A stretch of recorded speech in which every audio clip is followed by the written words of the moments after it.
Hey friends, before we get started, whether you're new here or you're a regular, make sure you hit that subscribe button and tap the bell so you never miss a thing. We're on our journey to 25,000, and with your help, we'll get there in no time. Thanks for all that you do. Now, on with the show.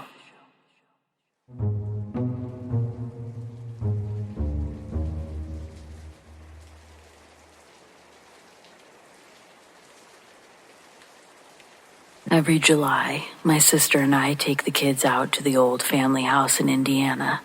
It's a big, worn-down farmhouse that used to belong to our grandparents. They passed a while back, but the house stayed in the family. Nobody really lives in it full-time, just sits empty most of the year, collecting dust and bugs, until someone decides to sweep it out for a long weekend. It's surrounded by cornfields and gravel roads, and there's a stillness to it. No Wi-Fi or cell phones. You just forget how quiet the world can be until you're out far enough. When we were kids, my cousin Ryan and I used to sleep in the attic during summer breaks. Technically, it's a finished third floor, just one long, low-ceiling room with faded carpet and a single narrow window at the far end. We thought it was cool at the time, like our own little clubhouse, except I always had trouble sleeping up there. There was one night that I woke up to Ryan crying. I asked what was wrong, and he just whispered, "He's watching me." He wouldn't say who, just pulled the blanket over his head and shook. I remembered that night a lot more clearly than I wanted to, but I chalked it up to a bad dream. We were kids. So when my sister suggested setting up the attic as a sleepover spot for the cousins, I didn't love the idea, but I kept my mouth shut. We cleaned it out, aired it out, set up sleeping bags, even brought in an old TV and a stack of DVDs. The first night, after the s'mores and mosquito bites and chasing lightning bugs, we got the kids settled up there. They were all between 5 and 10, giggling like they were at sleepaway camp. By about 11 p.m., the house had gone quiet. I was downstairs on the porch with a beer, listening to the crickets and the creaking of the old screen door. And then I heard footsteps, light ones coming down the stairs. It was my nephew, Ben. He didn't say anything, just stood at the bottom in his socks, staring at the hallway like he didn't want to step into it. I asked if everything was okay. He gave a small nod, but didn't look at me. "Did you have a bad dream?" He shook his head. "Do you want to sleep in a different room?" Another nod. I knelt down next to him. "You're not in trouble, buddy. You can sleep wherever you want, but can I ask why?" He hesitated, looked over his shoulder at the stairs, and then he whispered, "I don't want to point." That gave me a weird feeling, like something cold behind my ribs. "What do you mean?" I asked. He finally looked at me. He doesn't like it when people point at him. He comes closer. "Who does?" "The man with no mouth." I didn't know what to say to that. Just walked him to the living room, set up some blankets on the couch, and stayed there with him until he fell asleep. The next morning, while the kids were outside, I asked him again, gently. I expected him to have forgotten, but he just said he was in the corner near the window, just standing there watching, like he already knew I saw him.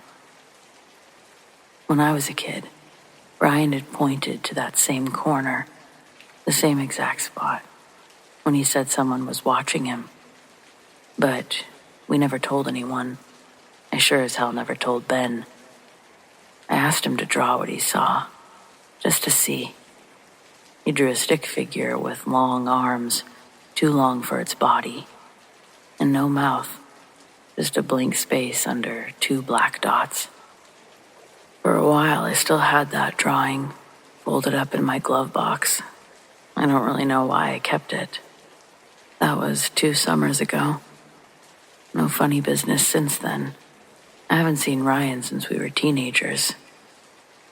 He moved with his family a few months before our graduation would have happened, across the country. I've always wanted to talk to him about, whatever it was. Never really considered it a ghost story, but I guess that's exactly what it is.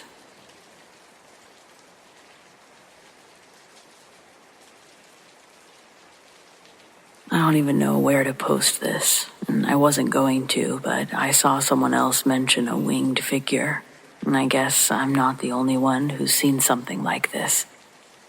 This was late November 2009.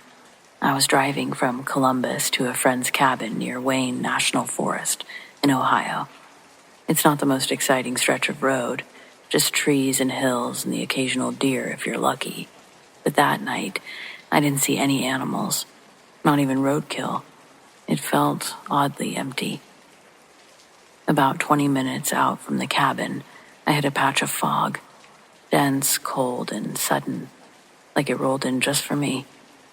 I slowed way down, probably doing 20 tops, when I saw something on the road up ahead. At first I thought it was a person, tall, standing dead in the center of my lane, but as I got closer, the headlights hit it, and I realized it wasn't standing. It was hovering, maybe a foot off the ground. Its body was black, not like a color, more like the absence of one. Almost like it absorbed the light instead of reflecting it. Wings, huge wings, folded in tight behind, and its eyes, they were glowing red. Not glowing like headlights, but like embers, dull but steady. I slammed the brakes and skidded to a stop, maybe 20 feet from it.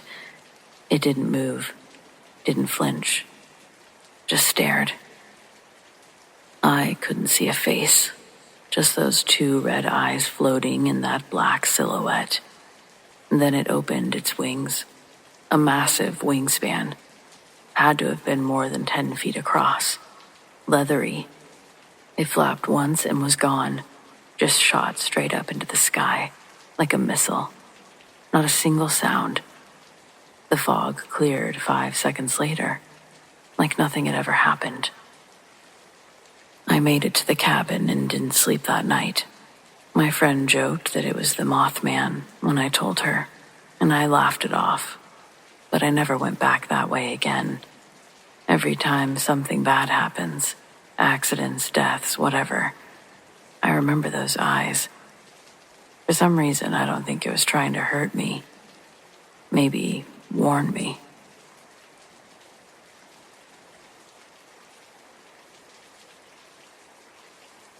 I used to work night shifts at this old bowling alley just off the highway.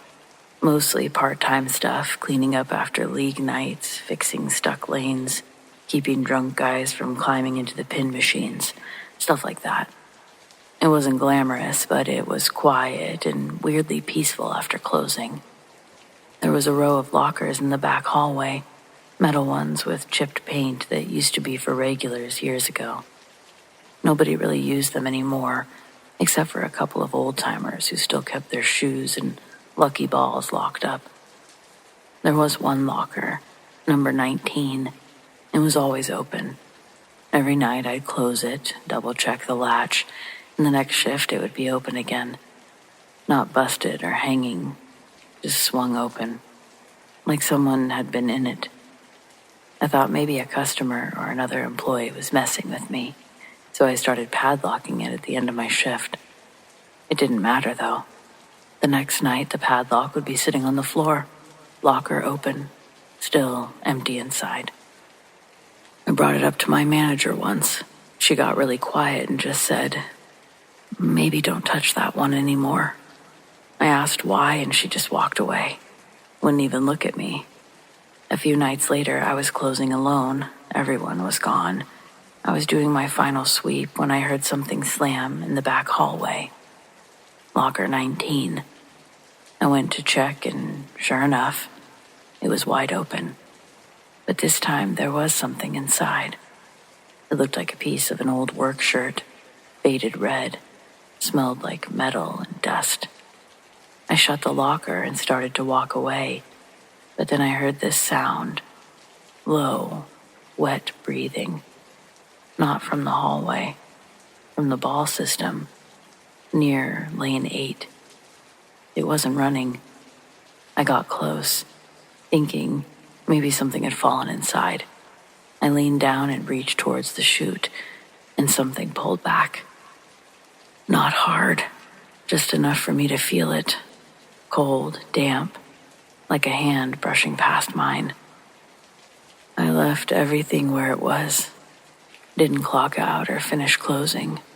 I called in sick for the rest of the week. When I came back, locker 19 had a sign taped to it, "Do not open." It didn't stop it from being opened, though. I try to avoid lane 8, but not exactly possible. Sorta hard to explain that you're not willing to clean or fix something because you think it's haunted.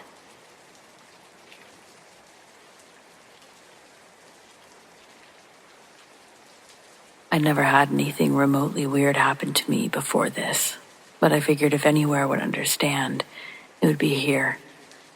This happened just outside of Ville Platte, Louisiana. I was out near Chico State Park, where my uncle's got some land that he'd let me hunt on. I'd been going out there since I was a teenager and never felt anything strange.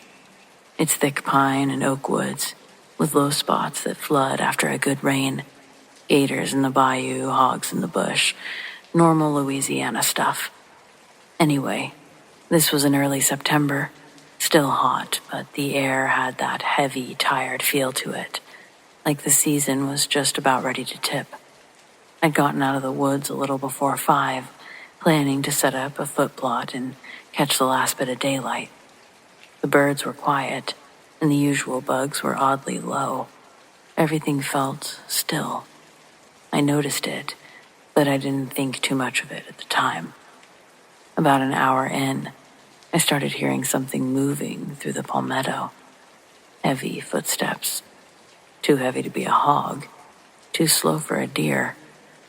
I figured maybe it was another hunter, so I gave a whistle to let him know I was posted up.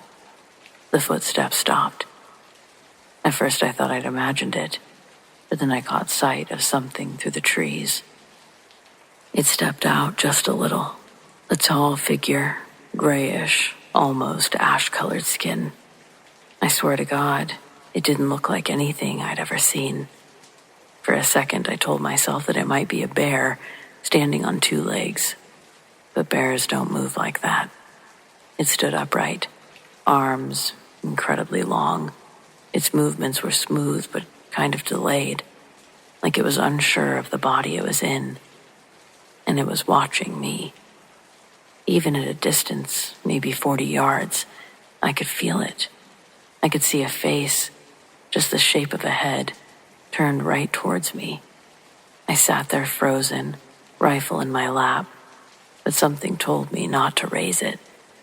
I know it sounds nuts, but it felt like if I even flinched, something would go very wrong.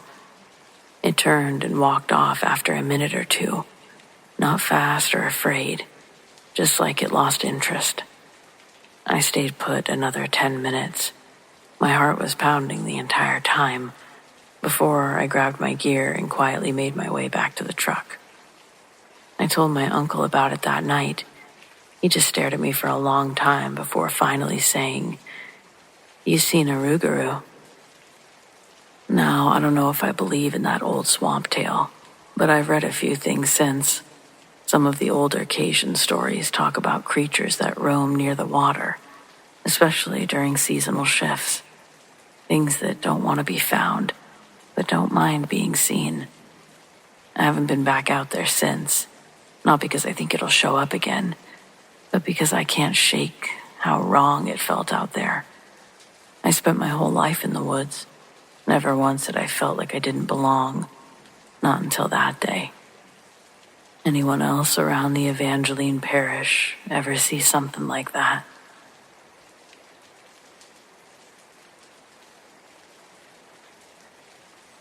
My grandparents live way out in the country, like gravel roads, no streetlights, and their closest neighbor is a cornfield. It's that kind of country. Every summer, my parents would drop me off for a couple of weeks while they took care of things back home. I didn't mind. I liked it out there. I liked how time felt slower. The air smelled like sun-baked dirt. It was quiet in a way that made you notice your own thoughts, and I liked that. Behind the house was a stretch of land, a thin strip of woods, an old shed that leaned too far to the left, and a dry basin that everyone called the sand pit. Supposedly it used to be a pond before it dried up sometime in the 80s. Now it was cracked earth, brittle weeds, and silence. I played out there all the time, dug little tunnels, pretended I was on a different planet. Grandpa didn't like me going too far into it. Said the ground was soft in spots. Said there were snakes. He never raised his voice, just got quiet if you didn't listen. Real quiet. That was worse than yelling. The last summer I stayed there, I was 11. It was hot. It was one of those stretches where the air feels really heavy and even the cicadas start to give up. I brought a fan, snacks, and books and made a little hideout under one sickly-looking tree at the edge of the pit. And that's when I saw the first hole. It was maybe the size of a dinner plate, perfectly round, edges sharp, like it had been cut into the earth instead of dug. I dropped a rock inside and waited. I never heard it hit the bottom. I moved on, thinking it was a burrow or something. The next day, there were more, all evenly spaced, like they'd been placed there. No piles of displaced dirt, no drag marks, just holes, dark, silent holes. I told my grandpa. He came to the screen door, stared out toward the pit, then said nothing. After that, he stopped going outside entirely. He started sitting in his recliner all day with the TV off, just staring out the window, like he was waiting for something. One night, I found him in the kitchen, standing barefoot, staring at the floor with his head cocked slightly, like he was listening for a knock coming from under the house. I asked if he was okay. He didn't answer at first. Then, softly, like it hurt to say, he murmured, "You need to stop going out there." Why? They don't like being noticed. I thought he meant animals, foxes, coyotes. I asked what they were, but he just turned and walked away. I didn't listen. The next morning, the tree that I always sat under had shifted. Its roots were poking out from the dirt now, twisted, exposed, like the ground beneath it had been disturbed, like something had pushed up from underneath. I told my grandma. She gripped the edge of the sink and said, "Don't bring that up again," and made me promise not to mention it to my grandfather. That night, I couldn't sleep. I looked outside the guest room window, toward the pit. Grandpa was out there. He was standing in the center, bathed in pale moonlight, unmoving. He was facing one of the holes. I watched, frozen, thinking maybe he'd passed out or fallen. Then he lifted one hand slowly, like he was reaching down to touch the rim of the hole. But he didn't touch it, just hovered there, hand trembling slightly, head tilted, like he was listening. The next morning, he was back in his chair, humming something tuneless and low. He never acknowledged it, and I never asked. I left 2 days later. Never went back for summer after that. A few months ago, my parents told me Grandpa had passed. Natural causes, they said. Grandma was selling the property. It's strange. All this time, and that's what brought the memory back. I hadn't thought about the sand pit in years, but now I can't stop thinking about it. I keep picturing that empty stretch of land behind the house, those holes, the way the ground felt soft in certain places, the way Grandpa stood out there in the dark, like he was waiting for something.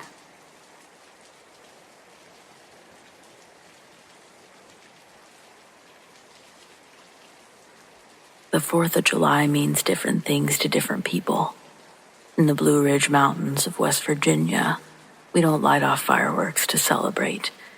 It's partly to avoid forest fires, but the things roaming in the woods out here, they're not anything you want paying any mind when you go out there.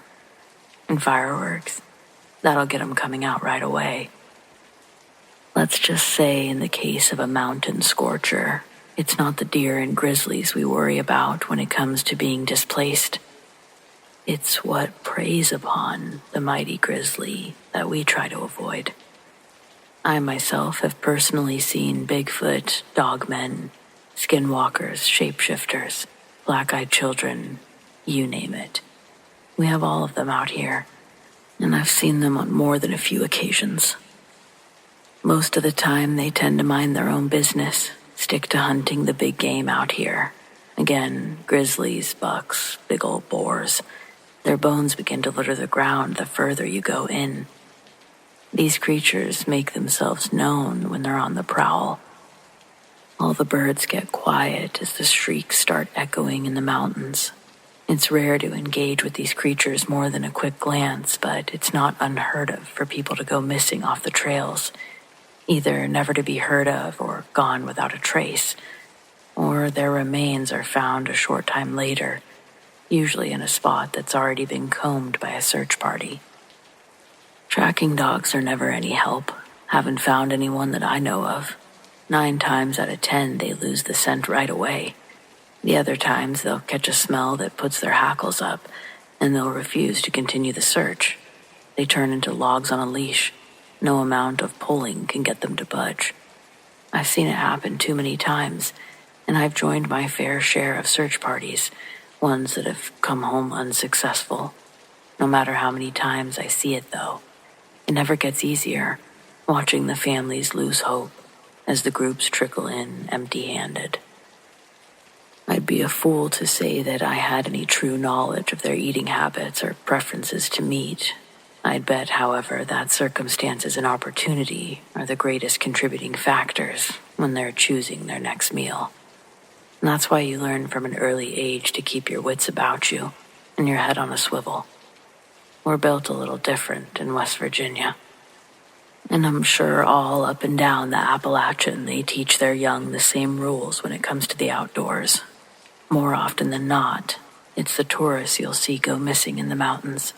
Someone unfamiliar with an environment so unrepeatable within the laws of nature.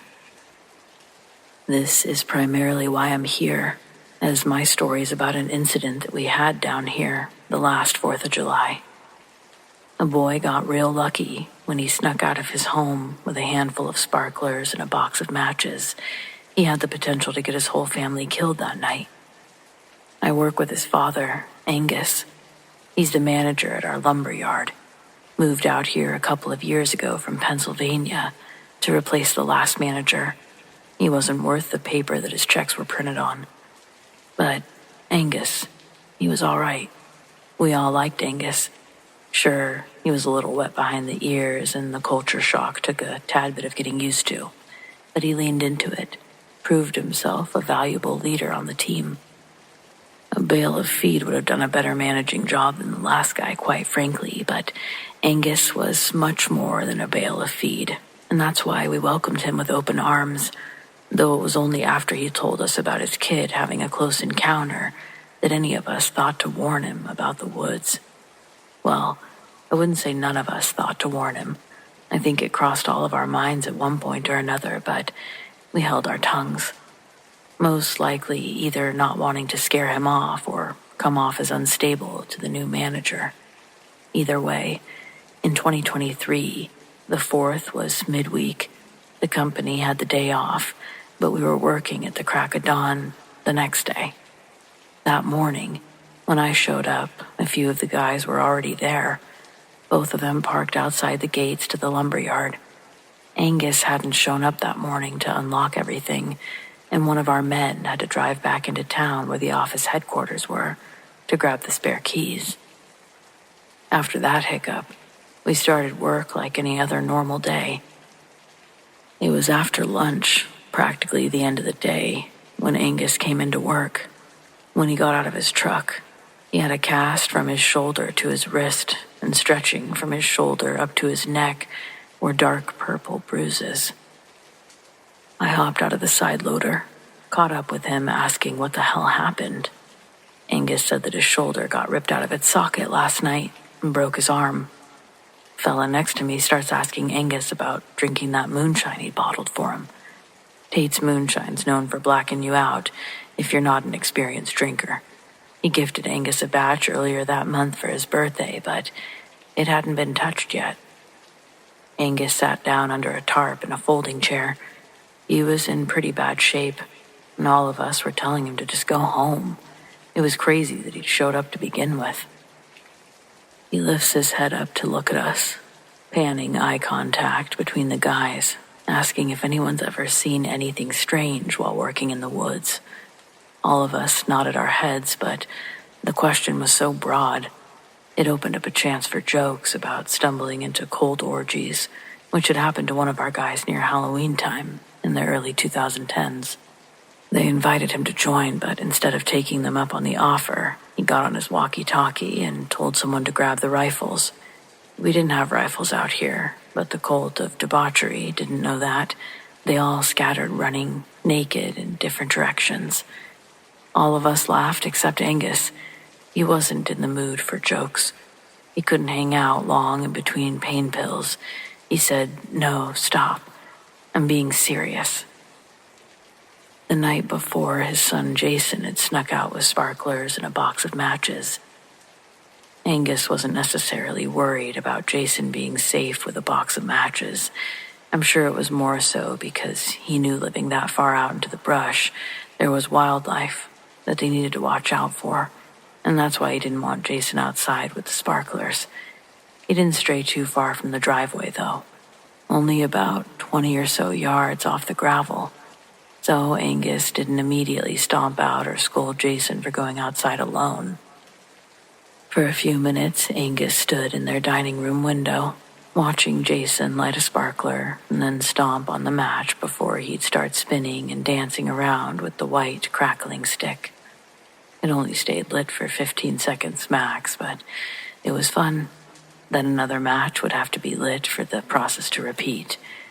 Angus watched a few rounds of this go by, but as Jason lit his third sparkler, its brightest right after its ignition, before it simmered into the usual sparkler glow. In that second or two of maximum brightness, Angus saw a long, pale arm reach out from behind a tree and then pull back out of view. He almost didn't believe his eyes when he saw it. The tree that it came from was way too small to be able to conceal anything behind. Jason makes a big windmill motion with the sparkler, and Angus is horrified to see multiple figures stepping in between the trees around Jason as he played with the sparklers. With his gun holstered on his belt, Angus stormed out the screen door toward his son, still not sure what he saw. He walked to Jason, trying not to scare him by looking panicked. He asks him how many more sparklers he has left while he scans the tree line for the figures. Jason says he's on his last one. Angus allows him to light it up. And as it hits peak brightness, he sees multiple figures move out from behind the trees around them. They were tall. The tops of their heads stretched past the sparkler's shrinking light. They looked thin and chalk white. There was a glint reflected in their eyes. Pairs of two small black dots seemingly surrounded them. He said that they had no mouth or nose, just beady black round eyes. Angus says he moved fast, faster than he moved in years. He ran for Jason and reached for his gun, but before he could even draw it, something grabbed him from behind. Said it felt like steel had clamped down on his upper arm, right below the shoulder. Cold and inhuman. He barely had time to register it before he caught sight of another one, further out, gliding, not running, straight for Jason. That's when instinct took over. Instead of twisting to shoot the thing holding him, Angus raised his arm and fired at the one coming for his boy. He got off one shot, then another. The first one missed. The second one clipped it. And whatever it was, it let out a sound he couldn't describe. Not a scream, not an animal yelp. Something in between, but deeper and scarier. But the one behind him didn't flinch. In fact, it started pulling him. Angus said it dragged him backwards, fast and hard, toward a tree with a split trunk, one of those old oaks with a V-shaped gap near its bottom. The gap was maybe a foot wide at most. There was no way his body could fit through it. But that didn't stop whatever was dragging him. It kept yanking with impossible strength, trying to pull him through a space meant for a raccoon, not a grown man. He said that he could feel his shoulder go first, just pop right out of place like a pulled chicken wing. And then the grinding started. The pressure kept increasing, and he could feel bone cracking, skin tearing, the kind of pain that makes you feel like you're outside of yourself. With his good hand, he managed to get the barrel of his gun pointed back over his shoulder, and he fired blindly. And just like that, it let go. He hit the ground so hard he couldn't breathe. Jason was screaming. Angus said he doesn't remember much after that, just the sound of Jason dragging him, crying, back toward the house. He blacked out somewhere along the way and came to in the hospital. Arm destroyed, shoulder socket shattered, nerves frayed, some of the muscle torn away completely. Doctors told him he was lucky. Said whatever animal did that must have just barely missed a major artery. He didn't bother correcting them. Let them think it was a bear, a cougar, whatever helped them sleep at night. He told us that story once. Said he wouldn't tell it again. Didn't want Jason hearing it, thinking it was something to joke about, or worse, go looking for answers. We didn't really press him. Out here, when someone gives you a warning like that, you take it. You don't light fireworks in the woods. You don't go outside after dark unless you absolutely have to. And if you see something move between the trees, no, you didn't. Just go inside, lock the doors, and be thankful it didn't see you back.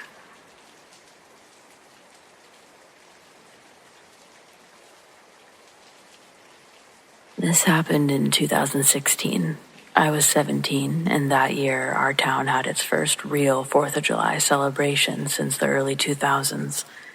I guess there'd been a bunch of budget issues, some drama with the mayor's office, so for years it had just been cookouts and sparklers in people's backyards. But that summer, they brought back the parade and even hired a big fireworks company to do a professional show at Miller Park. It was kind of a big deal. I remember everyone gathered in lawn chairs and on blankets in the grass. My friends and I had snuck in some cheap drinks and were laying under the sky, waiting for the finale. When it hit, the crowd went nuts. Huge bursts of red and gold exploding right above us. And then there was this one firework. It shot higher than the rest. We all noticed it. It was sort of out of sync with the rest, too. It didn't explode immediately, just kept going. So high it looked like a star. And then it burst, but it was strange. Just this dull white glow that didn't fade, and there didn't appear to be any sound. It just lingered, almost like it got stuck in the sky. People clapped, confused but impressed. I remember my friend Kyle going, "Dude, that one's broken," and we all laughed. But the next night, it was still there. We thought maybe it was Venus or something, like a star. But then it blinked slowly, like a slow pulse. White light, fade out, then back again. Same spot in the sky. People on the community Facebook started posting about it. Some said that it was a drone or a satellite. A couple of older folks said it was them, and they got laughed at on the page. My mom thought that it was a trick of the atmosphere. I didn't know what to think. But then the power started going out. Not everywhere, just at the houses that backed up to the woods by the park. One night on a dare, Kyle and I rode our bikes over there. I didn't really want to, but he kept saying that we were being called to do it. He was joking, of course, at first. When we got to the clearing behind Miller Park, the air was obviously different. It was heavier, not hot, just thick, like being underwater. The light above us pulsed again. No wind, no bugs, no sounds, just that light. We stood there for a minute, and Kyle said, dead serious, "Don't look at it." Then he dropped his bike, took off into the woods. I didn't follow. I couldn't. I felt like I was frozen in place. Eventually, I turned and rode home, shaking the whole way. I couldn't believe how much time had passed. How had everything taken hours? No way. And Kyle, he didn't come back that night, or the next. The cops found him the following afternoon, barefoot and dazed, a few miles away, walking down the center of Highway 40. He didn't remember anything. He wouldn't even talk about it. The light in the sky, it was gone. I didn't go to the fireworks shows at Miller Park after that. No one really talks about that year anymore. But sometimes when there's like a thunderstorm or the power flickers at night, I swear I see it again, just for a second, faintly glowing in the clouds in the exact same spot. Whatever it was, I don't think it was ever really a firework at all.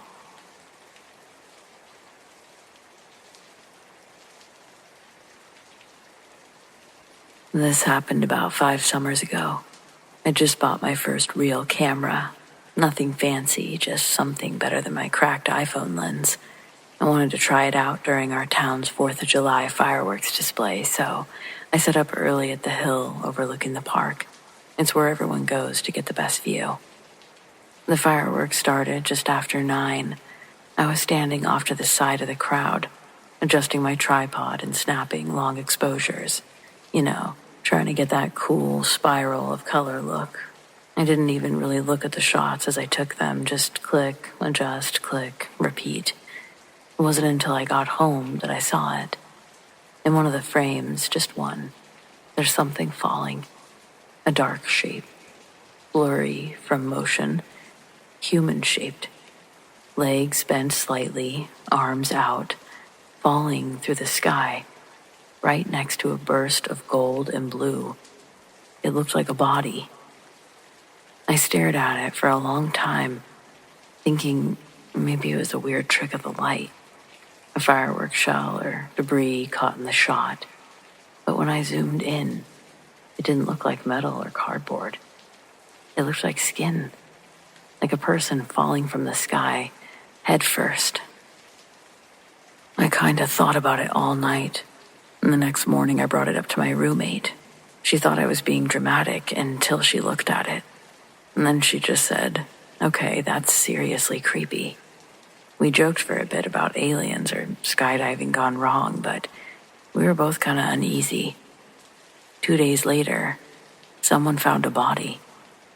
Not at the park, not even near the hill. They found him in a wooded area on the edge of town, curled up in a dry creek bed. No ID, no missing person report that matched. The only odd detail mentioned in the police report was that he had firework shrapnel embedded in his back, as if he'd fallen through an explosion. Of course, no one connected it to the display, no one except me. I sent the photo to the local police anonymously, and I never heard back. I tried to rationalize it. Maybe he was caught in an accident. Maybe he'd been somewhere nearby when something went wrong. But the distance didn't make sense. He would have had to fall straight down to land where they found him. No burns on his clothes, No signs of being launched or blown by anything on the ground. And yet, there was that photo. The worst part. A week later, I went back to the camera. That photo was gone. It wasn't just missing. The file number, it was skipped. Like it was never taken at all. But I know it was. I checked my email. Not there. The email was, but not the photo. Truly just the weirdest thing I've ever experienced. And I don't even have the proof anymore.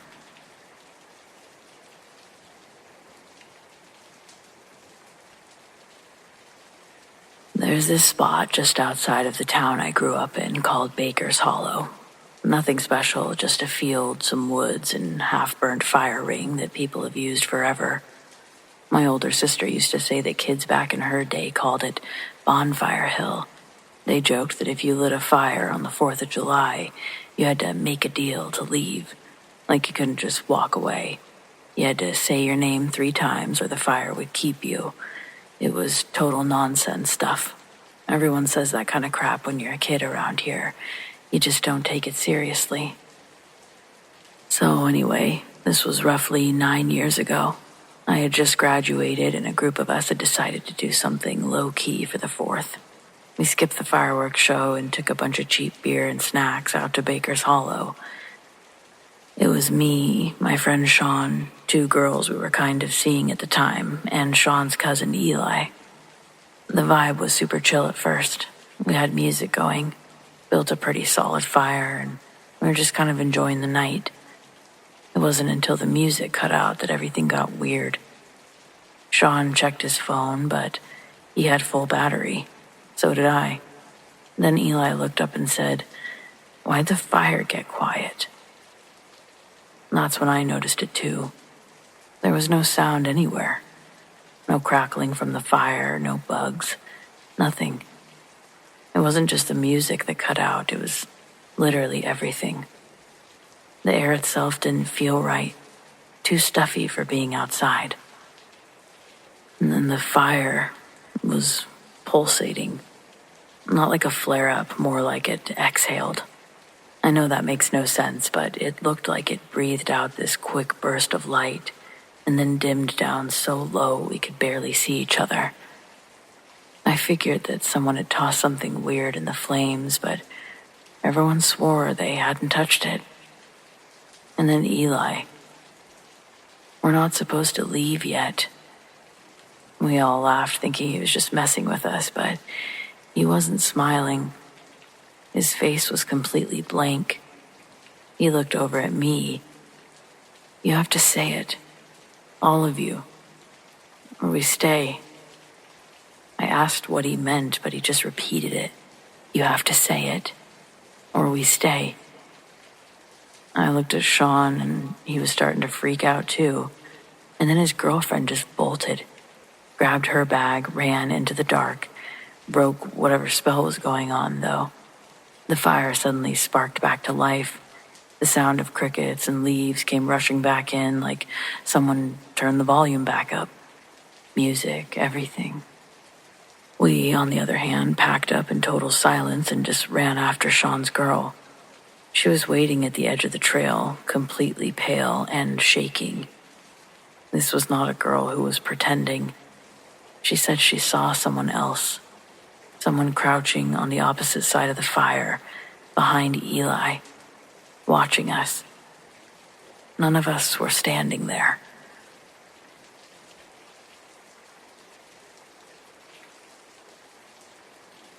When people talk about the scariest day of their life, it's usually something dramatic. A near-death experience, a break-in, a car crash. For me, it was the 4th of July, 1998. I was 11 years old, and the thing is, it started off like one of the best days of my childhood. My family had just moved to a new neighborhood outside of Bakersfield, real middle-of-nowhere kind of suburb. Nothing but dry heat, brown lawns, and cul-de-sacs full of kids with too much sugar and too little supervision. On the 4th, the neighborhood would basically shut down. Everyone set up folding chairs in their driveways. All the dads got drunk and competitive about who had the best fireworks. I remember the smell of lighter fluid, burgers, sunscreen, and those weird smoke bombs that fizz out without doing anything impressive. That year I made a new friend named Blake. He lived 3 houses down, and we clicked immediately. Both into the same weird cartoons, both with slightly older sisters who ignored us. Around sunset, he and I would sneak away from the party and go explore the field behind the neighborhood. It was just an overgrown lot with rusted-out fence, some old irrigation pipes, nothing really there. But it kind of felt like a secret world when you were a kid. We were sitting on a busted cooler, watching the fireworks explode through the clouds, when I noticed someone standing near the fence, just standing there, watching us. I thought maybe it was someone's dad at first, or a teenager sneaking a smoke. But this person was really tall, like really tall. They had really long arms, and they didn't move. Even when a huge firework exploded right overhead, I whispered to Blake and pointed. He looked and froze. We both stood up at the same time. The figure didn't flinch. But then, slowly, he started walking along the tree line, following the edge of the lot. Not towards us, just around us. Like circling, but never getting too close. We took off running. When we got back to the street, everyone looked normal. Music playing, people laughing. The guy across the street lit up a full rack of mortars, and everyone cheered. But I couldn't shake it. I kept looking back toward the field. I didn't see the figure again that night. But later, way later, after the fireworks had died down and the neighborhood was going quiet, I woke up to the sound of crunching gravel. I peeked out my bedroom window. There was someone walking down our street. Not hurried, just slow. I couldn't see their face, but the way they moved, it felt the same.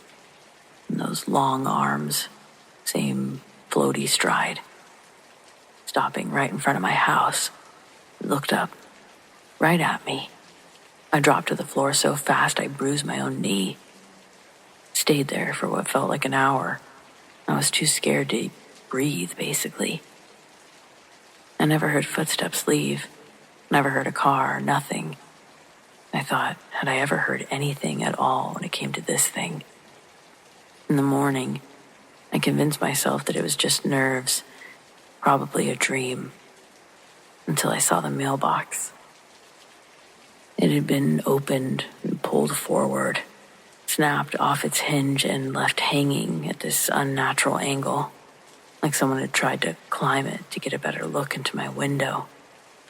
My dad thought that it was some idiot with a bat. He hammered it back into place, and that was that. But I knew.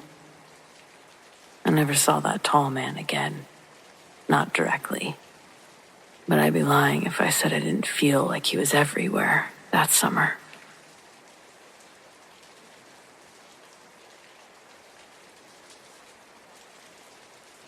Last 4th of July, I was riding tailboard on the fire engine. It was a crazy day that pretty much started when we got there. Around 10 p.m., a call comes in for a traumatic injury. Dispatch does its thing, says 32-year-old male, injured by firework. They never give enough info anyway, but gold star for trying. I was super busy, chasing fire calls when we heard the medic 1. This is the unit that was dispatched to this call. They radioed for dispatch to dispatch a fire engine, emergency traffic, and to get a bird launched, with our LZ being the nearest middle school's parking lot. So we hop in the engine and take off toward this middle school to meet Medic 1 there. Medic 1 gets there first, being closer, and we pull up not too far behind. I jump out of the engine, hightail it across the parking lot, and hop into this ambulance. I look down to see this dude's military ID sitting on the countertop. He's active duty Army, as there's a base just a few minutes down the road.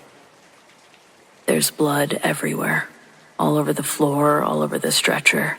The medic in the captain's chair is pretty seasoned.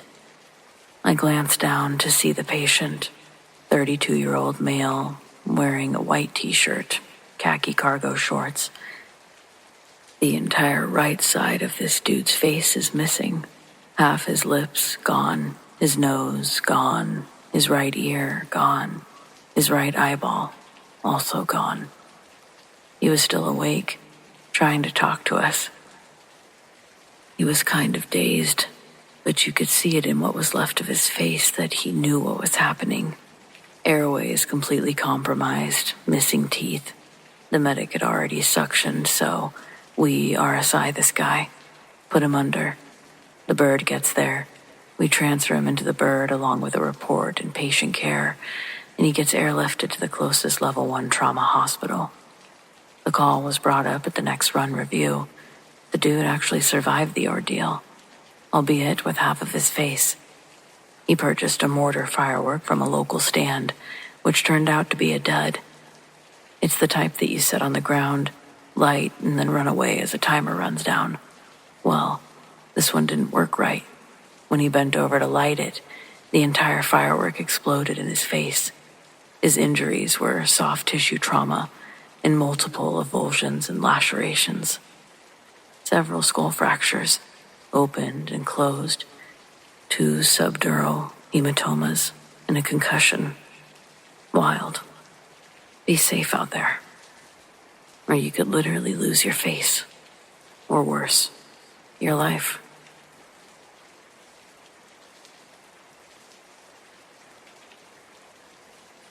I grew up in a neighborhood where every 4th of July meant chaos in the best and worst ways. There was no official fireworks, just whatever people could get their hands on from across the state line.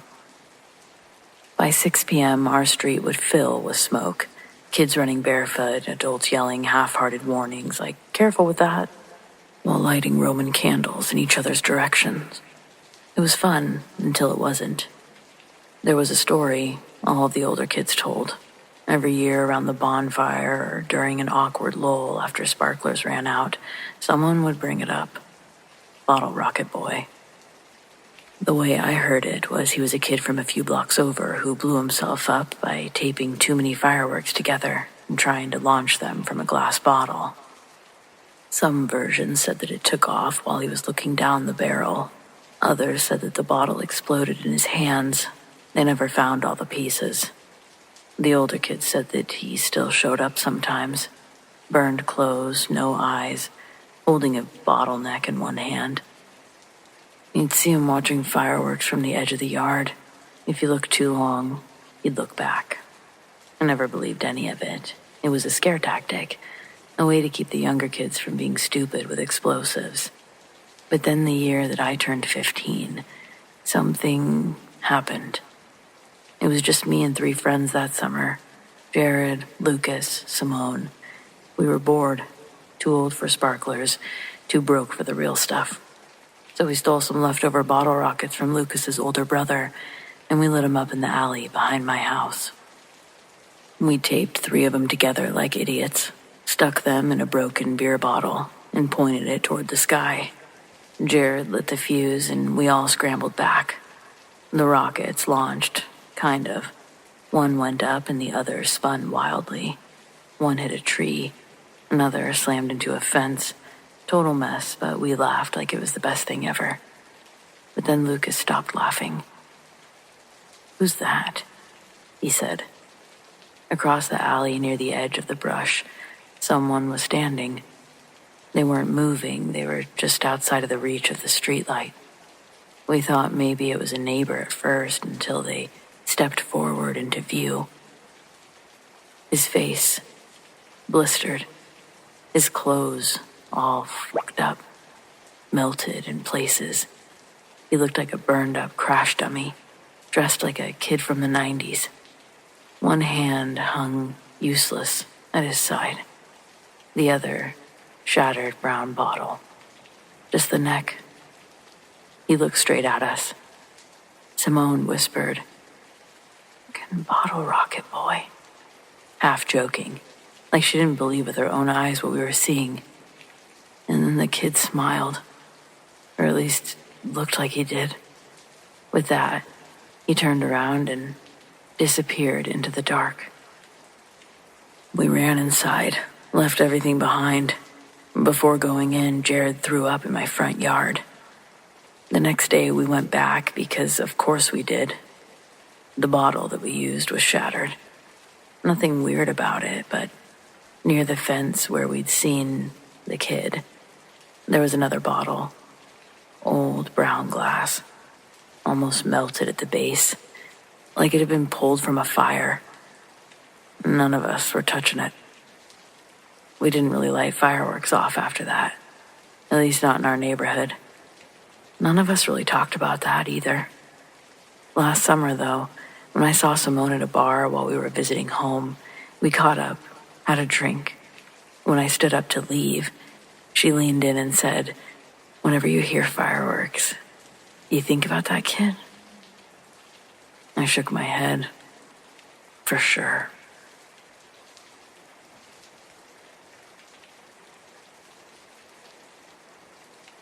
This story isn't mine exactly, it's my dad's, but he only ever told it to me once, and he made me promise that I wouldn't repeat it unless I truly believed him. So, Dad, if you're listening somewhere, I do. I believe you now. This happened in the early 1980s. Back then, my dad worked for the local utilities company in Oregon. Small town, mostly remote accounts. Lots of back and forth across mountain roads. One of his summer routes was delivering gas and basic supplies to the cabins around Patriot Lake. Most of them were seasonal, rented by families in the summer for fishing and camping.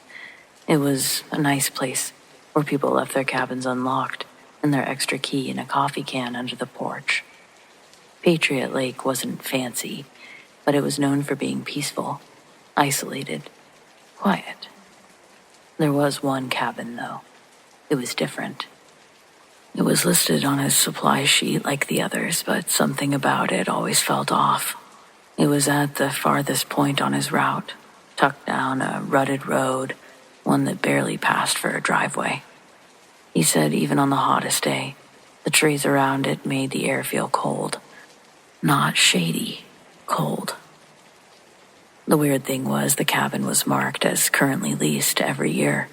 He was supposed to drop off propane tanks and refill water drums, but every time he got there it looked abandoned. The windows were covered in thick dust, cobwebs on the porch swing, rusted lock on the door, no tire tracks, no sign of anyone having driven in or out. But the order always came in like clockwork. The first few years, he did his job. Dropped the supplies, checked the boxes, and moved on. One summer, though, he thinks it was 83, something changed. He pulled up and noticed that the front door was open, just slightly, enough to see that the inside was dark. He called out, thinking maybe someone finally was staying there. No answer. He stepped into the porch and got this overwhelming feeling, like something inside the house knew he was there. Not in a paranoid way, just aware. He knocked. Nothing. And then he reached out to leave the propane tank just inside the door. And that's when he saw the table. It was set. Plates, silverware, cups. Like someone had just stepped away. But everything was covered in dust. Even the chairs. They had thick cobwebs stretching between them and the floor. No footprints, no recent movement, just a frozen dinner table in the middle of a cabin that shouldn't have been in use. He backed out slowly and shut the door. He said it felt like if he touched it again, something would shut it for him. He didn't report it, didn't mark it on the sheet, but when he got back to the office, the dispatcher said something strange. "Hey, next time you're up at Patriot, don't skip the old cabin. The renter called in and said their delivery never arrived. They need you to come back." Dad never went back. He switched routes that summer. Dad said, as he drove away from the cabin that day, He felt someone sitting next to him in his passenger seat. A feeling, an entity that stayed with him until he got back onto the main road.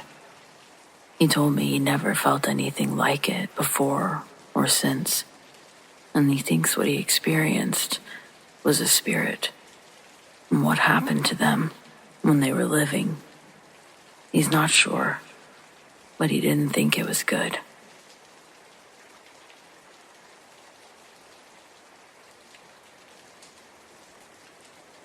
I grew up on the edge of a dying town in Iowa. Our house backed up to endless cornfields that changed hands every few years. Sometimes they were planted, sometimes left dry and brittle for seasons at a time. Either way, they were always a little creepy. This happened when I was about 13. It was the 4th of July, and my cousins were in town from Des Moines. The adults were drinking on the porch, and we were left to entertain ourselves. Someone came up with the brilliant idea to sneak into the cornfield behind our house and light off a few fireworks. Nothing crazy, just bottle rockets and sparklers that we'd grabbed from a cardboard stand off the highway. It was a clear night, humid and hot, with a stillness that makes every little sound seem louder than it should be. We lit a couple of the rockets and watched them arc through the air over the rows of corn. The sparks crackled, faded, and we were left in the dark again. I was about to light off another when my cousin Jeremy grabbed my arm. "Did you see that?" he whispered. I hadn't, but the other two nodded. At first I thought they were just messing with me, but then I saw it too. Lights, small, faint, between the rows of corn, like flickering lanterns, moving slowly. Not swaying like flashlights would, hovering. I thought maybe it was neighbors or someone on the other side of the field, but the longer we watched, the less sense it made. There was no sound like footsteps of someone carrying these lights. They didn't seem to follow any sort of path. They weaved between the rows like they were floating. And then Jeremy shouted. One of the lights was moving towards him fast. He dropped his sparkler and ran. We all followed, tearing through the rows until we hit my backyard. The porch lights never looked so good. My dad saw us running and yelled something, but we ignored him and bolted inside, locking the door behind us. Later, I tried to explain. I told him about the lights, how they moved, how they didn't seem normal. He just looked tired, told me it was some sort of gas, local kids with headlamps. "Don't go into the fields at night," he said. And that was that. But I asked my grandma about it the next day, half expecting her to scold me, but still curious. Instead, she got real quiet. She said, "They do show up every few years. I see them. Just let them be." That was it. We didn't go back into the field. Not that summer and never. But every year since then, when the 4th of July shows up, I can't stop thinking about it.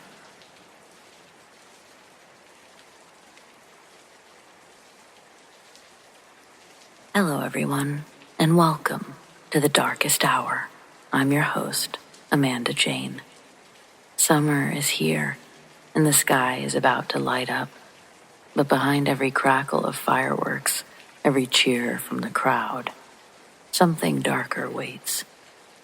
Tonight, we're celebrating America's birthday the only way we know how. By sharing more than 10 unsettling tales of haunted holidays, unexplained disappearances, and the strange figures that come out when the sky burns red, white, and blue. Because out there, beyond the barbecue smoke and backyard laughter, it appears something is always watching. So, let's get started, shall we?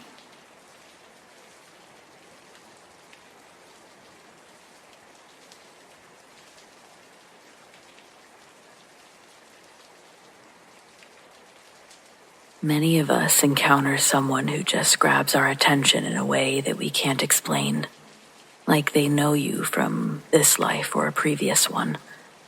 I come from a long line of people who encountered ghosts, but I don't encounter the supernatural that much. I have in the past, but not often. Tonight, I know I did. This isn't fake or made up. Our town is near a beach. Every 4th of July, we go to see the fireworks over the water. This year was no exception. Me and my wife arrived to set up chairs, settled in the sand, chilled out waiting for darkness to fall and the fireworks to start. A slight breeze, a perfect, beautiful evening. About 20 minutes after we settled, I smelled a waft of what I can only describe as decayed roses on the breeze. Like flowers in a vase that should have been thrown out a few days ago. It wasn't a bad smell, but just like sweet roses that weren't fresh. And then I saw her. From behind walked a young woman in jean shorts, a t-shirt, and a ball cap. She looked about 25, had light brown, wavy hair, came down about halfway to her back. I was immediately struck by her presence, not because she was beautiful. I mean, she wasn't ugly, she was pretty, but she looked a bit off. Her face especially. It looked pretty, but weird. Her features didn't line up right or something. Wavy, almost. She stopped about 15 feet ahead of us and turned around. She looked right at me and smiled, and then sat down in the sand. Again, she still looked off. Something was amiss. But I was enchanted by this young woman. I looked at my wife to see what she thought, but zero reaction, like she didn't even see her. I smelled the decayed roses on the wind again. This young woman in jean shorts and a ball cap sat down, took off her flip-flops, and looked to the sky. She was sitting perpendicular to us, but facing away. When I thought about it more, 2 things struck me as very odd. She had no electronics, no cell phone. Everyone on the beach was taking selfies, playing with their phones, even the elderly. This young woman had no phone visible, nothing with her. Also, her clothes looked straight out of the 70s. I grew up in the 70s, so I know what normal people looked like back then.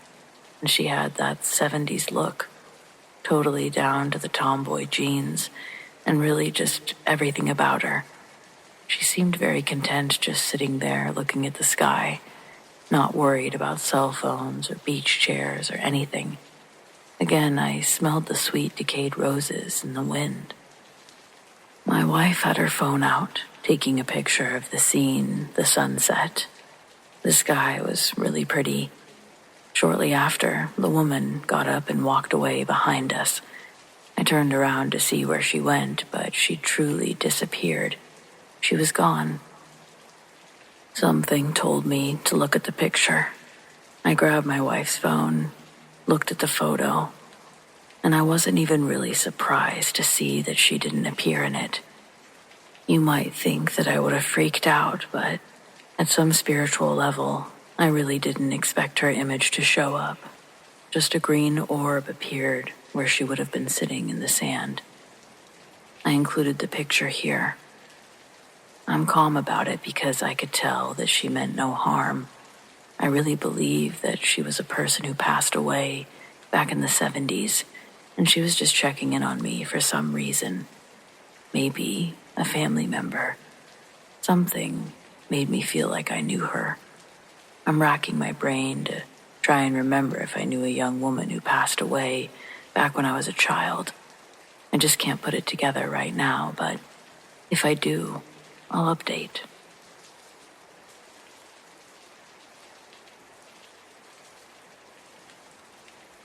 I grew up in a small, quiet suburb just outside a mid-sized city.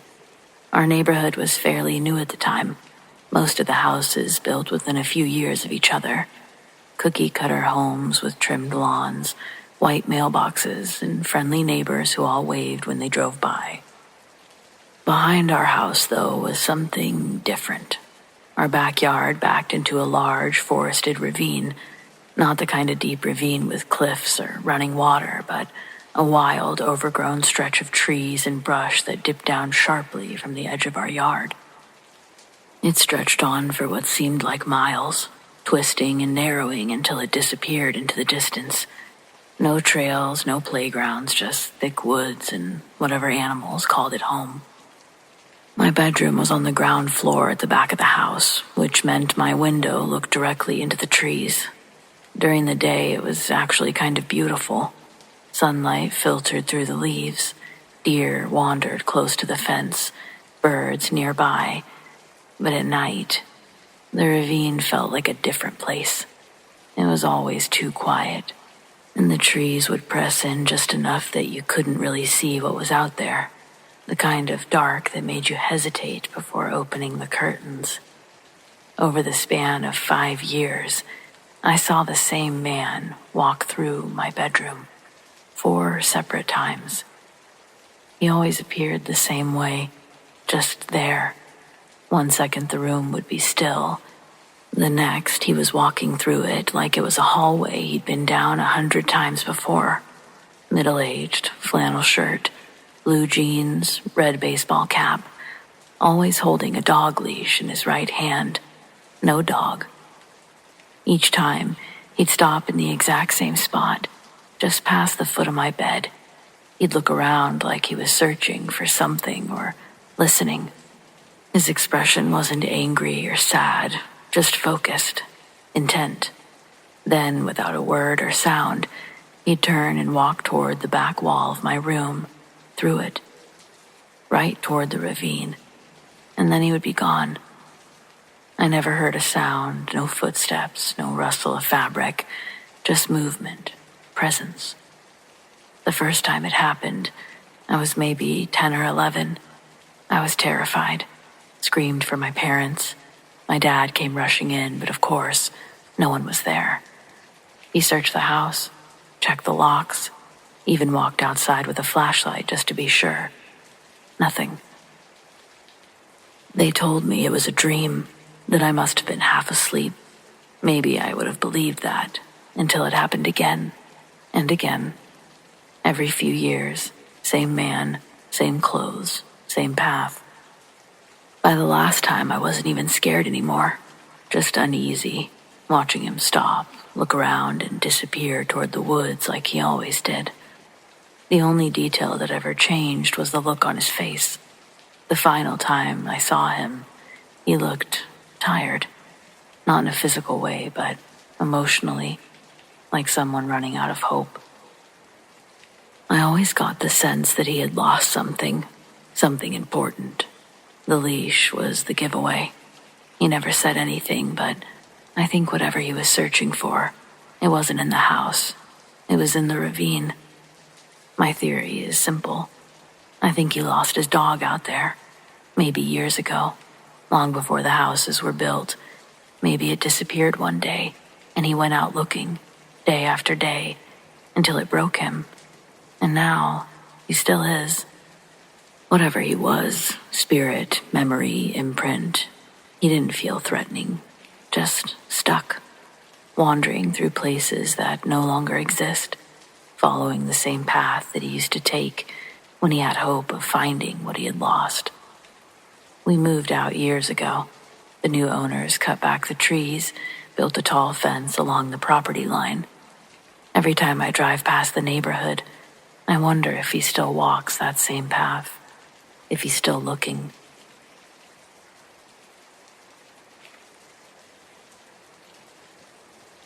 When I was 6, I slept in a bunk bed in a room all by myself. The bottom bunk was supposed to be my younger brother's, but he refused to sleep in there. Said it felt weird, didn't like being alone, even though we shared a wall with our parents' room. So for a while, that room was mine alone. This night stands out clearer than most childhood memories. I remember the air in the room feeling colder than usual when I first laid down. Not freezing, just off, stale. It was cold, like it was clinging to my skin. like walking into a basement that hasn't been lit for years. But then, just as I started to drift off, everything changed. It got hot, suddenly and without warning, like someone had turned on a space heater directly under my blanket. I started breathing heavily, my chest rising too fast, like I couldn't get a full breath. Looking back now, possibly it was a night terror, some kind of sleep paralysis, but at the time, it was real, and I just felt scared. My eyes snapped open. The room looked the same, still, quiet. The soft glow from my nightlight sat in the corner, casting a warm halo across the floor. That little light had always been my comfort. It helped me fall asleep when the shadows felt too big. That night, it almost worked again. Almost. I had just started to let my eyes close again when I felt something, a heavy hand, warm and deliberate, resting on my shoulder. Not just a breeze or a twitch of a muscle. This was contact. Like someone was sitting beside me, gently petting my shoulder as if to comfort me. I shot upright, my heart pounding. Nobody was there. The room was empty. The door was still closed. I looked down at the bottom bunk, also empty, just as it always was. I told myself it was nothing. I laid back down, pulled the blanket up to my chin, and the petting started again.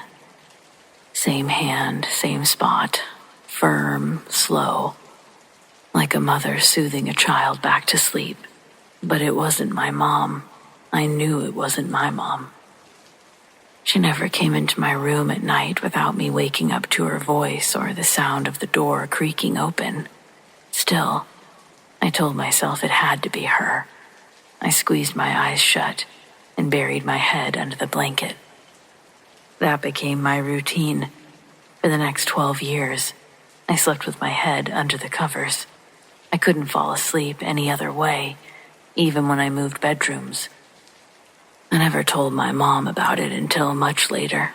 When I finally did, her reaction, well, it made sense. She nodded slowly and said, "That doesn't surprise me." Apparently, a woman had passed away in that apartment before we moved in. The landlord hadn't said much, just that she'd lived there alone for years and died peacefully in her sleep. Apparently, my mom had experiences of her own, and she always believed that it was her. She told me she likely wasn't trying to scare me. Maybe she was just trying to comfort a child the way that she used to in her life. Maybe. But to this day, I don't think I'll ever forget the way that hand felt. Warm, heavy, real, and definitely not mine.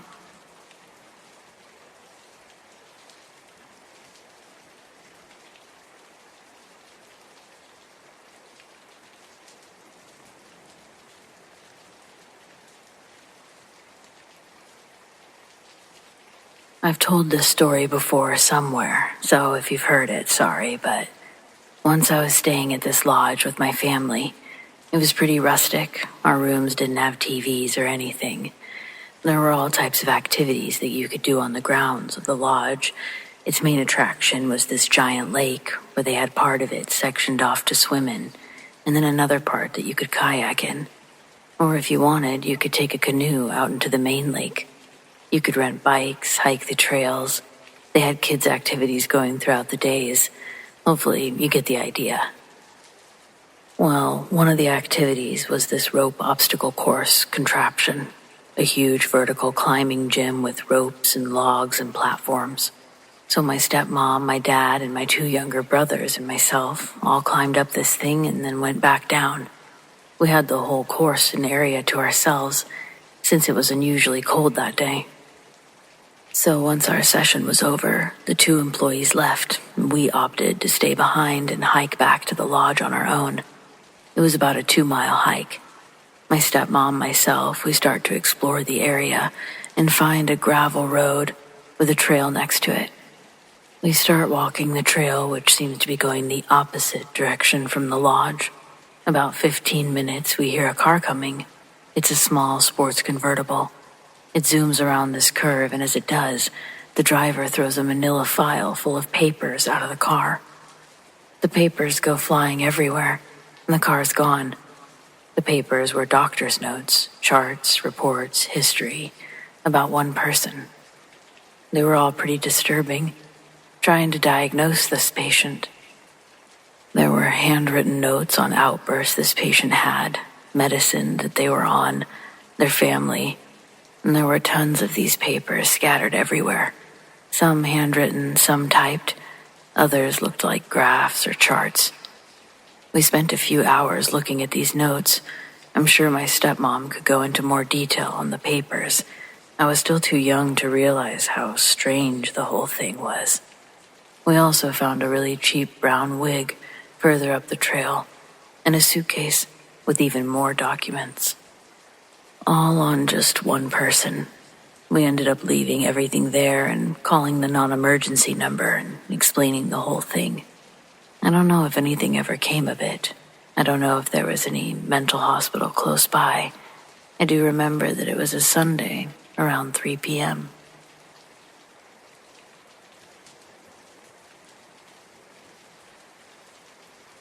I work in a cemetery. It's not quite as creepy as people think, most of the time. During the day, it's actually kind of peaceful, quiet, calm, as you can imagine. You get used to the stillness, the routine. But there are moments, usually when the sun goes down, where it feels different. One evening, I stayed late to catch up on some work. The office had cleared out by then, and I had locked up the main gates myself. I was alone on the property. It was getting dark, but I wasn't far from the entrance, and I figured I'd only be another 15 minutes or so. I was inside the small showroom we used to display headstones and granite samples. It's this modest little structure tucked off the main path. It's surrounded by rows of flat stones and newer monuments. Inside, it's got this clean but sterile feel.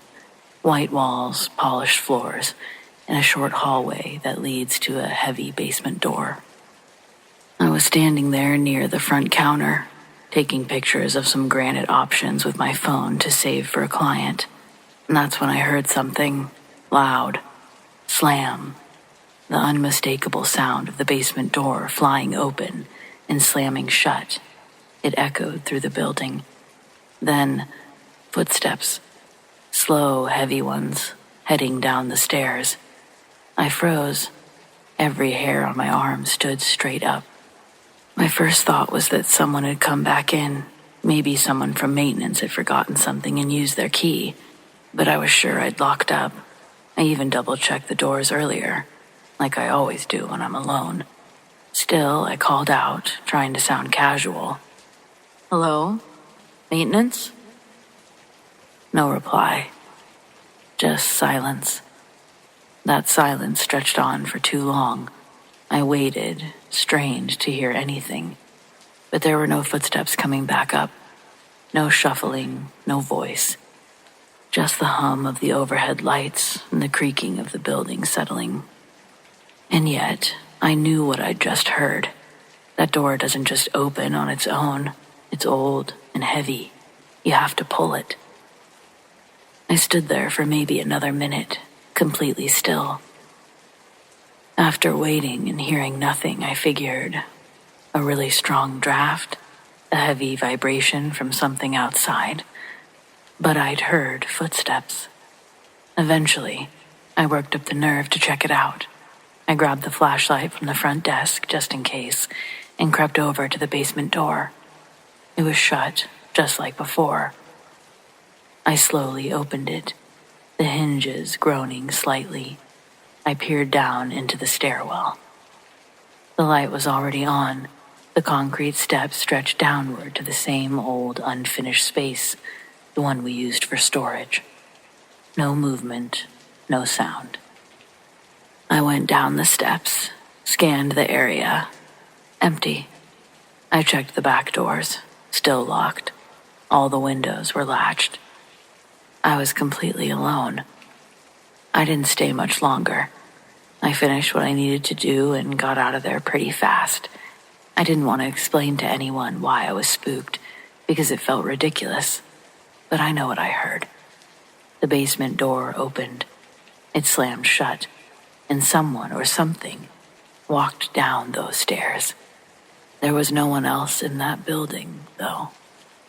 At least no one I could see.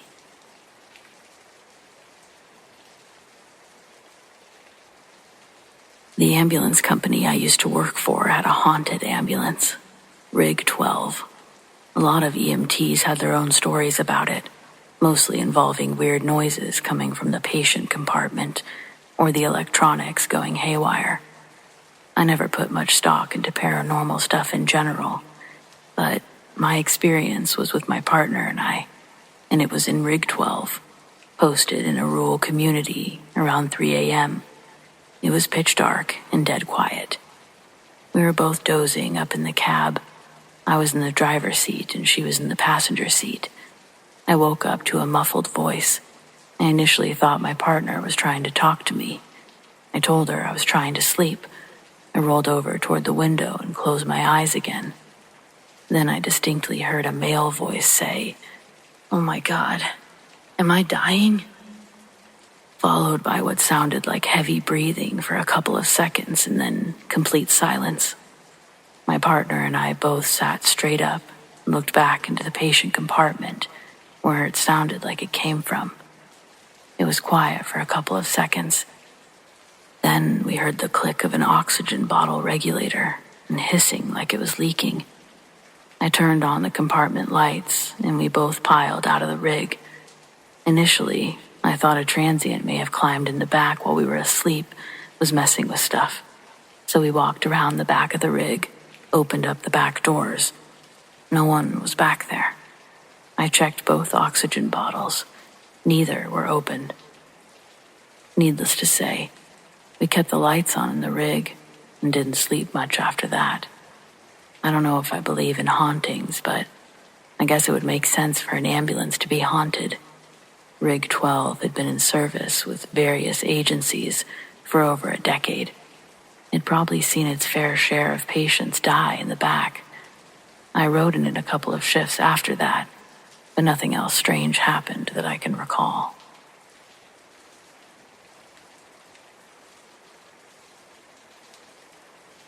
This happened a couple of years ago. It still makes me hesitate before opening the bathroom door at night, which is why I tend to just keep it open. The backstory. I grew up in this house. My parents passed it down to me after they moved to Florida. It's nothing fancy, just a split level with creaky floors, a bathroom that never quite feels warm, no matter how long the shower runs. That bathroom, by the way, has always been off. Even when I was a kid, it had this heaviness to it, like the air inside was a little thicker, maybe a little colder. But you chalk that stuff up to bad vent or poor insulation, you move on. Anyway, it was about 2 a.m. I'd just gotten back from a business trip, dead tired, jet-lagged, stomach still on Pacific time. I got up to pee, half asleep, lights off, just enough moonlight spilling through the window to navigate. I pushed open the bathroom door without turning on the light.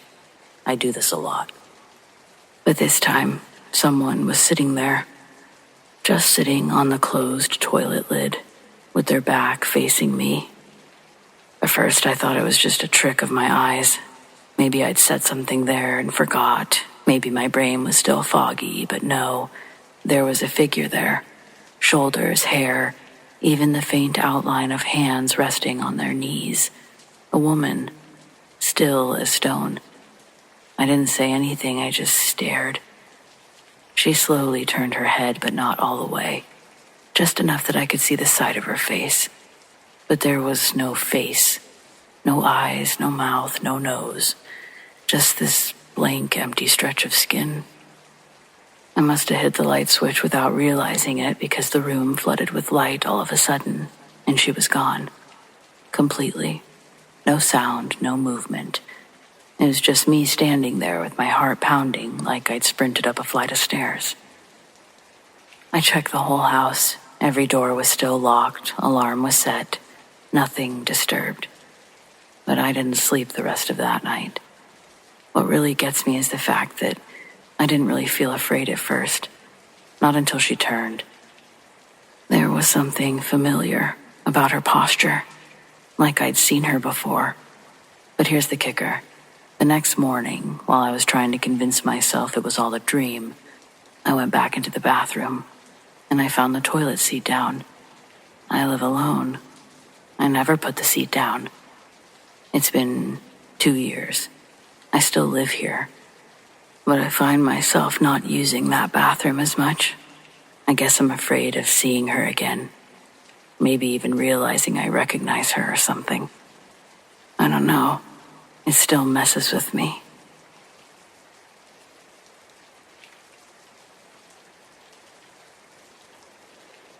My wife had passed away 3 or 4 days earlier.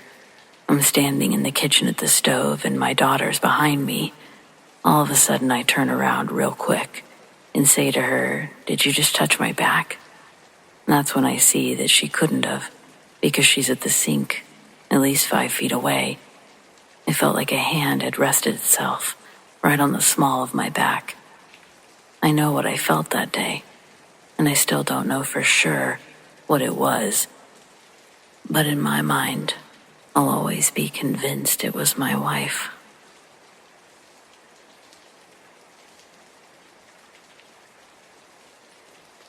When I was younger, I always had the same dream. It was different than all the others. I saw the same person every time. It wasn't just anyone, and it wasn't that generic hat man that I've seen all over the internet. This person was hunched over, much more than normal, and they had massive teeth and eyes. These dreams slowly turned to nightmares, and I was very scared when I'd have them. Sometimes I felt like I was actually awake. One morning, I woke up after having a normal, not scary dream, and there he was, for a split second. After I had that experience, I never saw him again. So, that's good, I guess.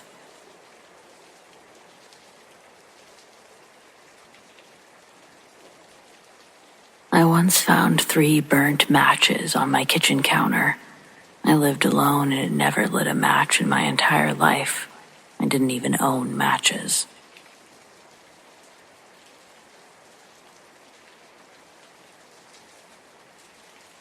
Decades ago, I took a midnight swim in the Atlantic Ocean. I'd gotten out pretty far, so I decided to turn around and look at the shore from where I was. All of a sudden, next to me in the water was a man. He said something like, "You're out a bit far, don't you think?" I responded that he was right, and then he said that I should head back to shore. I thanked him and swam back. When I got out of the water, I turned around to see if I could see him, but there was no one there. Why it never occurred to me to ask him to swim back as well, I'll never know.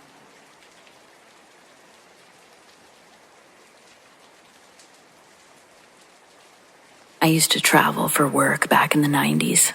I took pictures for a lot of those coffee table books you flip through once and never open again.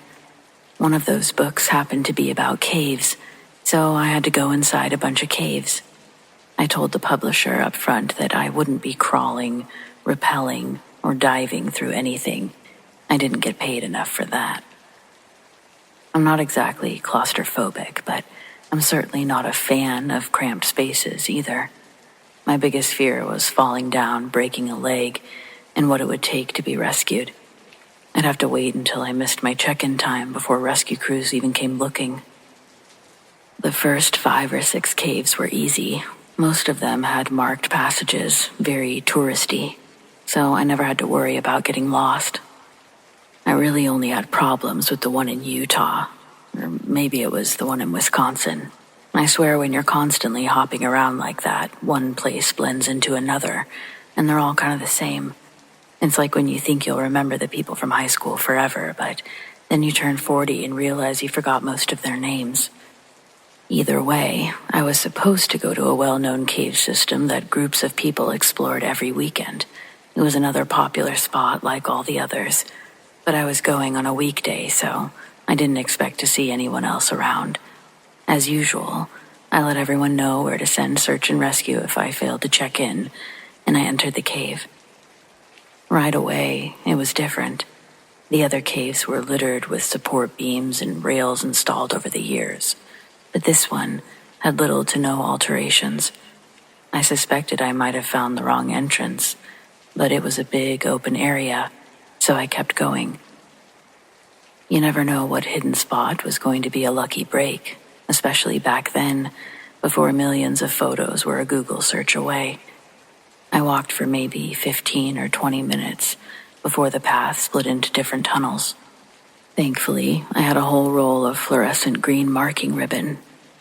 After another 10 minutes or so, my tunnel began to narrow, and it came to what I thought was a dead end, but then I heard a man calling out for help. He was desperate. You could tell how frightened he was. When I looked closer, I saw the path didn't end so much as drop straight down.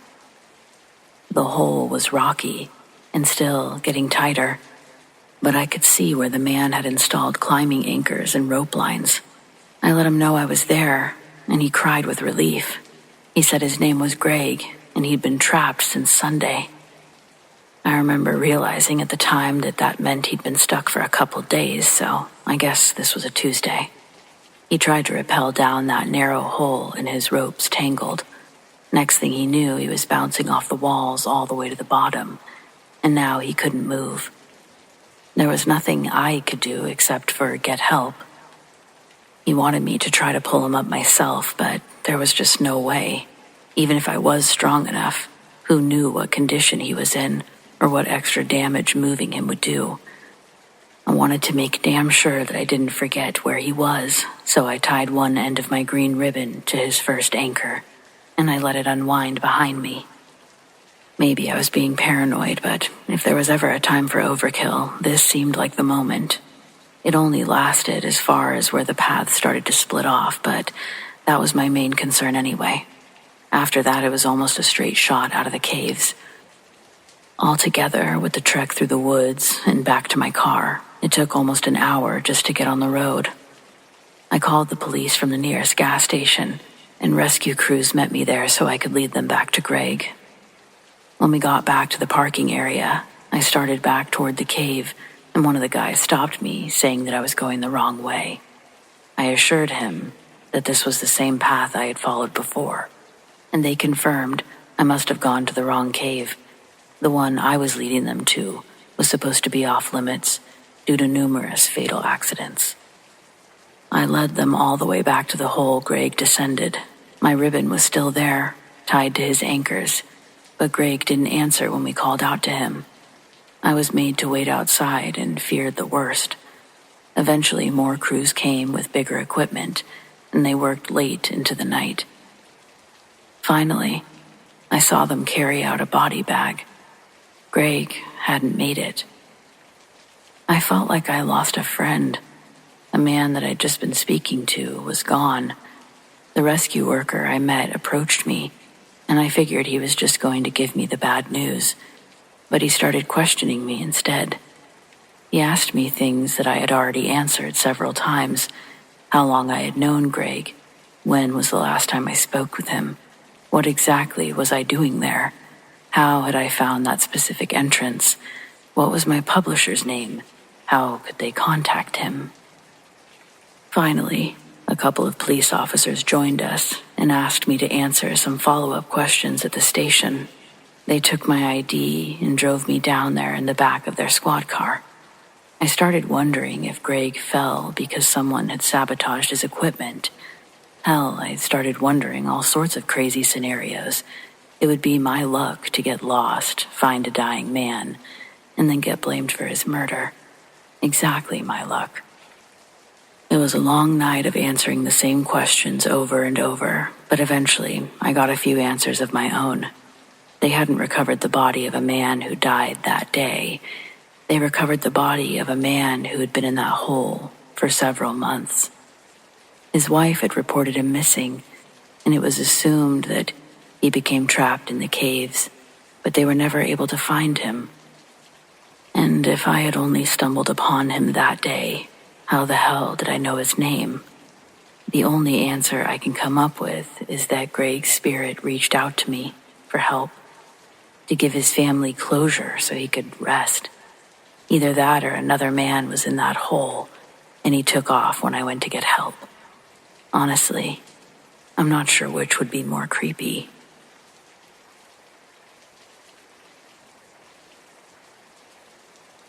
I collect Funko Pop dolls. It's a bit of an obsession. I have an entire room dedicated to displaying them.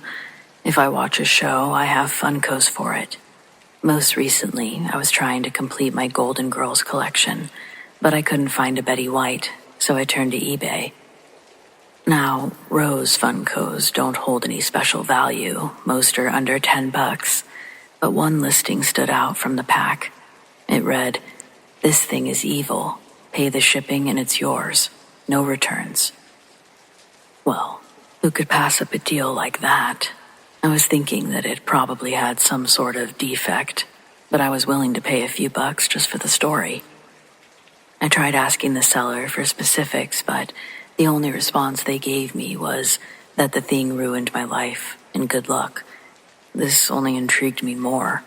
There's no shortage of haunted items or cursed dolls on eBay, but they usually come with detailed claims of actual paranormal activity. Yet this person was either too lazy to come up with a good story or too traumatized to talk about it. And either way, I was going to get the doll. A few weeks later, Rose arrived and she looked perfect. The box was in mint condition. I was shocked, my curiosity only increasing. What was the seller's angle? They had a great rating, no complaints, no other haunted items. I couldn't figure it out, but their loss seemed like my gain. I put Rose on the shelf with the rest of my Golden Girls, and I went on with my day. When I woke up the next morning, I went into my office to discover that 3 shelves worth of Funkos had fallen onto the floor. It's safe to say that that had never happened before. I don't have any pets, there's no earthquakes where I live, so what the hell? The next day, same thing. I go into my office and there's a pile of boxes on the floor. This time I was angry. 2 rare ones landed under heavier ones and took on some damage. I like to think that I'm a fairly logical person, but I'm also extremely paranoid. So my first thought was, dear God, did they put something inside that box? Like a remote control camera or tiny robot? I don't know, but it had to be something. I opened Rose and checked every inch of her, but it was just a normal Funko and box. There was nothing extra inside. Nothing seemed to be tampered with. When I was done, the box couldn't really be called mint anymore, so I just threw it away and put Rose on my nightstand. Have you ever woken up in the middle of the night, but you weren't sure why? You know that thing where you think you heard a noise, but now you hear nothing, so maybe you dreamed it. It happened to me twice that night. The second time, I got up to go to the bathroom and I stepped on something painful. It was Rose. She'd fallen onto the floor. Again. More annoyed than anything, I put it back on the nightstand, did my business, and returned to bed. The next morning, I rolled onto my back and felt another sharp pain. Rose was in the goddamn bed. I hadn't even placed her on the side next to the bed. If anything, it should have fallen on the floor again. Sweet, innocent Betty White was starting to seem like a secret sadist. Crossing over from angry to freaked out, I threw it in a drawer and planned to forget that it existed. That night, I went to get into bed, but it was occupied. Rose was on my pillow, like someone had placed her there. If I didn't live alone, this would have been the simple explanation. But no one has been in my house. I'm practically a hermit. No one else is ever here. So again, I ask, what the actual hell? That was my last straw. I took the Funko back to my office and locked it in a filing cabinet. That's where it is now. I haven't had any other incidents, but I only go there during the day. I haven't exactly been checking on it. I don't really know what to make of all of this. Like, how the hell does something end up haunting a Funko doll? That's absurd even for paranormal standards, I would think. And not just any Funko doll. Betty White. I guess the only thing I really need to know now is, does anyone want a used Rose Funko doll? It's yours for the price of shipping.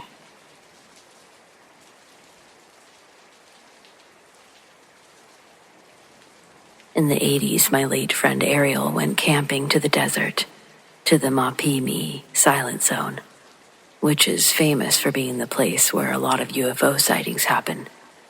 One night he was sleeping in the sand, under the stars, and suddenly he woke up. He saw in the horizon some strange lights.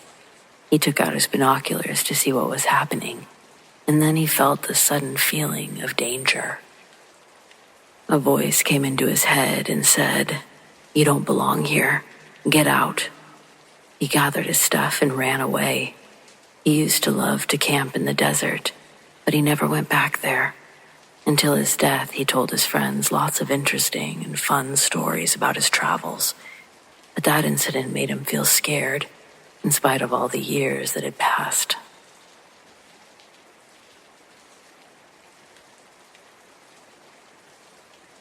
I worked nights at an office depot in the early 2000s. There were 2, at most 3 of us locked in the store overnight. The manager would let us out at 6 a.m. No one could come in or out without setting off the alarm. The weird things that happened started with footsteps down the hallway.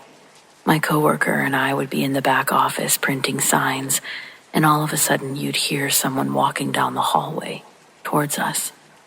One of us would peek out, and there would be no one there.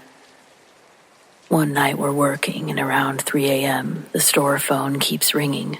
My coworker finally picks it up, listens for a few seconds, and says, "Sorry, you have the wrong number," and hangs up. It rings again. Same girl. He hangs up. Calls again. This time he puts her on speaker.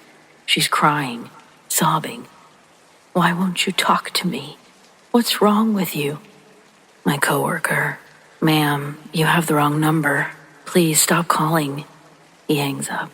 He looks at me and he says, "This is fucking weird, man." I tell him it's just some crazy person calling. No big deal. The phone rings again. He puts it on speaker. "I'm not crazy." Click. She hangs up and never calls again. Scared the ever-loving shit out of us. One night I'm stocking the supply side of the store, envelopes and stuff like that. My coworker comes running over from tech and heads to the next aisle over. He says there's someone in the store. I think that he's messing with me, but he's clearly disturbed by it. We search the store, and no one's there. I asked what he saw, and he says that there was a man walking parallel to me on the next aisle. He was up on a ladder stocking printers and saw him. He was extremely spooked by this, almost falling off the ladder. One night, 3 of us were working together in one aisle, goofing off, really, and we hear a man's voice on the other side of the store yell out, "What the hell?" at the top of his lungs. It scared all of us so badly, we called the morning manager. He wasn't happy, told us to quit fucking around. When I took 2 weeks off for my honeymoon, the guy that they got to cover for me lasted 1 week before he quit. I ran into him a few weeks after I got back, asked him what happened. He said he couldn't do it. He kept seeing people standing there out of the corner of his eye, but when he looked, no one was there. He said footsteps turned into something charging at him, something invisible. The night crew stopped when I left. My coworker quit and they hired a woman to replace him. Her second night, she came up to me and said the back of her neck was on fire. I looked, and she had these fresh, deep red scratches running from her neck to the middle of her back. They weren't bleeding, but they were obvious. and they looked painful. It scared the hell out of her, and me, to be quite honest. That was the last straw for me. I quit a few days later.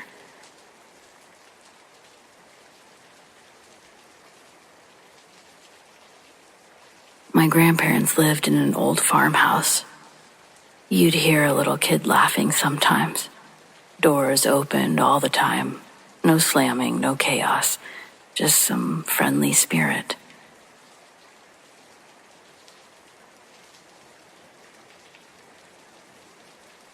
I've hunted the woods around Catahoula Parish most of my life. My granddad taught me everything I know. Tracking, still hunting, how to read a trail like it's a sentence. I don't rattle easily, and I sure don't spook at every twig that snaps, but what happened last fall made me hang up my gear for the season. It was late October. Weather had finally turned, cooler in the mornings with that bite in the air. It tells you the deer season's getting good. I'd set up my stand before sunrise near Little River, deep in a stretch of bottom land I've hunted for years. I know the woods like the back of my hand. I could walk them blindfolded. About a half an hour after first light, the woods went really still. Not quiet, just still. No birds, no squirrels, nothing was moving. And then I heard something that I'd never heard out there before. It was like this clicking sound. Not like branches or critters, it was rhythmic, sharp, like something tapping its teeth together. At first I thought maybe a hog with bad tusks or something, but it didn't sound natural. And then there was the smell. Rot. Like wet fur and spoiled meat that had been sitting in the sun too long. I've got enough deer to know the scent of decay, but this was something different. I stayed frozen in that stand, trying not to breathe too loud.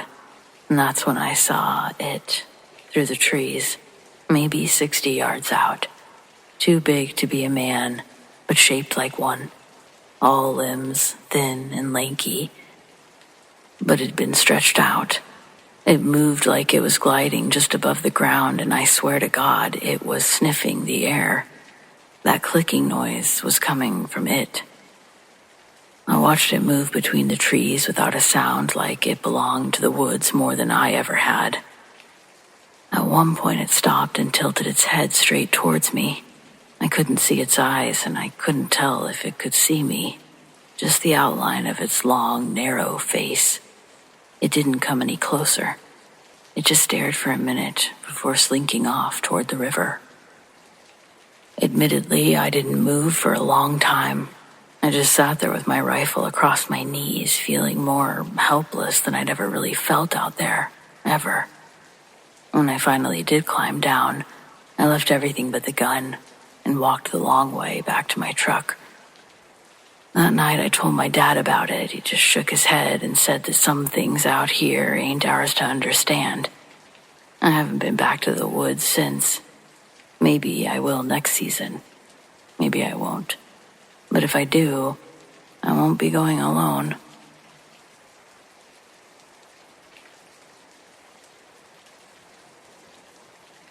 There was a show that aired in the early 90s that me and my brother got super into called James Randi, Psychic Detective. It was a program filmed in front of a live audience, and the host, James Randi, would have guests on, all who claimed to possess psychic or unworldly abilities. Then, under controlled experiments, if they can prove their abilities to be true, they'd win a cash prize of $100,000. And wouldn't you be surprised to know that none of the contestants ever won the money over the whole duration of the show being on the air?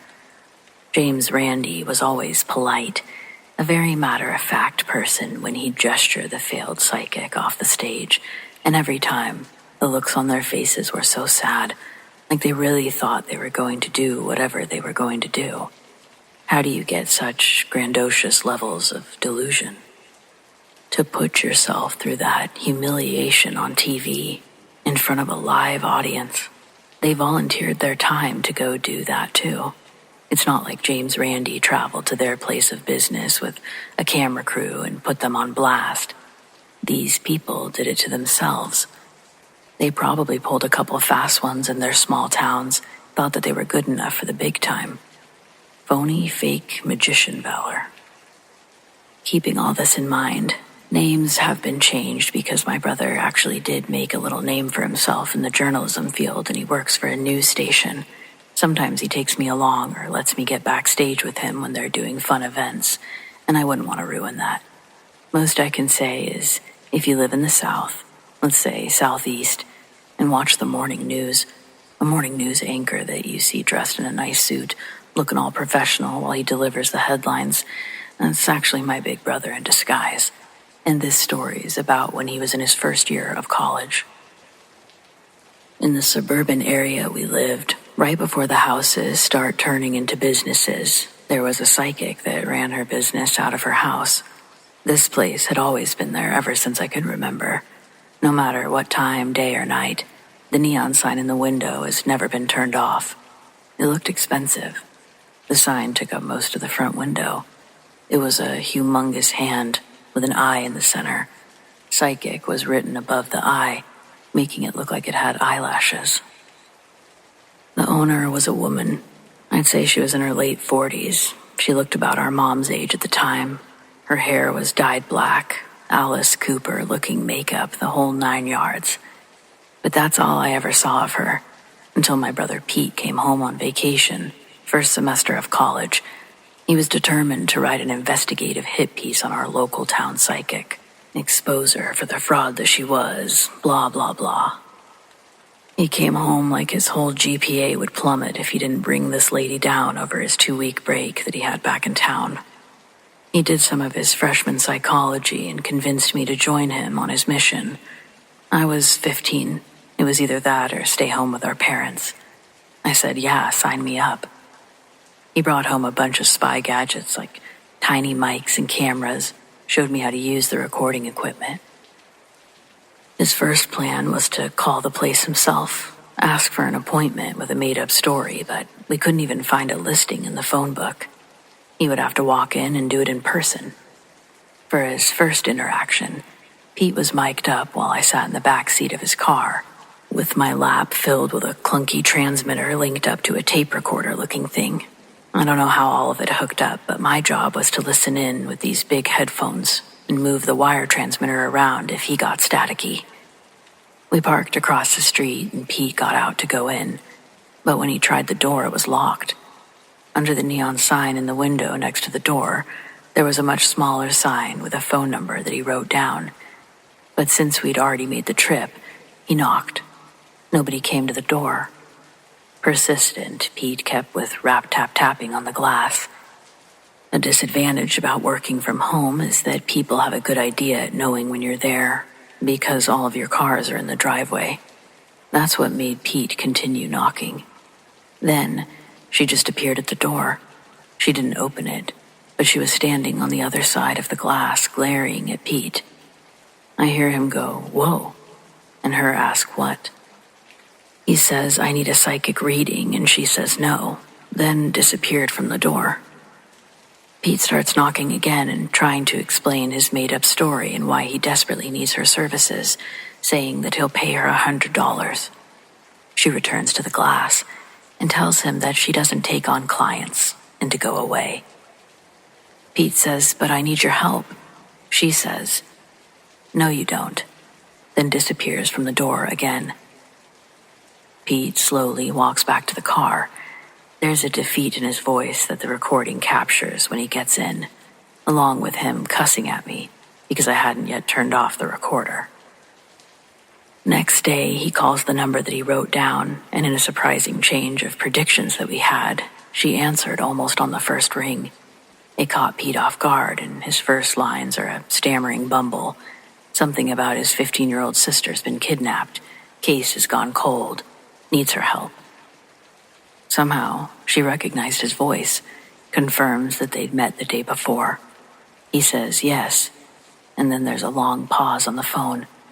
Then, she says 3 o'clock and hangs up. Pete says thank you to a dial tone before hanging up his line. He tells me she took the bait. Then we went to the garage and began setting up the equipment in his car, fitting him up with his spy gear. This time he was going to use a small camera, concealed under a baseball cap. Up until we left for his appointment, Pete spent the whole time making sure everything was perfect and rehearsing his story, telling me to throw him a curveball question so he can practice improvising answers. He was ready.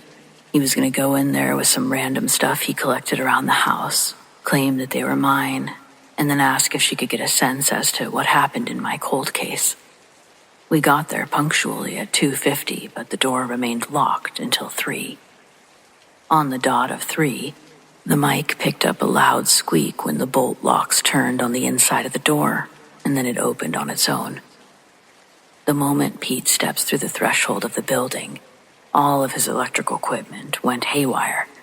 I tried moving the transmitter in all different ways, but the static wouldn't let up.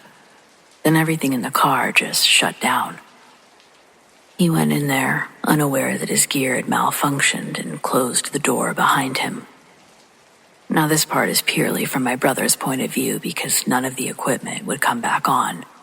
But there was no reason for him to have lied about what happened and intentionally tank his potential grade for this investigative story. When he returned back to the car, I didn't know how much time had passed. I didn't have a watch on, but he couldn't have been in there for more than 10 minutes. At first, he didn't say anything when he got in the car. I was on the edge of my seat asking what happened. What did it look like in there? Did she buy the story? But then it was the first time I'd seen my big brother cry. He put his head on his steering wheel before focusing a response between his clenched teeth. All he said was, "She's real." Then he stepped on the gas and we drove back home. The car ride was quiet. I could see Pete was still trying to process everything. Eventually he settled down, and I was able to get the whole story about what had happened. When he walked in, she was sitting at a table at the far end of the darkened room. Pete walks in and thanks her for seeing him, and he approaches the table with the items for her to inspect. Behind the woman, incense were burning, and Pete said that he saw a human figure form in the smoke and became a solid entity, standing behind the woman's chair. Again, though, we grew up watching James Randi. Pete was prepared for her tricks. She doesn't acknowledge the being behind her, and Pete ignores it as well, doing his best not to look intimidated or even entertained by something he thought debunkable. My sad cold case story is retold. As she pushes some of the items around on the table in front of her, her hand freezes over an old book. She looks up from the table. She stares deep into my brother's eyes. She says, "Your sister is not missing, but someone else is trying to talk to you." Pete sticks to his story, but is willing to see what she means by someone else. He asks, "Who?" And she asks, "Do you have an uncle, Norman?" He says, "Yes," because we really did have an Uncle Norman. She asked if he died. Pete says yes, because Norm had died in an accident a few years earlier. Norm was like Pete's idol or hero. When she mentioned his name, his skepticism began to melt, and he couldn't hide his genuine emotional response when she started talking about him. We hadn't role-played a situation like this. Pete didn't know how to respond to getting called out directly, still staring right at him. She tells him that she knew he was there under false pretenses. He gave up the goods and admitted to the hit piece he was trying to write for class. How do you stay in business if you don't take clients? Who are you ripping off to pay for all of this expensive stuff? With no other options, he let his questions fly. She told him she doesn't take monetary payments for her services. She knows who really needs her and who doesn't. The decorations in her home and even the home itself were gifts for her, ones that had been given by grateful clients. Then she says, "Norm is here though, and he wants to tell you that he's burning in hell for eternity." She laughs and tells Pete that his soul was weak and that she'll make sure demons devour it to recoup Pete's disrespect. He stood up from the table, started to gather the things that he brought. The woman left him with one last warning before Pete could run out. She addressed him by his real name, saying, "Pete, heed this warning, or you too will join your pathetic Uncle Norm in hell. Never return to this property. If you're walking down the sidewalk, cross the street before you reach my house, or your last name will be a synonym for cursed misfortune." He says he didn't even try to remember that, but he can't forget it. The cloud figure standing behind her then moved like it was coming towards Pete, and that's when he almost fell trying to get out of there. And that was the end of it. I think he changed the topic of his investigative piece on some protests happening at his campus. It was the last time my brother ever attempted that hard-hitting nose-to-the-ground journalism. He traded it for a more political field and never looked back. That psychic's house is still there to this day, and to this day, I don't really have any reason to be walking on that sidewalk, entering town, but if I ever do find myself moseying up that way, I make sure to cross the street before passing the house.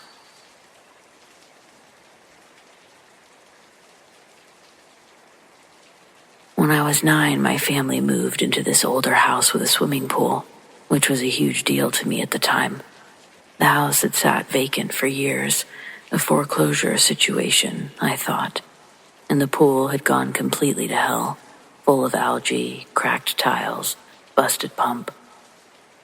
But my parents had some money saved and spent weeks fixing it up before we officially moved in. I remember my dad joking that the pool was the reason they bought the house in the first place. I helped during the renovation by mostly getting in the way, poking the gunk with sticks. But once it was filled and blue and sparkling again, it did feel like magic. The backyard smelled like chlorine and sunscreen for most of that first summer. It was perfect until it wasn't. I remember the first weird thing happening maybe a month after we moved in. I was swimming alone one afternoon. I wasn't supposed to be, but I always begged and pestered, and eventually my mom would cave so long as I promised to stay in the shallow end. That day I was just floating around on my back when I felt something grab my ankle and yank. It wasn't like kicking off the wall or brushing against a leaf. It was a pull, hard enough that my head went under and I swallowed water. I came up coughing and flailing, completely freaked out. My mom came running when she heard me yell, but of course, no one was there. She asked if I'd slipped, and I said no, something had grabbed me. Her face did this weird thing where it stayed calm, but her eyes didn't. She made me get out immediately, and we didn't talk about it again. After that, I didn't want to swim alone. And then more stuff started happening. At night, we would hear splashes. Not like frogs jumping in, but big splashes, like someone cannonballing into the deep end. The first few times, my dad stormed outside, thinking it was teenagers that had broken in, or that an animal had fallen in, but he never found anything.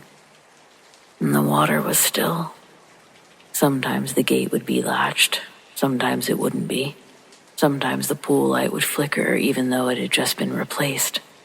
We'd hear water sloshing and crying, muffled, like someone was underwater. One time my bedroom window fogged up from the outside in the middle of the night. It had a small handprint on it. It became this quiet thing in the house. We didn't talk about it, not really. If I said something, my mom would tell me I had a bad dream or was stirring things up again. But even they were on edge. I caught my dad draining and refilling the pool once with no explanation. Just said the filter was acting up. We moved when I was in high school. Nothing dramatic, just a new job for my dad in a different city. It wasn't until I came home from college one Thanksgiving that my mom let something slip. She'd had too much wine, and we were sitting around after dinner when I mentioned how creepy the pool had been. She kind of froze and then said, "You know, I never told you this, but the people who lived there before us, they had a little boy. He drowned in that pool. We learned it later, but we couldn't tell you." I just stared at her. "They left after that," she continued. "Never came back for their stuff or anything. Your dad found out when he was talking to the old mailman. Said the kid got stuck under one of the broken pool covers. While his mom was just inside making lunch. He was only 7. I was 9 when we moved in. Anyway, I still have a really hard time with swimming pools."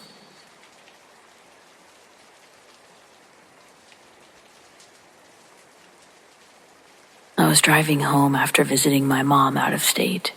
It's a 9-hour trip through mostly empty stretches of highway. I usually try to do it all in one go, but this time I was dragging. Around 2 a.m., I decided to stop and rest my eyes for a bit. I pulled into a rest stop just over the state line, one of those older ones, fluorescent lights humming above cracked pavement, vending machines inside a building that smelled like old coffee and disinfectant. There was one other car in the lot, parked way over in the corner. No lights on. Looked empty. I went inside to use the bathroom and grab a soda. There was a woman already there, standing near the vending machines, facing them like she was trying to make a decision. She didn't acknowledge me, just stood there, completely motionless. Something about it kind of made my skin crawl. It was subtle, barely anything I could name, but the way that she was standing felt off script, like someone had posed her and walked away. Her limbs didn't hang naturally, and her body didn't shift weight or breathe the way a person would when they're alone in a quiet space. I cleared my throat and I said something like, "Long night?" She turned her head just slightly, just enough for me to see her eyes. They were a bit wide, not in surprise, just in a frozen way, like she hadn't blinked in minutes. Her face didn't really move, but her mouth pulled into a smile, looked more like a crack spreading through porcelain, but a smile nonetheless. I found myself stepping back, but I told myself I was being dramatic, overly tired and imagining things. But I ducked into the bathroom, just to put a door between us. I waited longer than I needed to, hoped that she'd be gone by the time I came out. When I stepped back into the main room, the place was empty, but I hadn't heard the door open. No footsteps, no sounds at all. Outside, her car was still in the same spot, but now the back door was hanging open. Not wide, just enough. I didn't look inside. I just got in my car and I locked the doors, and I left. A few miles down the highway, I pulled into a different rest stop. Brighter lights, people milling around. A little safer feeling, I guess. Near the bathrooms was a bulletin board. There was faded flyers, but a missing person poster. A few of them. And there she was. Julie. Last seen 8 years ago. Disappeared from a rest stop. I took down the number. I reported what I saw, even though deep down, I don't think what I saw was a missing person. I think it was a ghost. Her ghost. As far as I know, she's never been found.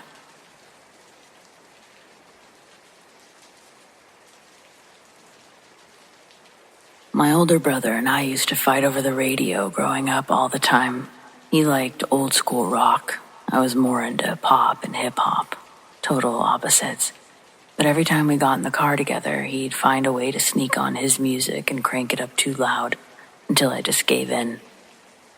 He died several years ago. Motorcycle accident. A few months after the funeral, I was driving home late from work at night. My phone had died, so I turned on the radio for some background noise. Just static. I hit scan and let it roll through the channels, hoping to catch anything. And then I heard it. His favorite song, Shine On You Crazy Diamond by Pink Floyd. It was exactly the song he'd always played. Just a few clear seconds of it, like it broke through the static for only me. And then it was gone. Nothing but fuzz again. It happened again the next week at a different time, but the same stretch of highway, same song. After it happened a third time, I remember pulling over. I sat there in silence and I said out loud, "I hear you, all right?" I wasn't trying to dismiss him. I guess I was trying to acknowledge him. I've driven that road a dozen times since, and I've never heard the song again.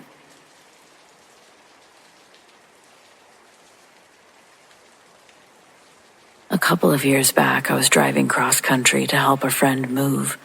Took the long way through the middle of nowhere. 2-lane roads, stretches of farmland, and open sky. Around midnight, I pulled off for food. Found this little diner off the highway. It was something that didn't show up on GPS, but it had a glowing open sign and a gravel lot filled with pickup trucks. Inside, it was quiet. Old ceiling fans, smell of coffee and grease, one waitress behind the counter, a cook I couldn't see, a few folks scattered around the booths. I sat near the front, ordered pancakes and coffee, and that's when I noticed a guy. It was just a man sitting in booth 9 by the window, drinking black coffee, staring out at the parking lot. He looked ordinary, so I don't know why he stood out to me. A worn jacket, worn hat. There was something about him that didn't sit right, but I couldn't put my finger on it. Eventually, he turned and looked at me. And then he smiled, like he knew me. Not in a we've met way, more like he recognized something about me. He raised his mug in my direction like a toast, then turned back to the window. The waitress came by to fill my cup and I asked, "Hey, do you know the guy over in 9? She gave me a weird look. "There's no one in 9. I turned. The booth was empty. Just coffee steam still rising from a full mug. The waitress didn't even check. She just took the mug, cleared the whole booth, like it wasn't strange. No question, no reaction. I paid and left without eating. The weirdest part, when I got back to my car, my radio, off the whole drive, cracked on and played a single line from an old country song. Some folks pass through just once, but you'll never forget 'em. Then it shut off again. Later, when I'd asked my friend if he'd passed an old diner on the way, he said he never saw one. I couldn't find it on my way back either. Either I took the wrong way because I didn't know where I was going, or it just wasn't there anymore.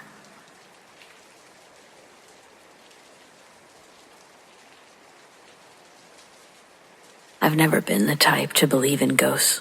Not in a cynical, prove-it-to-me kind of way. I just never really thought about it much. I work in HR, I drink too much coffee, I spend most of my day answering emails and wondering how my inbox is somehow always full. This event happened maybe 2 years ago. I had just started a new job working in a converted historic building downtown. It was neat with its high ceilings, exposed brick, lots of character. It used to be a post office in the early 1900s, and before that, apparently a courthouse or jail, depending on which hallway plaque you believe. I stayed late my second week on the job to finish some onboarding paperwork. Everyone else had cleared out by 5, but I wanted to get ahead. Around 6:30, I was the only one left, sitting at my desk on the 3rd floor. The only light on in the entire wing. It was quiet except for the hum of the exit sign and the occasional creak of the old building itself. But I heard footsteps, not above or below, but on my floor, coming down the hallway, slow and deliberate. I figured it was maintenance or security, but then I remembered the security guy came through right before 5. And there's no cleaning staff until after 9. I poked my head out and said, "Hey, sorry, didn't realize anyone was still here." No answer, just the footsteps continuing. So I followed them down the hallway. Empty office after empty office. No one there. The footsteps just stopped, mid-hallway. I stood there for a second, wondering if maybe the building's acoustics were playing tricks on me, when I felt something, just a shift in the air, like someone was behind me. I turned around and caught a glimpse, just a flash, of someone stepping into one of the old mail sorting rooms. The door swung gently shut behind them, even though I hadn't heard it open. I went in, heart racing. The room was empty. I even checked behind the filing cabinets. Not a thing. When I told my coworker about it the next day, they just said, "Oh yeah, that wing's weird. The mailroom used to be part of the old jailhouse. They say one of the inmates died in there. Locked in overnight. Forgotten." I figured that was just office gossip, they said. Sure. I laughed it off, of course. Said it was probably just nerves, but I don't want to work late anymore. Not unless someone else is there.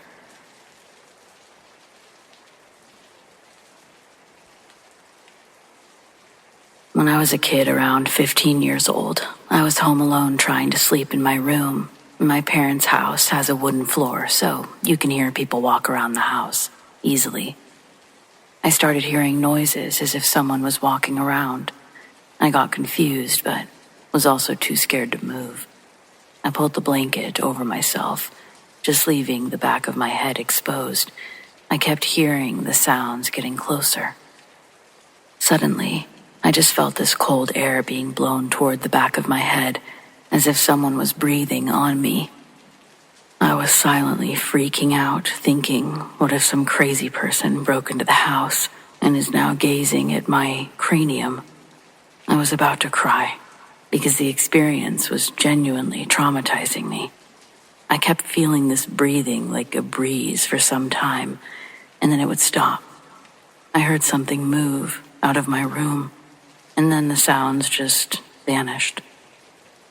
I also sleep with the door to my room closed, and the next morning, it was open. Safe to say I didn't sleep properly for weeks after that. I told my parents about it. They checked for any signs to see if somebody had been breaking in. They found nothing. Also, they asked our next-door neighbor to take a look at his cameras to see if anyone had entered or left the house that night. And again, nothing. His security cameras reached our porch, and nothing. Not really a paranormal thing I saw, but I felt, because there was definitely something in our house, and it still creeps the fuck out of me to this day.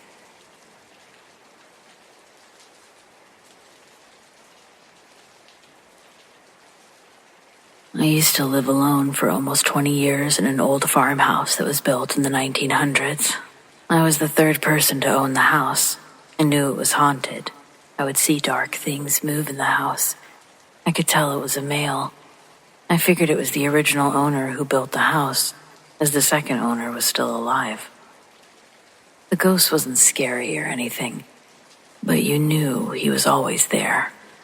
I kinda made a deal with him, told him he could stay in the den and the rest of the house was mine. This arrangement worked for almost 20 years, until I got remarried. My new husband never believed that it was haunted, always made up an excuse for all the strange occurrences. One day, my husband was in the bathroom, getting dressed. He was mad at me, yelling about something.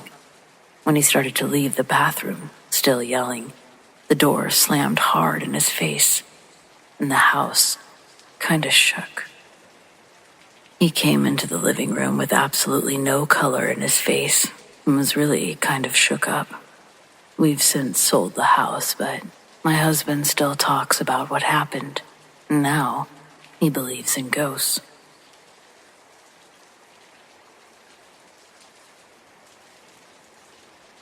When I was a little kid, my dad and I would often sit on the front steps just before my bedtime. He'd just let me rattle on about whatever was on my mind, and I always looked forward to it. So one night we're sitting there in a big ball of light, sort of pale yellowish color. It flies over the house. It was moving fast, and it made no sound that we could hear. It was headed straight north and quickly vanished over the trees across the street. I was predictably excited, jumping up and pointing at it. Dad calmly took me by the hand and herded me into the house. He had a brief, hushed conversation with Mom, and I got put to bed. The next morning when I brought it up, they say that I must have dreamed it. Years later, Dad admitted that yeah, he saw it too, but he still wouldn't talk about it.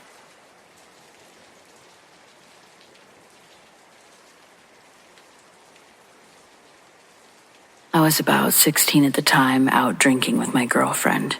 It was about midnight and we were walking back to my house. There were 2 ways to get there, a busy street and a long bike path through the woods. So we took the bike path. I was walking about 6 feet in front of her, and I got that feeling, like something was watching us. It was like a bee sting somewhere like I'd never felt before. I just knew something bad was about to happen. In a split second, I heard it. A sound like someone forcing all of the air from their lungs. And then I heard my girlfriend scream.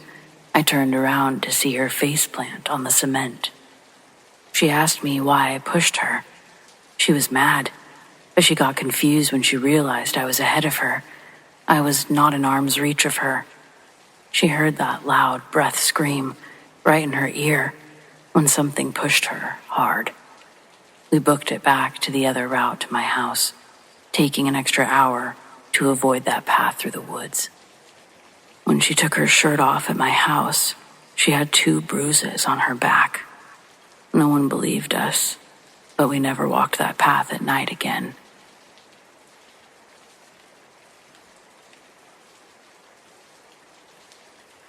This happened about 4 years ago while I was staying in a hotel just outside of Tulsa.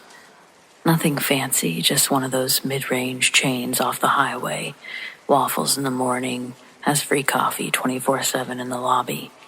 I was on a short work trip, just an overnight stay. I got in late, checked in. I headed straight to my room on the 3rd floor.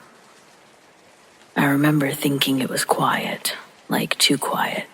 No TVs through the walls, no thumps from above or below, and no one else in the hallway. That's rare for a hotel like this, but I figured I just got lucky. Around 2 a.m., I woke up feeling weird. Not sick or anything, just like I wasn't alone. It wasn't something loud or anything banging or lights flickering, just a sensation. I sat up in bed and instinctively looked toward the armchair by the window. There was a woman sitting there, not moving, just sitting with her hands on her lap, looking straight ahead, but not at me, towards the TV, which wasn't even on. She was older, gray hair, long sweater, pale face. For half a second, I thought maybe I'd had a stroke or fallen asleep in the lobby or something. Then I blinked and she was gone. I don't mean she faded away or stood up. I mean she wasn't there. The chair was empty. I didn't scream. I didn't get up. I just sat there with my hands gripping the blanket like a little kid. Eventually, I turned on every light in the room, checked the closet, the bathroom, under the bed. Nothing. But I didn't sleep again that night. Just kept the TV on, waited for the sun. The kicker, when I mentioned it to the front desk on checkout, trying to laugh it off like, hey, y'all got any ghosts on the 3rd floor? The clerk just smiled too quickly and said, "You're not the first to ask." I didn't push it. I just took my receipt and left, but I haven't stayed in that hotel chain since.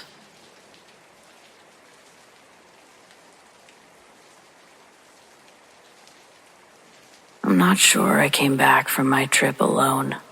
This happened last year. I took a solo trip up to northern Idaho, 3 days off-grid, just me, a tent, and the quiet. I wanted the kind that would make my ears ring. I've done solo trips before. They're sort of a reset button for me. No emails, no deadlines, no noise. Just trees and wind and my boots on the trail. I camped near a ridge that overlooked this narrow canyon surrounded by pine. It was beautiful, cold but beautiful. While I was setting up my tent that first evening, I spotted something half buried in the dirt near the base of a tree. Just a rock, smooth and dark, but something about it caught my eye. It was unusually round. When I picked it up, it felt warm, almost like it had been sitting in the sun, except it hadn't.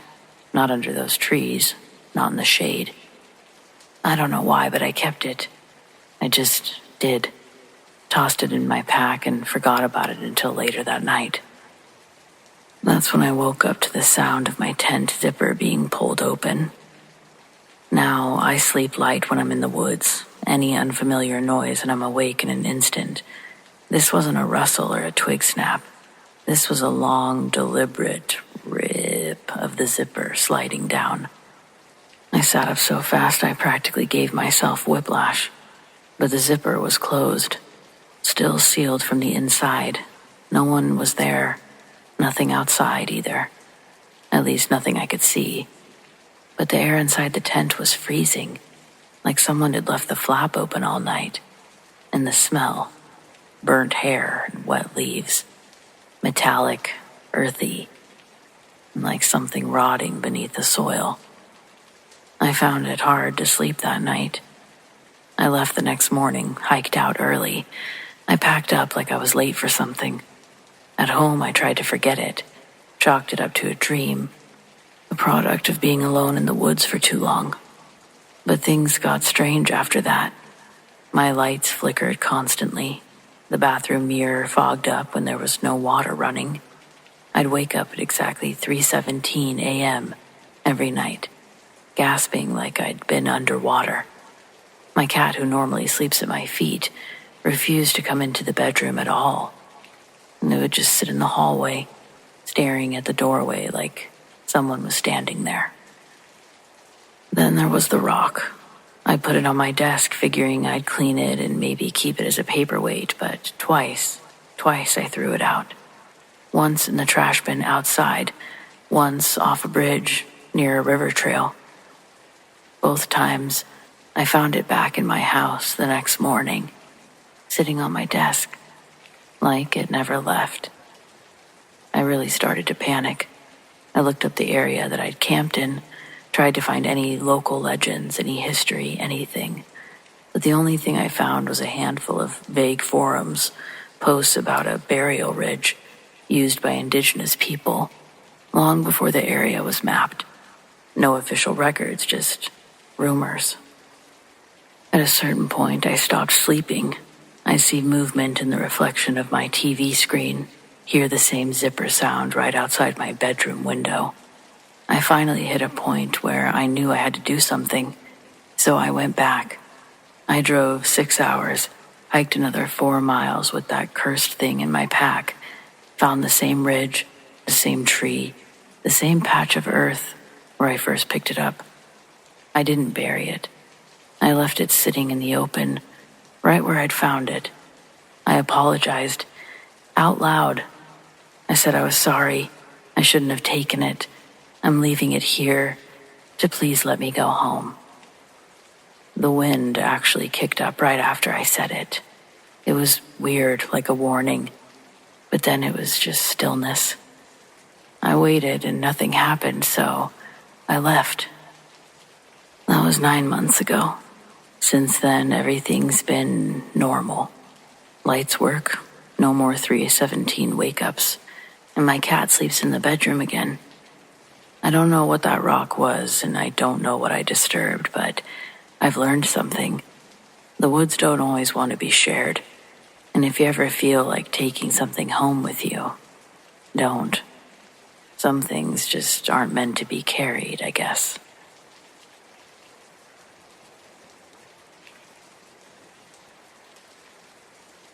I swear I saw Mothman. It was an outdoor movie night at one of my relatives' houses. I saw a tall, hairy, furry black figure. It had long arms and glowing red eyes, and it was in the tree line staring at me.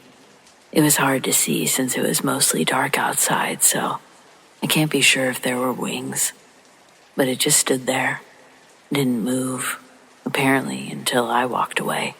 When I came back, it was gone. I was probably around 8 at the time. I wasn't scared when I saw it. I was more intrigued. It didn't seem threatening or anything. I just went to see if somebody else could see it, but it was gone when I got back. Understandably, no one believed me.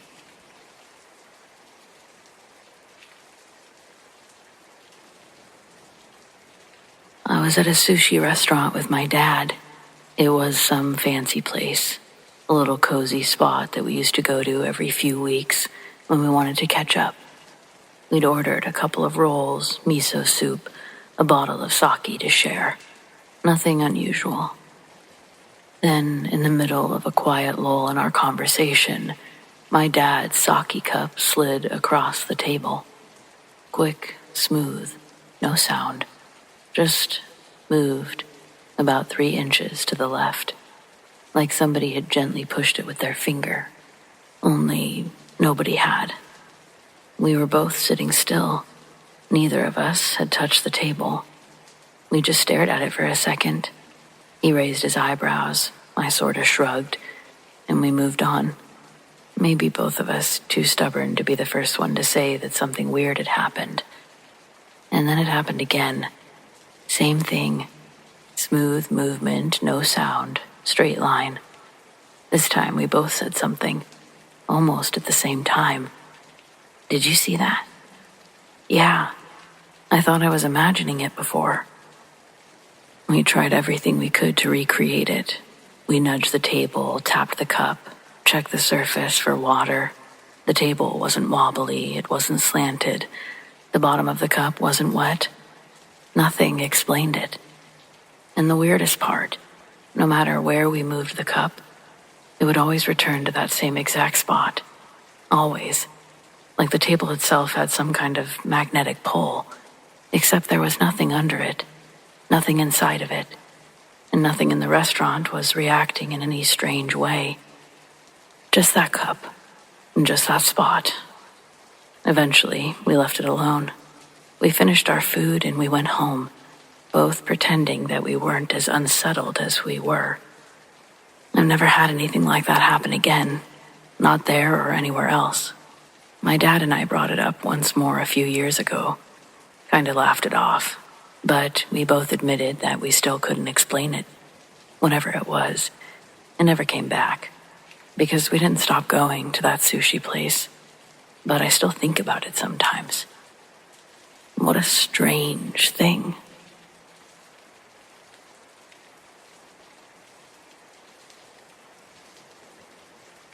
I was little and hungry. We were poor, so, as usual, there was no food in the fridge. I opened the fridge and I saw nothing. I closed it, but I got a funny feeling and opened it again. There was a perfectly cut up watermelon, just sitting there waiting for me. To this day, I don't really have an explanation for it. Maybe I didn't look hard enough in the fridge the first time, but it was just right there. Just sitting on the shelf at eye level for a 6-year-old on a plate. It never happened again, and that was that.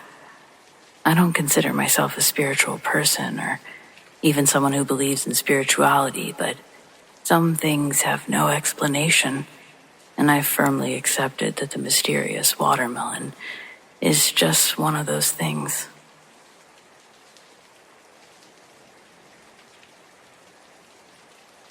A few years ago, I was driving back from a buddy's cabin in rural Pennsylvania. It was just after sunset, and it was that in-between light where the shadows are long. I was passing a stretch of farmland when I saw something move through the trees, just off the road. At first, I thought it was a deer, but it stood upright. It was thin, bipedal, and covered in pale, almost glowing white hair. Easily 7 feet tall. It didn't move like a person either, or an animal. It was too smooth and too quiet. I remember pulling over and killing the engine. I just watched. It stood in a clearing maybe 50 feet away, facing the tree line. I couldn't see a face, just its shape or outline. It never turned towards me, never ran, just blinked out. 1 second it was there, and the next it was gone. I didn't see it leave. There was no movement or sound. I sat there for a pretty long time after that, suddenly very aware of how alone I was. I still have no idea what it was, and I've never taken that road again after dark.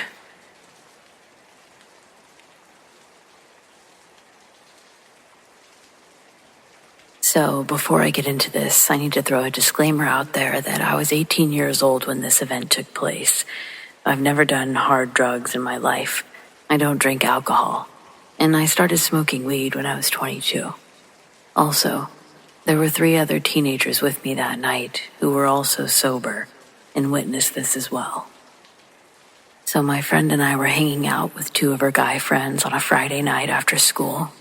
And the plans were that we were going to have a sleepover at my friend's house. We were just hanging out around town, nothing much to do in a small Georgia town, but walk around town square, go to the trails. Well, after shooting the shit for a couple hours, we got hungry. We ordered a pizza for pickup. We got the pizza and drove to a pretty quiet neighborhood where one of the guys lived. The neighborhood was tucked away pretty good into the forest, so it was really quiet and really dark in that area.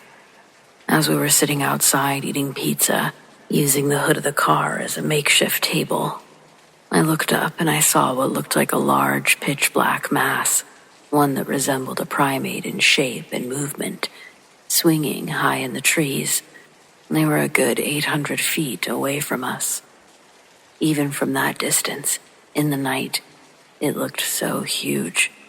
But that made no sense. We live in a small town in Georgia.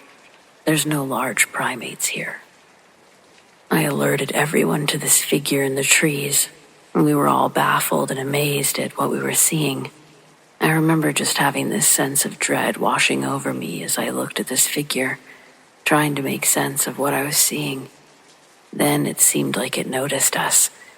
We couldn't see any distinct features, and the figure was pitch black, but somehow, you just knew it was watching you. Suddenly, this shadow, ape-like figure stood tall, and you could almost see it shifting before your eyes. It began to resemble something more closely the shape of a large man. He was holding on to a branch with one arm, just staring at us with unseen eyes. Everyone was frozen, so still and so quiet. It seemed like the sounds of the night froze in place with us. We were just transfixed on this dark figure in the trees. Then this creature crouched over, and as it did, its shoulders seemed to stretch impossibly higher, reaching over its head.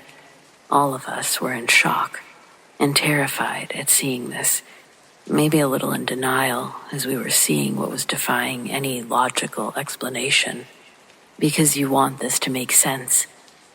And then this creature's shoulders, for the lack of a better word or better way to explain this, they seemed to grow into these huge wing-like shapes. Then this dark figure jumped off the branch and flew off. It soared, I guess. I knew what I was seeing was real, because when that happened, we all ran to the car without talking, just screaming and running as fast as possible. We sped away from there. We were all freaking out, trying to find any logical reason, something that could explain what we'd just witnessed. But there was nothing. Needless to say, no one slept that night. We were all too terrified that maybe that thing followed us back to my friend's house. I should mention this was back in 2010, so I didn't have a good camera phone to capture whatever we saw back then. Even now, I don't know that it's the first thing I would think of, though. It was crazy.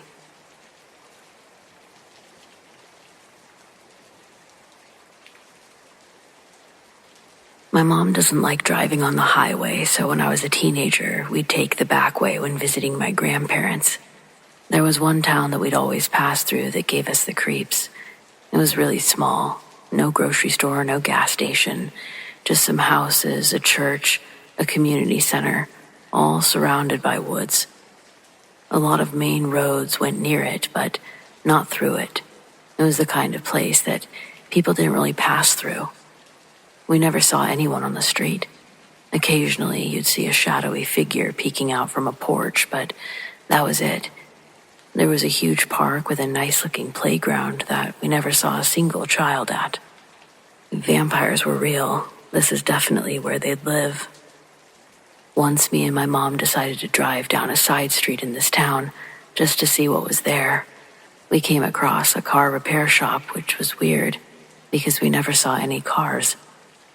As soon as we approached, this guy came out.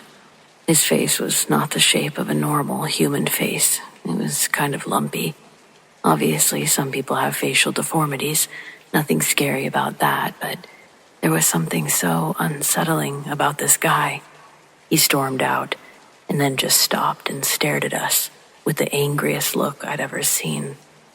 It didn't help that this was the only human we'd seen outside in a town we'd driven through dozens of times.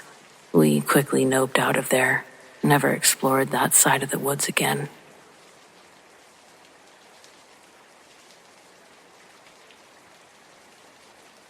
I was working at a hospital as a waiter.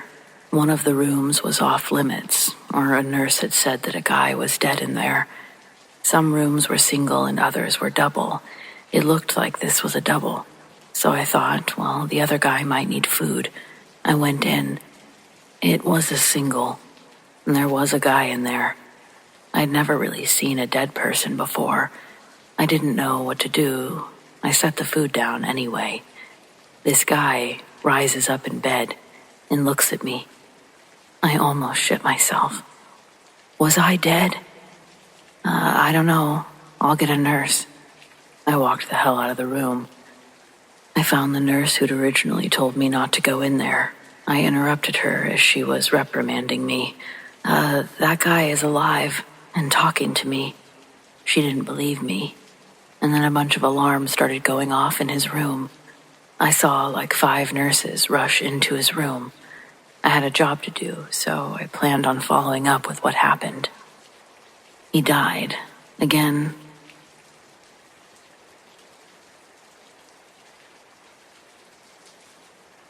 When I was a kid, we lived in a house with a basement that scared me. Nothing was wrong with it. It wasn't unfinished or gross. It didn't smell or have spider webs. It was just wrong. Like it had too much space where there shouldn't be any.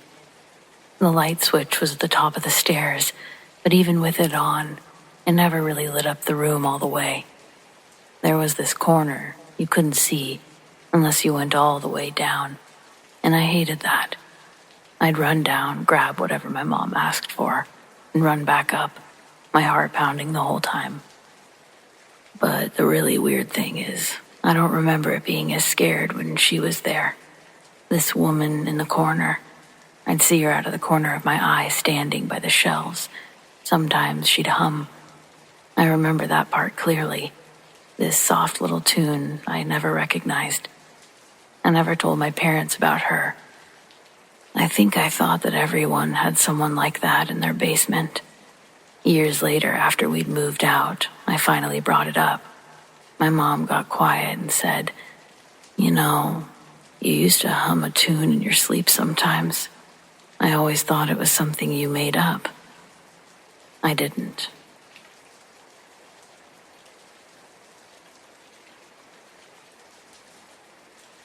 After my grandma passed, my dad took her old rocking chair and put it in the corner of our living room. It had always been her chair, the one she sat in during the holidays, always with a blanket over her knees and something warm in her hands. A couple of weeks later, I was home alone, reading on the couch. It was dead quiet, no TV, no windows open, no heater running. And the chair started rocking. Just a little, back and forth, slow and steady, like it always had when she was sitting there. I stared at it for a good 10 seconds, waiting for it to stop. It didn't. I didn't move, I just whispered, "Hi, Grandma." And it stopped. Never happened again.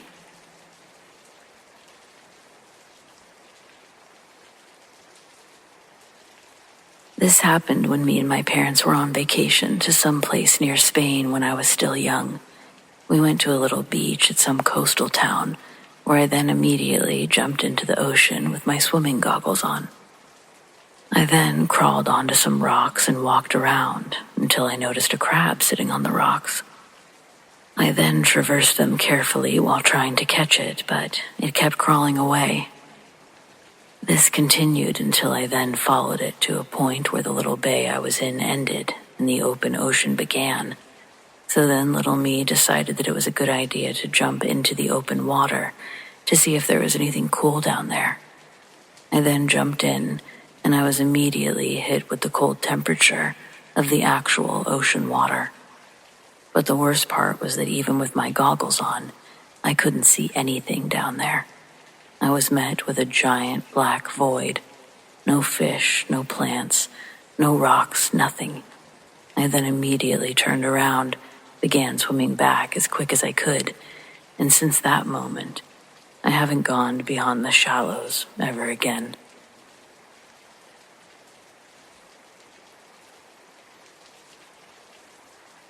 I was around 5 or kindergarten age when we lived in this small rental house in rural Illinois. The layout was simple: living room, kitchen, 2 bedrooms, a bathroom. What I remember most clearly, though, was the man that used to stand in the doorway of my room at night. He never came in. He never said a word. He just stood there with his hands resting on the door frame, looking at me. I wasn't afraid of him. He didn't feel scary. He felt sad. I remember once asking my mom why the man looked so tired. She asked, "What man?" And I told her, "The one that watches me sleep." That got me a full sweep of the house and a nightlight installed the same day. I remember years later, I was about 17. My mom and I were looking through old family photos, and I stopped cold at one of them. "That's him," I said, pointing to a man in a flannel shirt standing on a porch. My mom got quiet. "That's your Uncle Paul. He died in that house before you were born."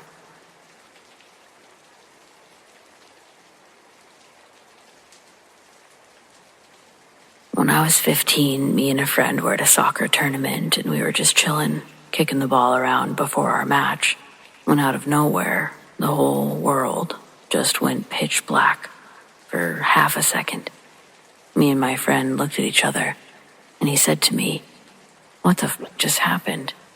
You saw that too, right?"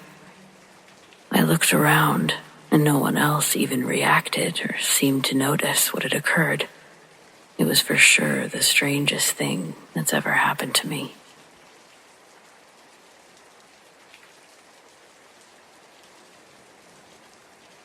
I was 12 years old and staying with my parents at a hotel in Dallas. I was in the adjoining room. At some point in the evening, I got a call on my hotel phone and answered it. A man claiming to be hotel security told me to unlock the door so they could do a security check. I told them okay and hung up. I went to see my folks' room, and I told them to unlock their doors so security could check on them. Clearly, my folks were upset. They explained that the door locks were there to protect me. Later that night, I woke to a pulling on the door. It was creepy as fuck.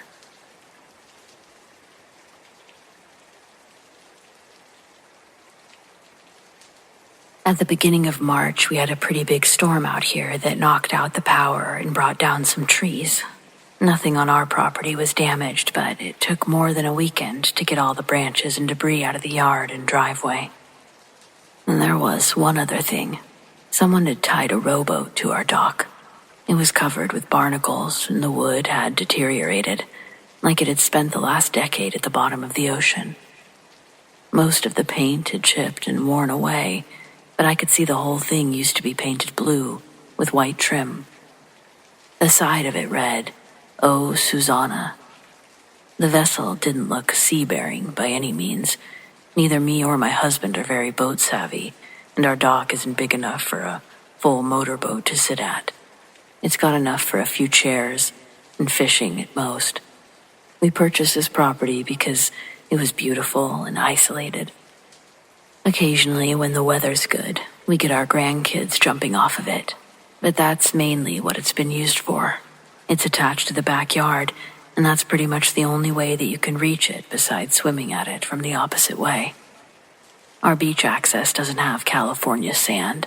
It's pebbles and bigger, a rocky man-made half-circle that connects our backyard to the dock. We have a security camera that faces into our backyard. It doesn't reach as far as the water, but it gets the whole grassy part of the yard. Our back deck and a little bit of the driveway. Everything that leads from the dock is in view, but we didn't see anyone cut through our yard. Not towards the dock or away from it. But the boat clearly hadn't just washed into the shoreline because someone had lassoed it to the dock with a brown rope. Again, though, unless the owner tied the boat off and then jumped back into the water and swam away, there was no way our cameras wouldn't have caught them. Our whole system cost us a pretty penny. It's motion activated, records in crystal clear HD. Regardless, there was still a rickety broken boat on our property with splintered wood and tetanus nails that neither of us wanted our grandkids playing on. We joked that it was actually the perfect size boat for our little dock, and that we'd been considering getting something small for us to push around on the water, but it wasn't going to be this boat. We didn't know what to do with it, though. Pushing it back into the water would have just littered the seafloor by the dock, and it was way too big for my husband, Santiago, to lift and move on his own. So we thought we'd ask our son-in-law to break it apart the next time he brought the kids. It let out an eerie creak every time the waves pushed it around, almost like the boat was singing, but the current wasn't strong enough for it to fully drift back. Santi carefully placed a foot inside the boat, making sure to avoid the exposed nails. And then from under one of the benches, he pulled out a vintage Sears tackle box made of metal and copper. It was the only thing inside the boat, and when he handed it to me to climb back out, I held it up, found an engraving on the underside that said, Roebuck and Company, 1940. It was in pristine condition. No rust, no dents. I couldn't believe my eyes. Then we popped it open. We saw that it was filled with wooden lures. They all looked to be hand-carved. Some of the lures we were pulling out were so intricately crafted that they resembled small art pieces rather than fishing gear. The inside of the box was also completely dry. We closed it up and walked back into our home where we dumped it out onto the table. There must have been more than 20 different lures, a bunch of extra hooks scattered across the tablecloth. When we were done looking at all of them, we put all except for one back into the tackle box. Santi took a dragon-shaped one because he thought it looked really cool, wanted to hang it on his rearview mirror. He put that one in his coat pocket before we went to bed.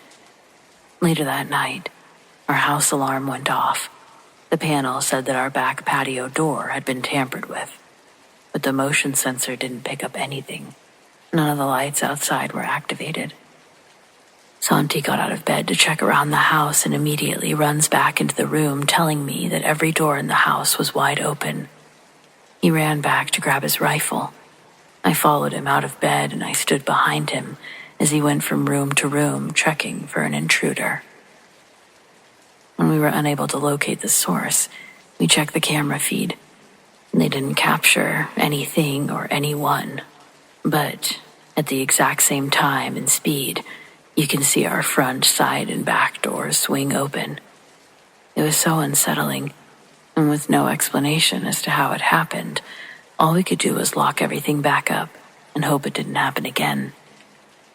I think it shook Santi more than he let on, because he grabbed his rosary from the dresser and slept with it in his hand that night.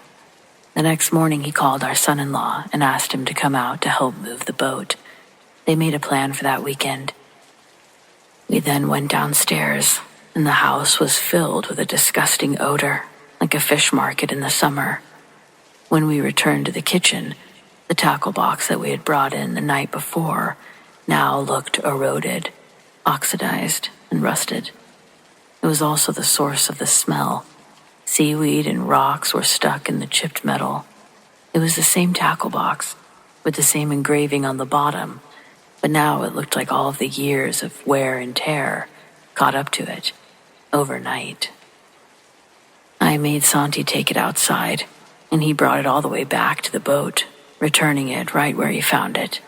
But the energy in the house still felt off. It was the morning, and a gorgeous sunrise was about to come through the window, but the house, it still felt cold. I couldn't escape that spooked feeling as I'd walked around the house. It felt like we'd brought a presence into the home, and it wouldn't leave, like someone standing over your shoulder when you're alone in a room. I'm not one of those crystal ball horoscope ladies, but I felt like I could comprehend what it meant to feel an energy shift, like when the air feels different before a thunderstorm. The hair on my arm stood up, and I felt like my baseline was staying comfortably in fight or flight mode.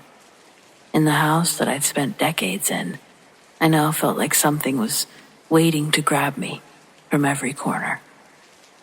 When the weekend rolled around, David, our son-in-law, came down with his truck and an axe to break the boat into smaller pieces that could easily be loaded up and moved.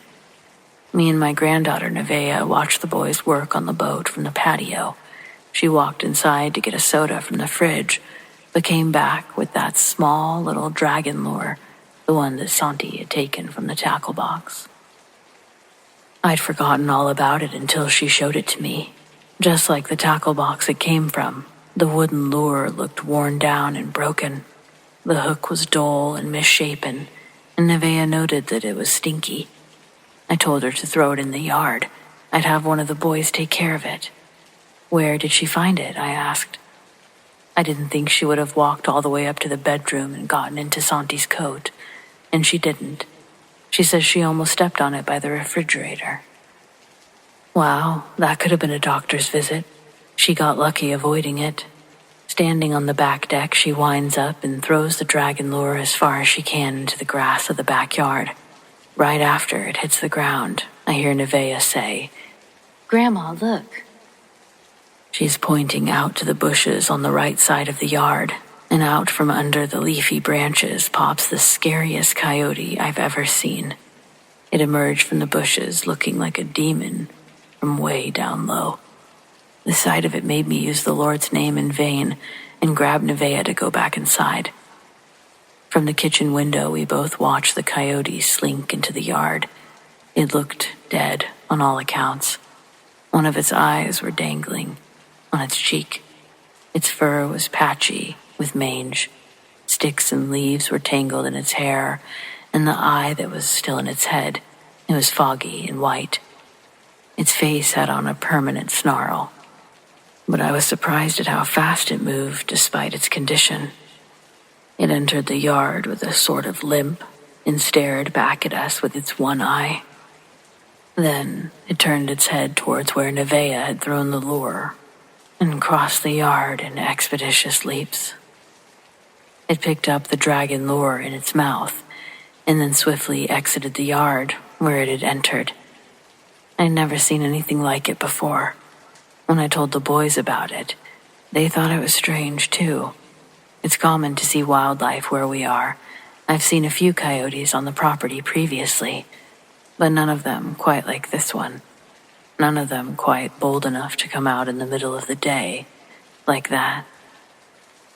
After David and Nevaeh left with the remnants of the boat in the back of his truck, Santi and I walked out to the bushes where the coyote had come from, and there was fur and what looked like bits of decayed flesh stuck in some of the lower branches. That's when Santi also told me that when he went back out to the boat with David, the tackle box he'd put back was gone. Nowhere to be found, even after the last piece of the wood was loaded. The only silver lining to the story is that the removal of the boat, the disappearance of the tackle box, they helped my house get back to normal, back to being our home again. I'd be lying, though, if I said that I didn't think about this whole incident anytime I look out onto the dock.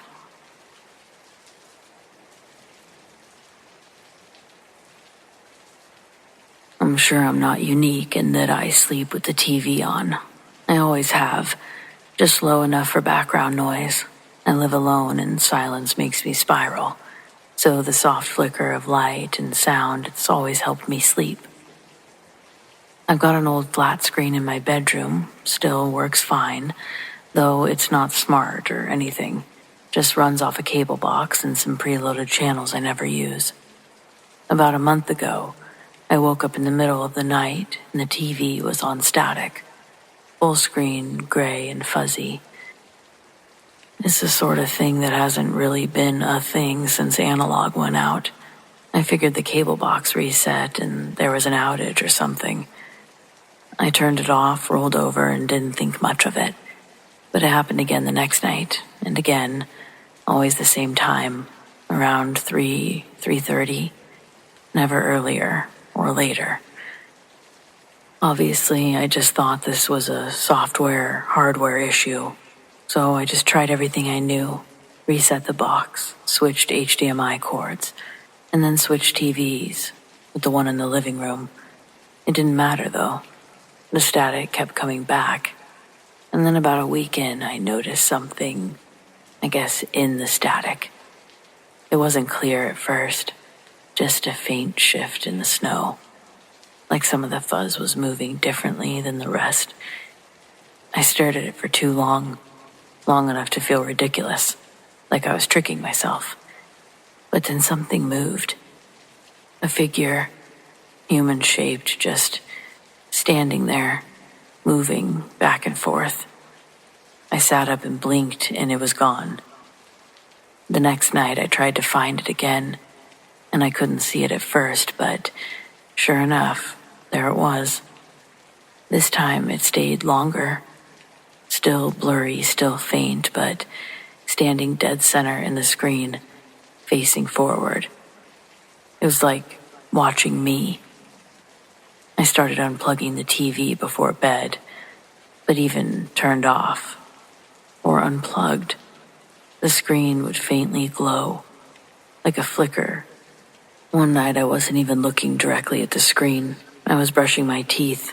I glanced over at the reflection in the dresser mirror, and I saw a figure, clear as day, standing in the middle of the static. And right as I turned, it's like it shifted. It blinked. It wasn't a trick of the light, not a glitch. It was a deliberate, slow blink. Two dark shapes opening and closing where its eyes would be. And then the screen just went black. I didn't sleep in that room after that. I decided to get a smart TV. I did plug it in, got rid of the others. I don't know. I don't even really like looking at the TV when it's off. I'm constantly thinking I'm gonna see something in it, you know? It's been a while, so it doesn't really creep me out the same way it used to, but it still does, a little. It's that weird little nagging question in the back of your mind. What's watching from the other side?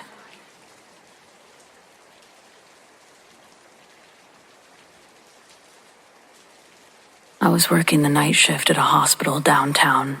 Not medical staff, just part of the facilities team.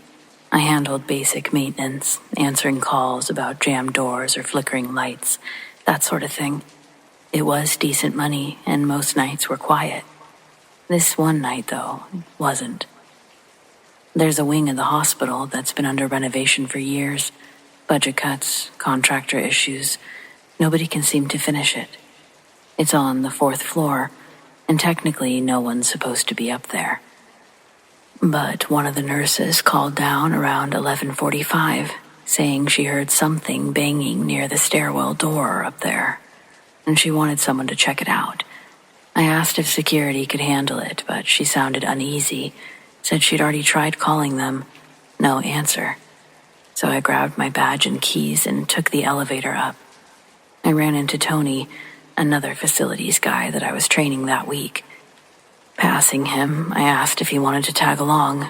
He was new, still had that jumpy energy, but he agreed. Said he didn't want to be hanging out in the basement alone again, which I didn't blame him. When we stepped off the elevator, the whole floor was dark. No motion lights, no background hum of equipment, just silent. The kind of silence that feels too big for a building full of people. We started walking toward the stairwell. Nothing out of place at first, just some tools left out. Plastic sheeting hanging from the ceiling, that smell of dust and drywall. And then we heard it. It sounded like a scream, but it wasn't loud. It was like someone exhaling a scream into your ear, not vocal, just forceful, full of pressure. All the air from someone's lungs all at once. It was right next to us. Tony jumped, actually jumped back a few feet, nearly dropping his flashlight. And then he turned to me, pale as hell. "Did you just breathe on me?" I hadn't moved. He started freaking out, rubbing at his neck, saying he felt something cold, like actual cold breath. I told him to calm down, maybe there was a draft from one of the vents. But even as I said it, I knew it wasn't true. It was too focused, too close, and there was no breeze in that place, only still, dead air. We left pretty fast, didn't even finish checking the stairwell. I told the nurse it was probably a vent shifting or something. Tony didn't talk much for the rest of the night. The next day he showed me this weird red mark on his neck, like a faint handprint. Not a full one, but just the suggestion of fingers, like pressure from something that wasn't quite physical. He didn't come back after that. Said the job wasn't for him. I've been back on that floor since, during daylight. Nothing strange. But I don't go up there alone anymore at night. If the lights are off even, I just keep moving. I don't even stop to listen. Because whatever that sound was, I don't think it was meant to be heard. And certainly not found.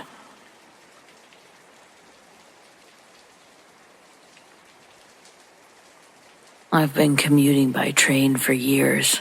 Same line, same stops, same seat if I can get it. It's predictable, which I like. I usually catch the last train home from work, leaves the station at 12:22 a.m., arrives near my apartment just before 1.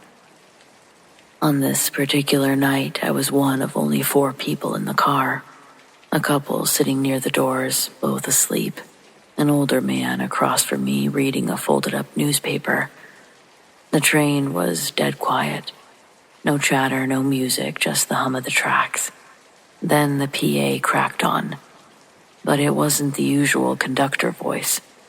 No stop announcements. Just this low whisper. So faint I couldn't understand it at first. I thought maybe it was interference. Then it said clearly, "This is not your train." I looked around. Nobody else reacted. The couple kept sleeping. The man kept reading. It was like I hadn't heard it out loud, but inside my head. A few seconds later, it came on again. "Get off at the next stop." I pulled out my phone to check where we were, but the map wouldn't load. The battery was fine, but no signal. The lights in the car flickered, just once. I stood up, walked toward the doors. The man with the newspaper didn't look up at me, The train slowed down. The stop wasn't familiar. No signs, no benches, just a platform. And fog.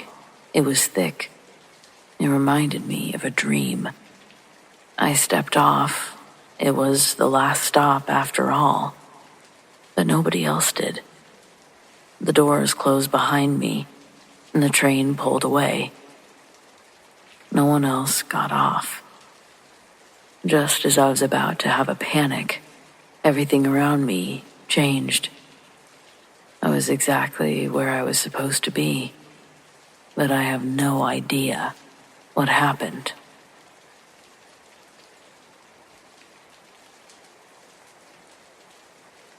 When I first started learning to drive, I was working for my dad. One afternoon after work, he asked if I wanted to drive us home. I said sure. It was my first time getting on the highway behind the wheel, and I remember being nervous but excited. Somewhere along the stretch between exits, I glanced into the rear view and I saw a guy on a sports bike. He was coming up fast behind us. I figured he'd pass us in the next lane, so I looked forward again, kept both hands on the wheel. And then I heard it. That awful sound of metal scraping asphalt. I looked around and back in the mirror. The bike was spinning down the highway on its side, sparks flying. Behind it, the rider was skidding on his back, limbs flailing like a flipped-over bug. I watched, frozen, as he disappeared under the tires of the car behind him. I slammed on the brakes and swerved off to the shoulder, yelling for my dad. We called 911. The cars around us were stopped, some people already rushing to the scene. I stayed in the truck, shaking. That was the first real trauma I ever witnessed. But here's the part I've never been able to explain. When I looked back one more time, just a few seconds after it had happened, I saw him, standing, a little ways ahead of where the bike had landed, just standing on the side of the road, helmet still on, motionless. I blinked, wiped my eyes, but he was gone. Later, we heard that the rider did not survive, dead on impact. I didn't say anything to anyone for years because I wasn't sure what I saw. But I still think about it. How could he have been standing there, whole, just seconds after I watched his body disappear under a car?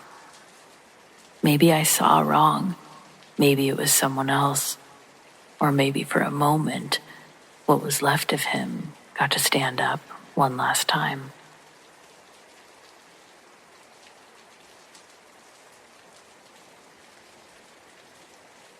I just know some people are going to laugh at this.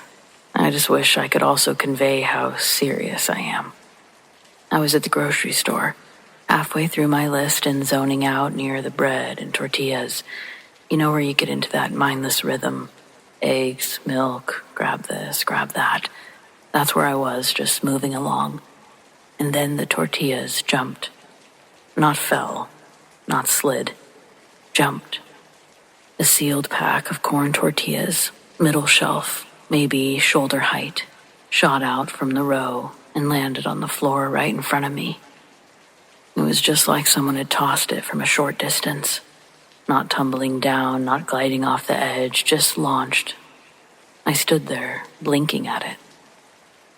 There was no one else in the aisle, no cart bump, no breeze.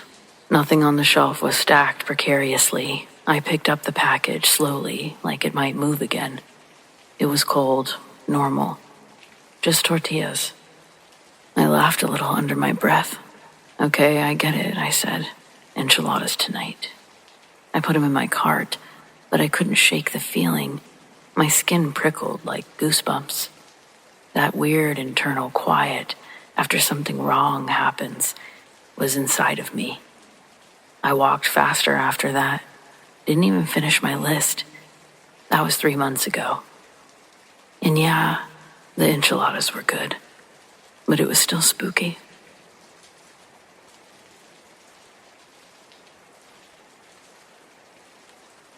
This toy had been in storage for years.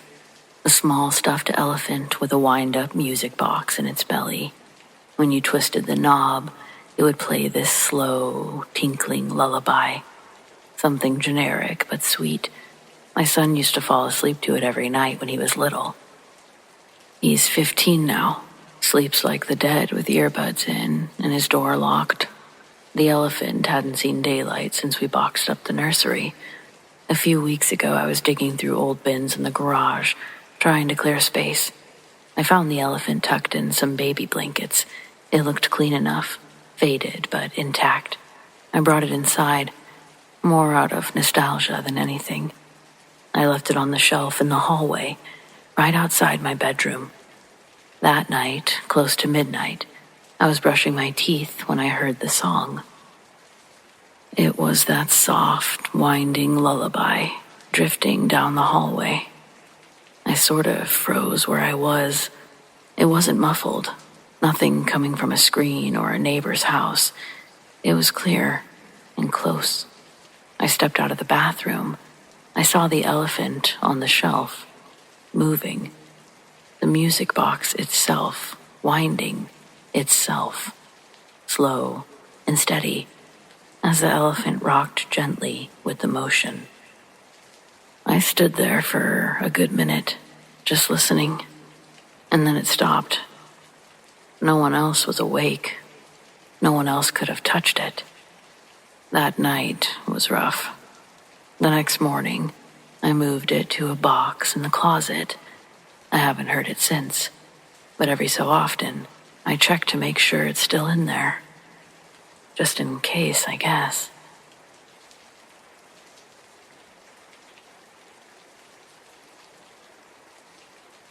I saw a Sasquatch on a family trip as a kid. This was around 91, 92. We were traveling in my aunt's RV near Lodi, California, headed to her property in the county. We were on a desolate road with only trees around. It was about 3:30 in the morning, and I couldn't sleep, so I joined my aunt in the front of the car as she drove. Suddenly, we see a figure walking on the side of the road. The figure was massively tall, covered in hair, walking on two legs, and its arms were at its side, and it had a conical-shaped head. Sadly, I wasn't aware or smart enough to turn around and look, so I only saw it from behind. But I saw it, and my aunt did too.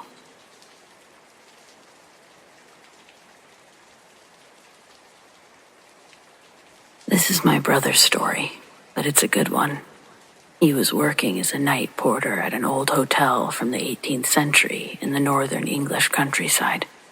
One night, a woman came down to reception, as white as a sheet, with her suitcase, saying that she could not sleep and did not want to stay there. My brother inquired why. She said that she could hear children laughing all night, and a child had entered her room with a candle, was standing at the foot of her bed, and wouldn't leave. My brother mentioned it to the manager the following morning. He was told that it was a regular occurrence.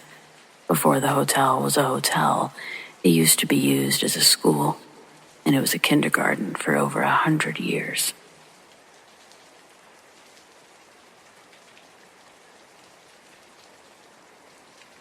This happened when my entire family was downstairs watching TV, except for my sister, who's non-ambulatory due to a developmental disability.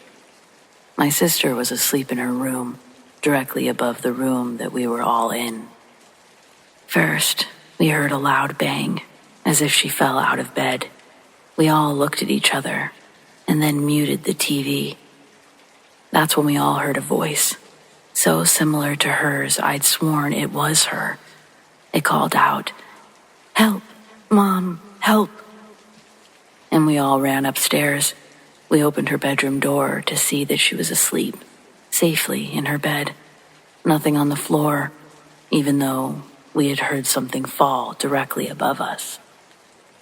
No idea who was calling for us that night. That's only one of many weird stories over the years. There was constant activity in that house.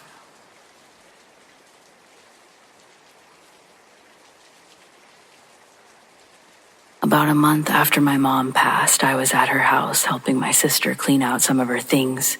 We were going through drawers in the kitchen when her old clock radio, this beat-up little thing from the 90s that hadn't worked in years, suddenly clicked on.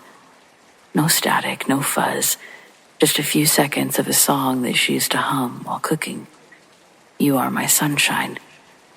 It faded out after the first line, then shut off like nothing happened. Neither of us said anything for a while. Then my sister just muttered, "Okay, Mom," and kept sorting. We didn't talk about it again, but we know what we heard.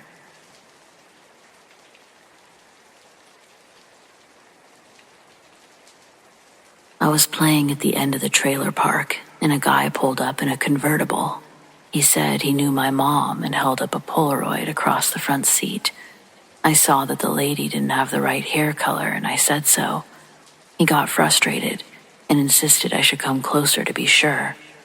I said, "No, I'm actually going to get lunch now, sorry." He gave me a fake smile and left, so I turned around. My neighbor, who later again saved my life quite literally, was walking up with an odd expression and her purse. I found out later that she had a gun in there and that there was a serial killer killing young boys in the city for about 3 years around then.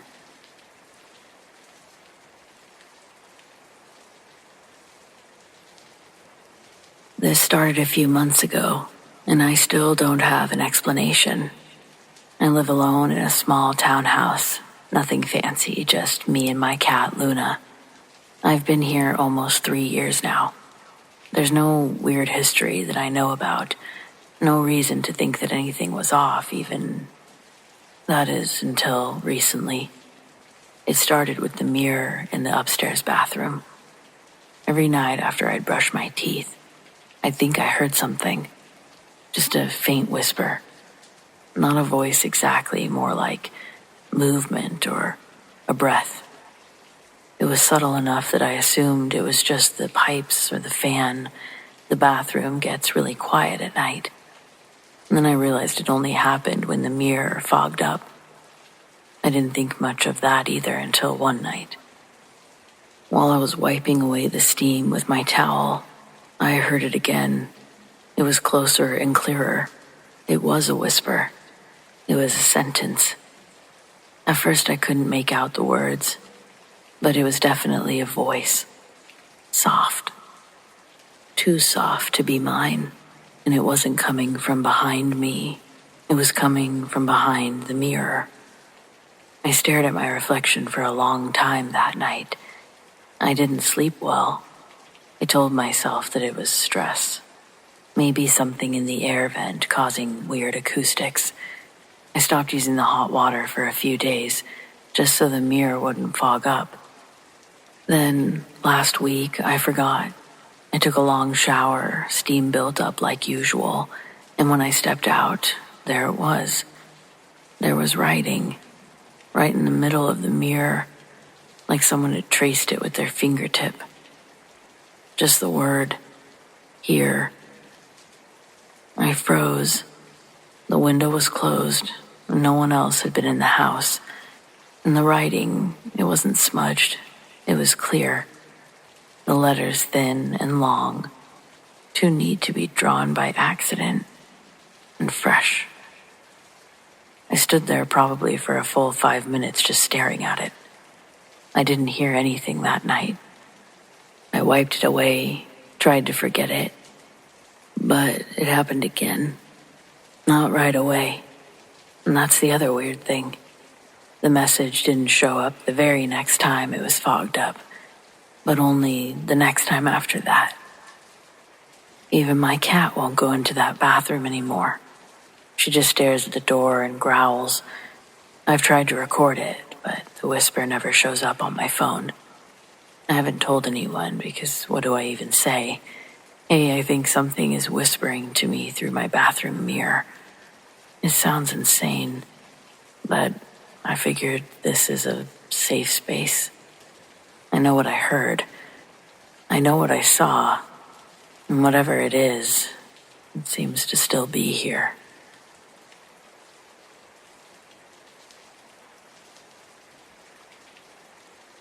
This didn't happen on the streets, but I used to work as an overnight security at an old courthouse turned city records building. The place was huge, mostly empty after 6 p.m., had this echoey silence that made your ears kind of ring. I worked solo from 10 p.m. to 6 a.m. My job was mostly just to make rounds, check doors, and monitor the handful of cameras that were still functional. The basement was always the worst. It was like stepping into a time capsule. Low ceilings, peeling paint, boxes of files from the 1950s stacked to the ceiling. Anyway, for about a month straight, at 2:13 a.m. exactly, the alarm on the third floor fire door would beep like it had been opened. The camera covering the hallway had been broken since before I started, but the motion detector would go off too. Every time I went up to check it out, there was nobody there. Door still sealed, floor empty. I even propped open the stairwell door once just to try to catch whoever it was. Nothing. One night I tried just watching from the second floor stairwell window at about 2:13 a.m. I heard the fire door open, like the metal creaking, latch releasing, all of it. But when I went to check, nothing unusual, just the same old thing. I never saw anyone, and the logs never showed any keycard access. I told the day shift about it, and they just sort of laughed, said the building was probably adjusting overnight. But one guy pulled me aside. He told me, and was totally serious, that years ago, a man had jumped to his death at that stairwell. I didn't last much longer after that. Even if that guy was messing with me or trying to scare me, the silence started to feel like it was watching me back. I couldn't really handle it.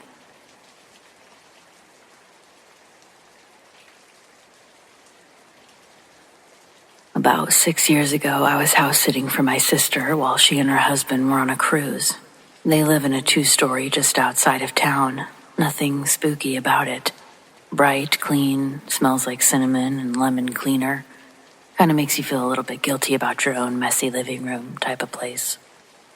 The first night was fine. I fed the dog, watched TV, went to bed in the guest room downstairs.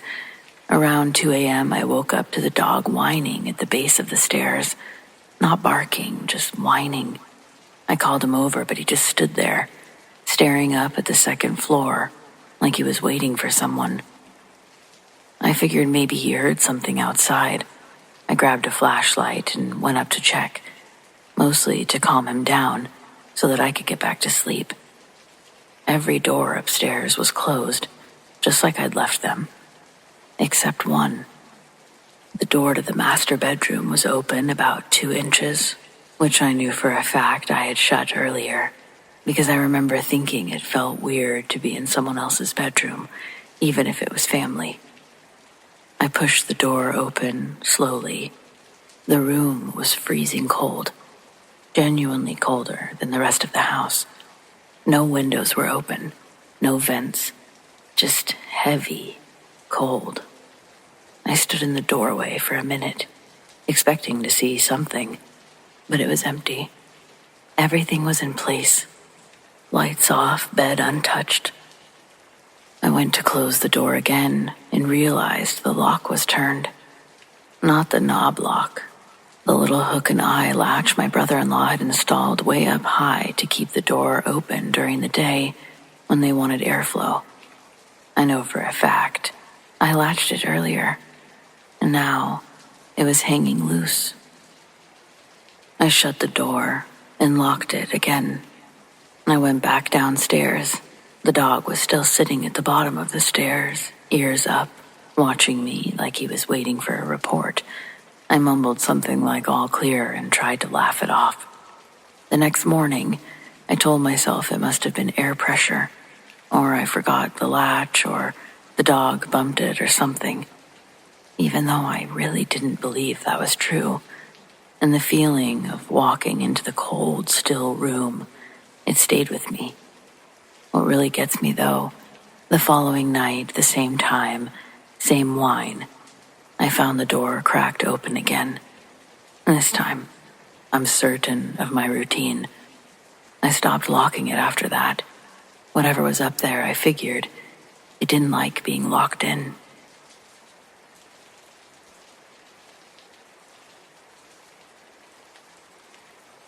A week after we buried my uncle, I started finding dimes everywhere. On the floor of my car, in the washing machine, even in a pair of boots that I hadn't worn in months. Always one dime, just sitting there. It reminded me of when I was a kid and he'd pull a dime out from behind my ear, pretending it was magic. Same trick every time. Same laugh. The last one I found was on my nightstand, just a day before what would have been his birthday. I picked it up, turned it over in my hand, and said out loud, "Thank you."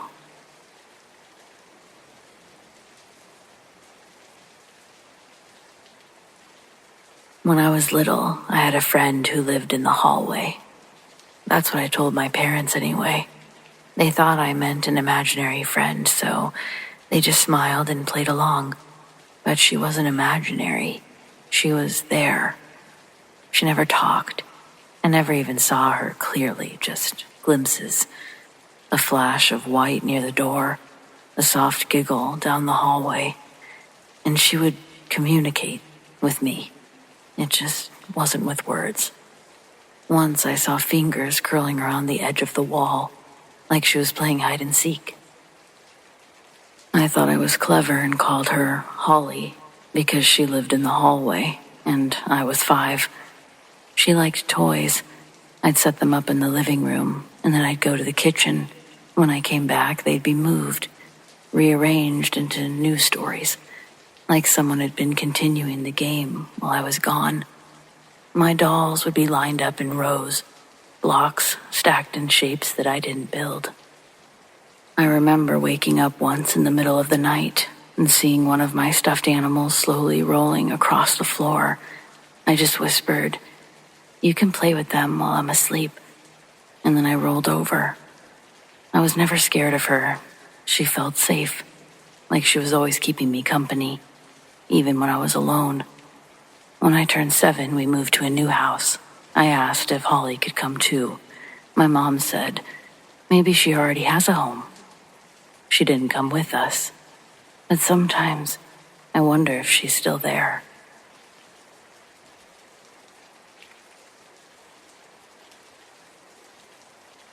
I was young when this happened, but I do remember it vividly. My parents got the house exorcised by a priest. My mom had claimed that she was seeing demons, but she was also manic.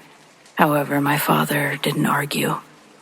As the priest walked around the house, suddenly a flood of roaches spewed out from behind the priest, emerging from the cracks in the pavement, in the floor, the walls, and fanning away from him like a wake, instantly disappearing as soon as they'd materialized. I've never seen insects act like one perfectly coordinated hive. Roaches scatter erratically and come in different sizes. These roaches were all exactly the same size and color, and they moved in perfect unison. It happened in seconds. My sister, who's also an atheist like me, saw it too. Of course, my mom explained that that was the evil itself leaving, but I could never fully trust her, you know. But still, I can't explain it. We never had bugs or roaches or anything like that in our house. It wasn't a dirty area, but I saw it. The obvious answer is a weird roach coincidence with the priest showing up, but I don't know. It was weird. I will say that my mom never saw demons again. Not after that.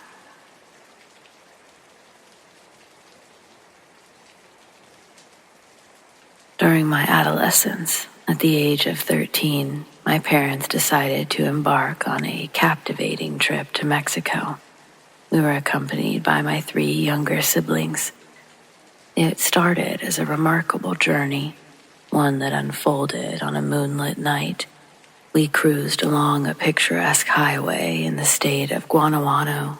However, our tranquil drive took an alarming turn when I noticed an imposing Chevrolet van trailing closely behind us for too long.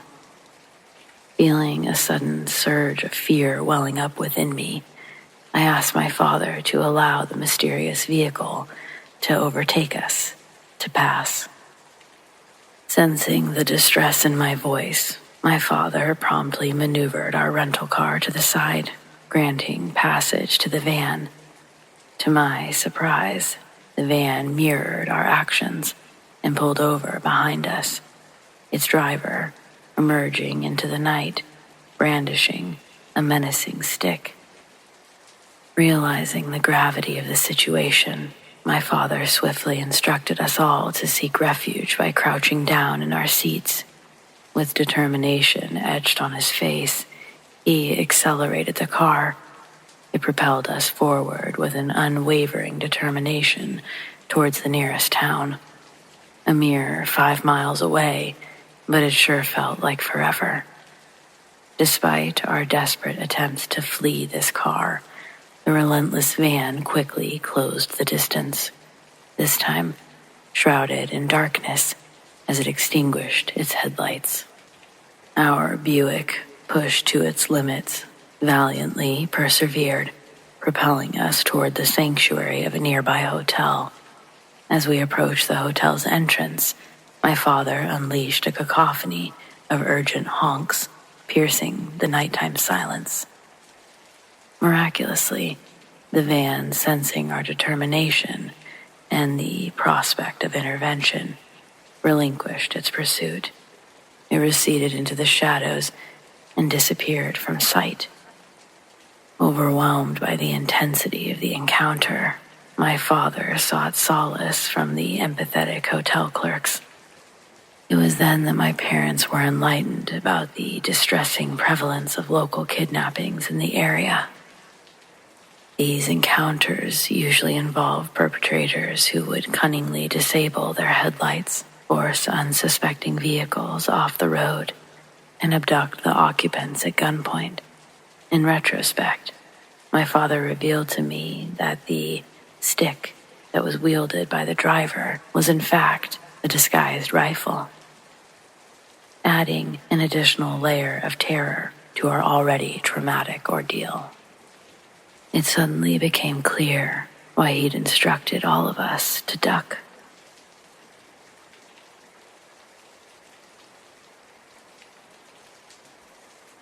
Several years ago, I took a trip to Wyoming.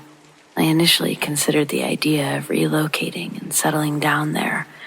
However, I soon realized that the cold weather was too much for me to handle. Regardless, before my departure, I found myself wandering along the roads in search of a warm place that was open 24 hours. As I strolled, a truck pulled up beside me, and 2 men kindly offered me a ride. Without hesitation, I accepted their offer. Unexpectedly, they informed me that they needed to attend to something quickly, but promised to return shortly. Trusting their words, I agreed to wait. The darkness fell and the temperature dropped. I decided to continue on foot as it became increasingly uncomfortable to remain there. After approximately 15 minutes, the men returned and pulled up beside me, urging me to get in the truck. As I turned to face them and prepare to step inside, they suddenly grabbed my shoulders and forcefully pulled me into the vehicle. A sense of panic washed over me, and an inner voice urged me to escape from the truck, as it was evidently unsafe. In that moment, I turned to the only thing I knew, prayer, and entrusted my safety to God. It was then that I heard a change in their plans. Instead of driving me to Walmart as originally intended, they revealed their intention to take me to their apartment. Remarkably, it was at this point that the voice seemed to take over, transforming my own voice into that of a deep and powerful man's. Stepping out of the truck, I bid the men farewell, expressing gratitude for the ride in a masculine tone. I spoke loudly, emitting a hearty laughter, and confidently walked away from them. The two men appeared hesitant to approach me. Once I had reached a safe distance, my voice returned to its usual range. Without hesitation, I made my way to the nearest police station, where I sought refuge and assistance. They provided me with the necessary support, eventually escorting me to a warm and secure hospital, where I could spend the night safely. Once again, I turned to prayer, this time seeking a bus ticket to Florida. Miraculously, my prayers answered once again. I obtained the means to travel to Florida. To this day, I ponder whether the two men perceived me as a man rather than a woman that fateful evening.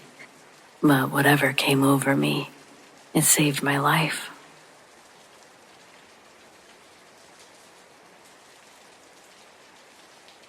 The worst summer job I ever had wasn't really the worst job ever, but one isolated incident kept these feelings resonating through the years. When I saw this question, I knew I had to answer. I was a summer camp youth club leader at the YMCA for 1 year. I'd already been working for the Y, but that was the first year they'd asked me to be a camp counselor for 2 weeks in July. Usually it would be my lead that attended these trips, but she was just about to give birth or had just given birth. Either or, I was next in line. It was extra money, and a month before I got that offer, my boyfriend at the time cheated on me with my friend at the time, Carrie Bernadette McLennan. That snake bitch ruined my summer schedule indefinitely. Yet another big incentive to get away for a few weeks. Sure, I'd be watching over some kids, but what's the worst that could happen? The morning arrives and me and the other camp leads are supposed to show up early for an orientation. Then the kids would arrive shortly after. Each lead receives 5 kids for their troop. I wish that I could say I remember all the kids' names that I had in my troop. I know there was a Tabitha because we called her Tabby Cat, but out of the girls I had, the only name I distinctly remember, and will always remember for the rest of my life, was Beth. But why Beth? Here's why Beth. And this shit literally started on the first day. Well, night, because that's when she started scaring the girls. I don't know if it was even a full moon that night, but Beth kept telling everyone that something changes in her during a full moon. Once her parents had found her on the front lawn with bloodied clothing after a full moon. Dumb shit like that. A few of these girls were churchgoers, so Beth's demonic claims were really getting to them. Oh yeah, Beth told them that she could talk to the devil before the full moon thing.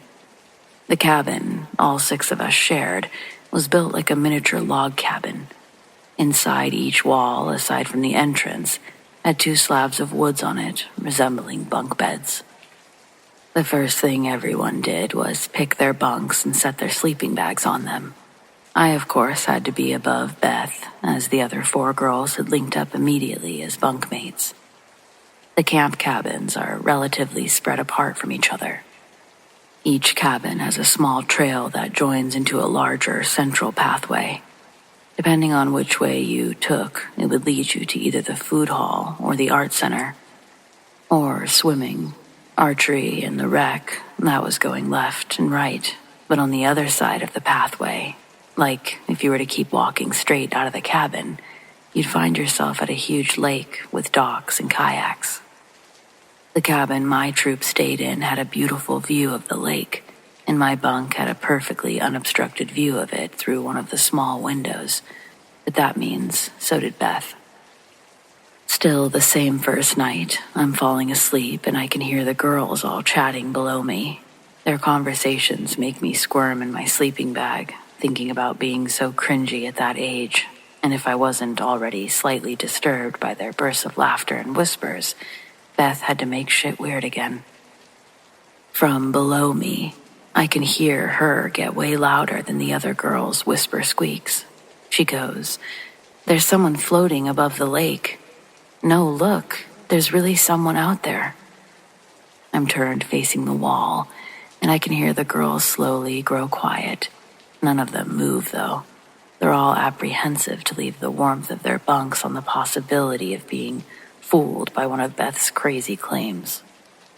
For me, though, all I had to do was turn over. So I did. I'm looking about 120 yards from our window to the water, and suddenly I felt that impending sense of doom, that deep fight or flight fear. Beth wasn't lying. I saw a man suspended just above the water of the lake. If he was in the water, I would have thought that he'd drown, but he was floating above the water. His shadow, it was visible on the calm waves under him. One of the girls eventually gets up to look. She sees it too, and calls for the other girls to come to the window. They all press against it, looking at this anomaly. This blocks my view of the lake, but almost right after they all gather at the window, they all begin to scream and run back to their beds. Pretending I'm asleep, I can hear them all talking back and forth about how a blue light came up from the lake and pulled the man down into the lake. They argued if they saw a tentacle reach through the blue beam of the light to grab the man. One of the girls was quietly sobbing, and I fell asleep to Beth's voice repeating, "See, I told you so."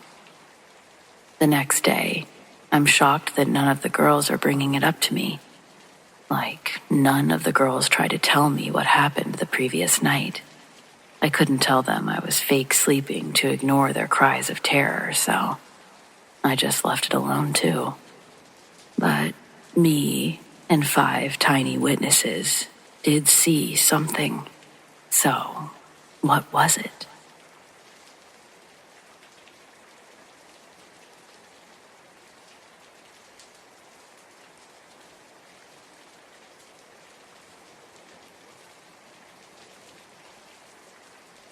Years ago, I used to be a lifeguard. Small neighborhood pool, nothing fancy, just 6 lap lanes, a diving board, and a chlorine tank that always leaked. I worked there every summer in my teens, then stayed on part-time in my 20s while figuring out what to do with my life. Now I work with the city through Parks and Rec. We happen to be responsible for the property the pool sits on. It's an old pool anyway. We shut the place down in 2011. Technically, it was a chemical issue. Filters went bad, the water turned cloudy, and one of the staff had a bad reaction. But unofficially, there was an incident that no one talked about.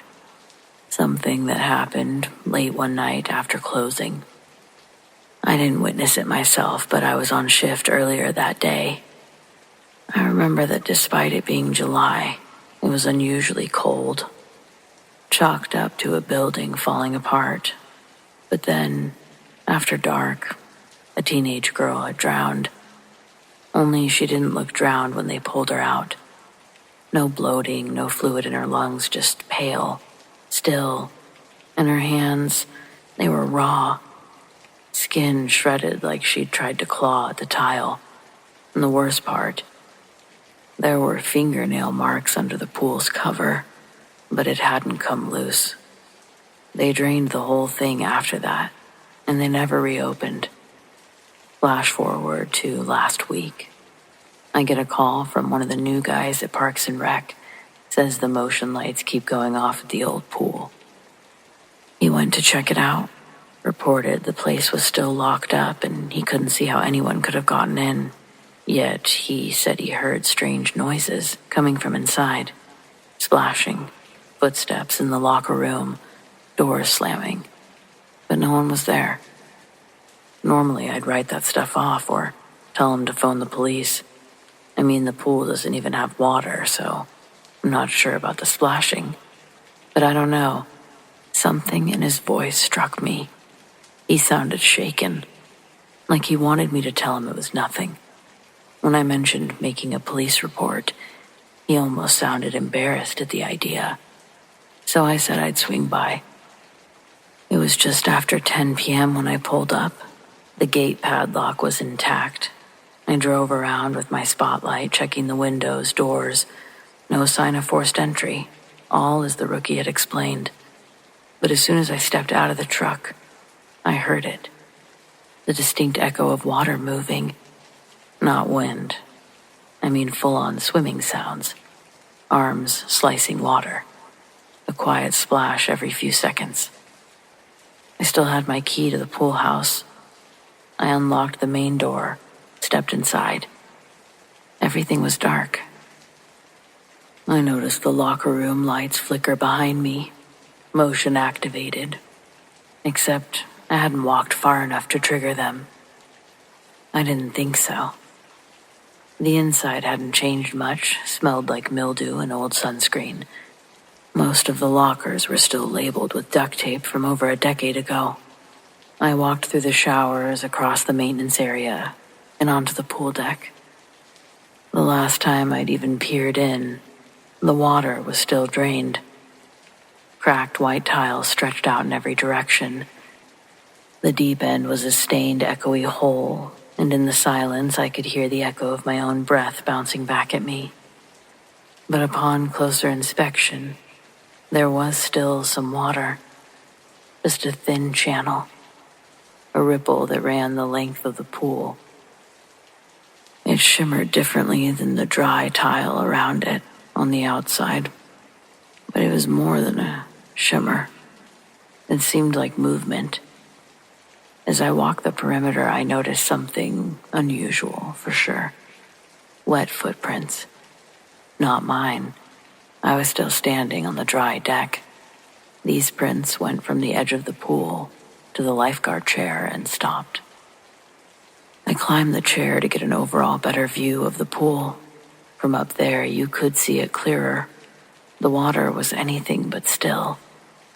No shape that I could make out in the water itself. No head breaking the surface or anything like that. Just the faint gliding motion of someone doing a lazy breaststroke underwater. I watched it move, whatever it was, through the water. Something invisible creating ripples. Watching, it slid forward. When it reached the deep end, it paused. The water was still again, but only for a second. Then uncontrollable splashing. There wasn't a soul in sight, and yet the water was erupting in a way that it only can when something is thrashing in it. I stepped down from the chair, not taking my eyes off the water until I grabbed my phone to call the city guy. Somehow the screen was shattered. I didn't drop it. I swear. I didn't sit on it weird, no excuse. But there it was. It had been crushed. I threw it back in my pocket. In the hallway mirror, I caught my reflection, and I stopped cold. The back of my shirt was soaked, like I'd been dunked, but I hadn't gotten close to the water. I ran a hand back there, and it was freezing cold. I didn't feel any wetness. Nothing made sense. It was scaring the hell out of me. I left, didn't look back. Locked the gate. I grabbed my phone about halfway through the drive home. It was perfectly fine. The next morning, I drove by just to see it in the daylight, get over this overwhelming sensation that I just couldn't let go of. The pool was empty. No water and no one swimming, invisible or otherwise. The city as a whole remains convinced that it's kids breaking in, making noises, setting off the lights. But I know what I saw. Something's in there. Maybe just a night. Swimming laps.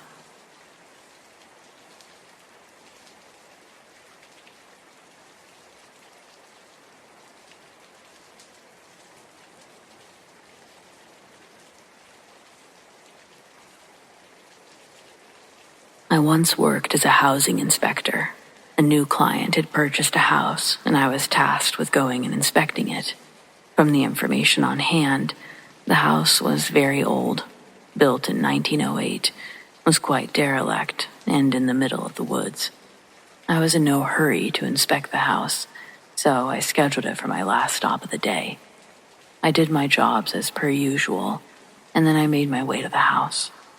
I parked my car on the road, and as I walked up the long path, nothing jumped out at me. It was a rundown 3-story house. For me, it was just your run-of-the-mill wreck. I guess the buyers had walked through and seen some potential in the home, but I could see none. It was getting to be dusk, and as I didn't have the key to the front door, I made my way to the rear of the property to access the back door. As I came around the back of the house, I noticed that the back door itself opened up into a large kitchen. The sun began to set behind me, and I could feel a drastic change in air temperature. It was late summer, and I assumed that this was the reason for the drop in temperature. I turned to look at the sunset, noting that the cloud cover gave the sky a nice crimson hue. I turned back towards the door, and that's when I saw it. On the other side of the kitchen was a door that led into a hallway, which in turn led to the front door. The front door had colored glass, but what was standing in the darkness of the hallway, to this day, still makes the hair on the back of my neck stand up. There was a silhouette of a man. Judging from the build, I could tell it was a man. There were no distinguishable features to see, just a black silhouette. What happened next froze me to the spot. Where his face was, 2 eyes opened, and they were the color red, unblinking and unmoving.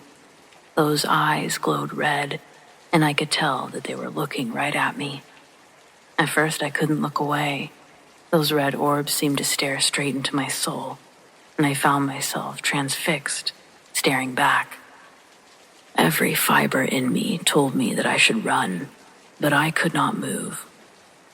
I stared unblinking at the red eyes, and they in turn stared unblinking back at me. My eyes began to water, and I blinked to clear them, but as I opened my eyes again, the silhouette was gone. I freaked. I quickly ran around the house, jumped in my car, and sped home. What would normally take me 25 minutes to drive home only took me 10, as I couldn't get away fast enough. In my report, I wrote that the house and some structural issues couldn't be remedied, and the house was eventually torn down. In its place is a new housing unit with 6 3-bedroom homes. I've heard stories from tradesmen who have been on site at night, and they've all said that they felt a cold chill every time they went there. I did look up the history of the property, but nothing unusual jumped out at me. Up to that point in my life, I never believed in the supernatural or paranormal. Even now, I'm skeptical of most things, but I know what I saw was pure evil, and I've never had an encounter like it since.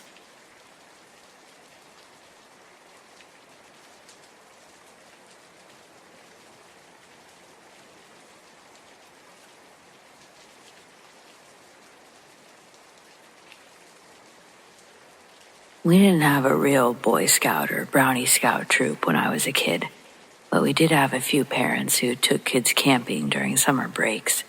We didn't earn badges or anything like that. We mostly went hiking and roasted marshmallows with the occasional ghost story. We were a small group, usually a couple of adults and 5 or 6 kids, but there were only 4 of us the last time I went. My friend's dad and uncle had taken us to a spot that we'd been to a dozen or more times. There was nothing new or different about it from any other trips. We had 4 tents, 1 for each of the adults and 2 for the kids. That first night, we went to bed around 10, but only the adults actually went to sleep.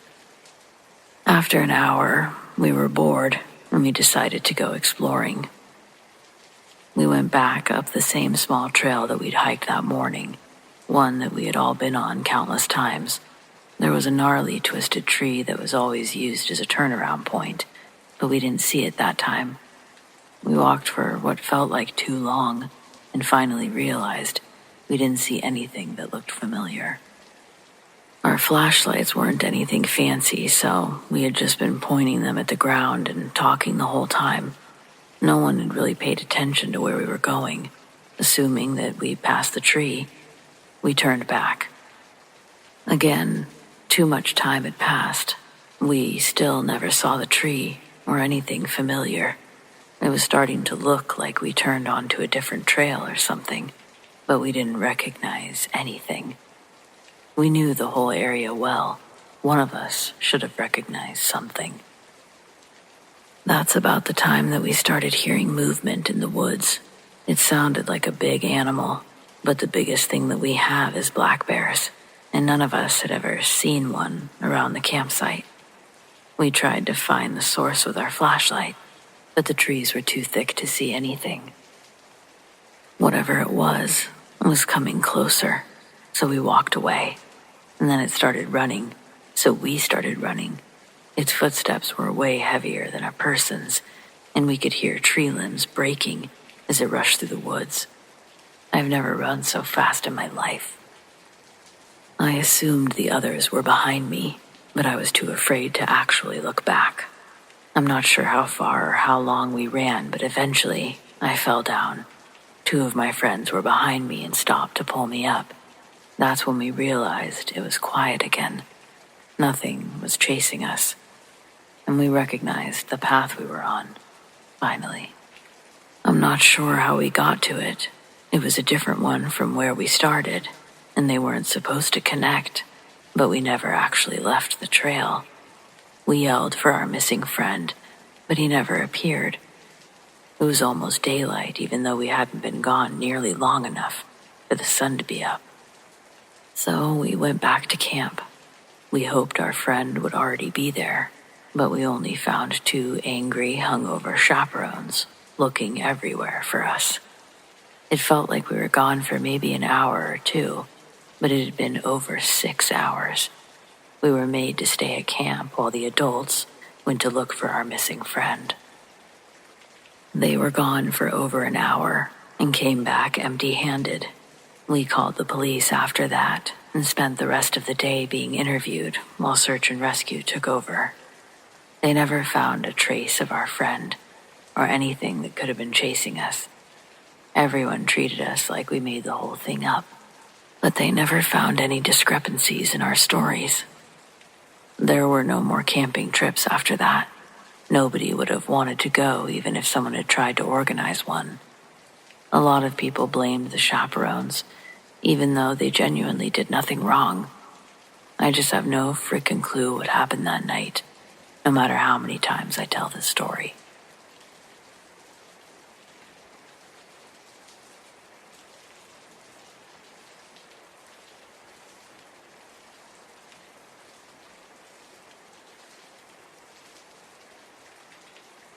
Mothman. That's the only name I've ever been able to give it. It was a warm summer evening and my family had gathered for an outdoor movie night at one of our relatives' houses. They'd set up a big screen in the backyard, rows of folding chairs and blankets covering the grass. The scent of popcorn and citronella candles was mixed in the air. In the sun, it was setting.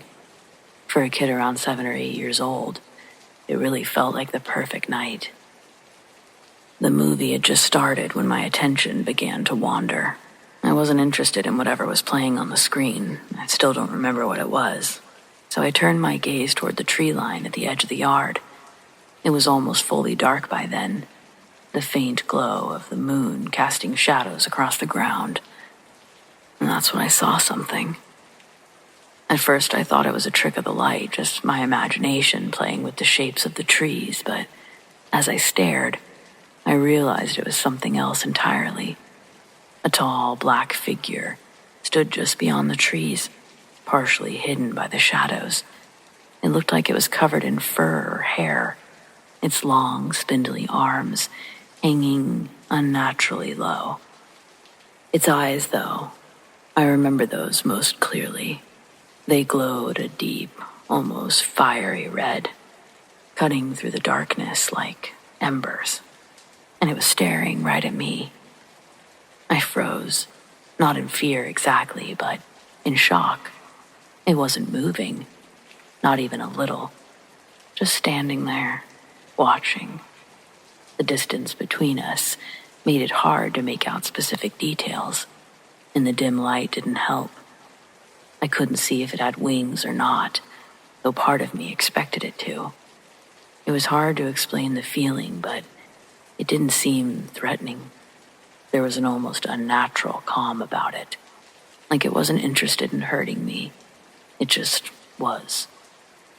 After what felt like forever, curiosity got the better of me.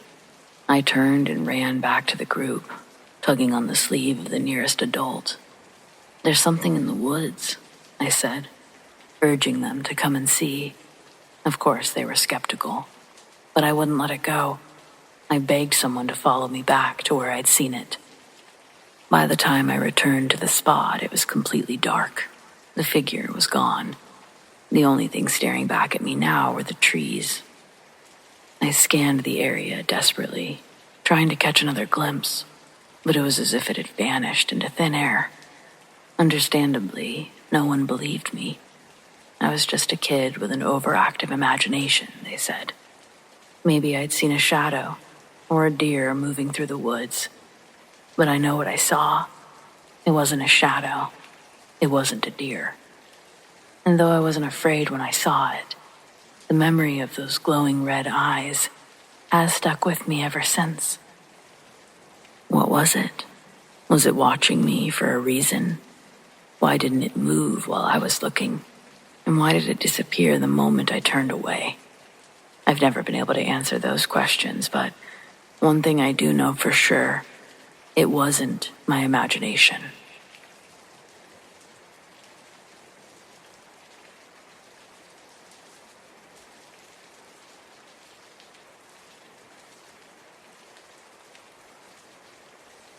Well, friends, it appears we've reached the end of tonight's episode. Thanks for joining me, whether it's your first time or you're a regular. Your support means the world over here. We've got brand new episodes every Friday night, and keep those eyes open for those deep sleep videos. Of course, subscribe, tap the bell, and you'll never miss a thing.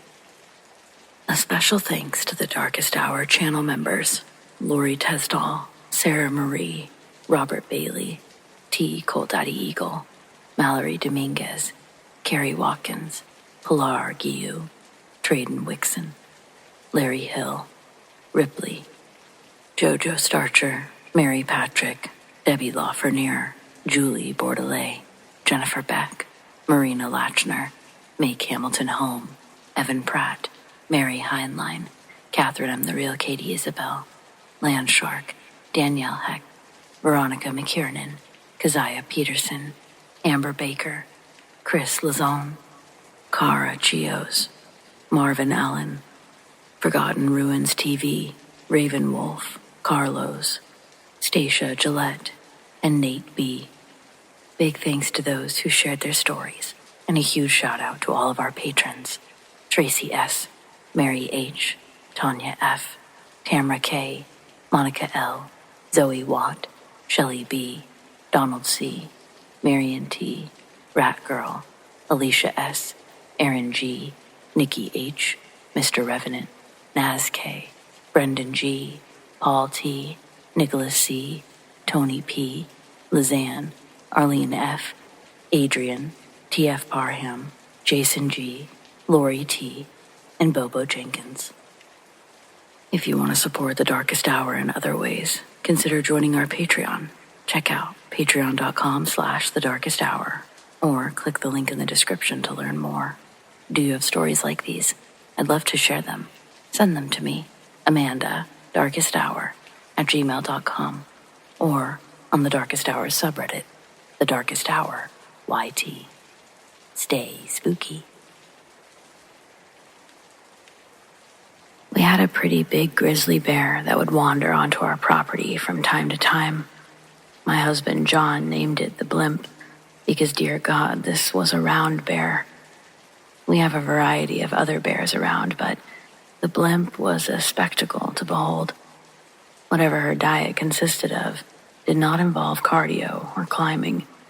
We thought Blimp was a pregnant grizzly the first time we saw it. But when she never gave birth and continued getting bigger, we started to reconsider our first assumption. Our house and the other properties around us are relatively new, and still, we're the furthest you can reach before the road ends in a roundabout whose only entrance is its only exit. We don't mind its isolation, nor do we mind the occasional visits from the larger wildlife population. Blimp was never a nuisance. We have bear-proof trash bins out here for obvious reasons. One morning, John and I were unloading groceries from the truck after church when Blimp came out of the woods, less than 5 yards away. Both of us stopped what we were doing and held our breath.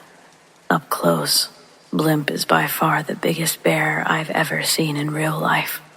She was so large that her walk was more of a waddle as she scooted by. She didn't even look in our direction.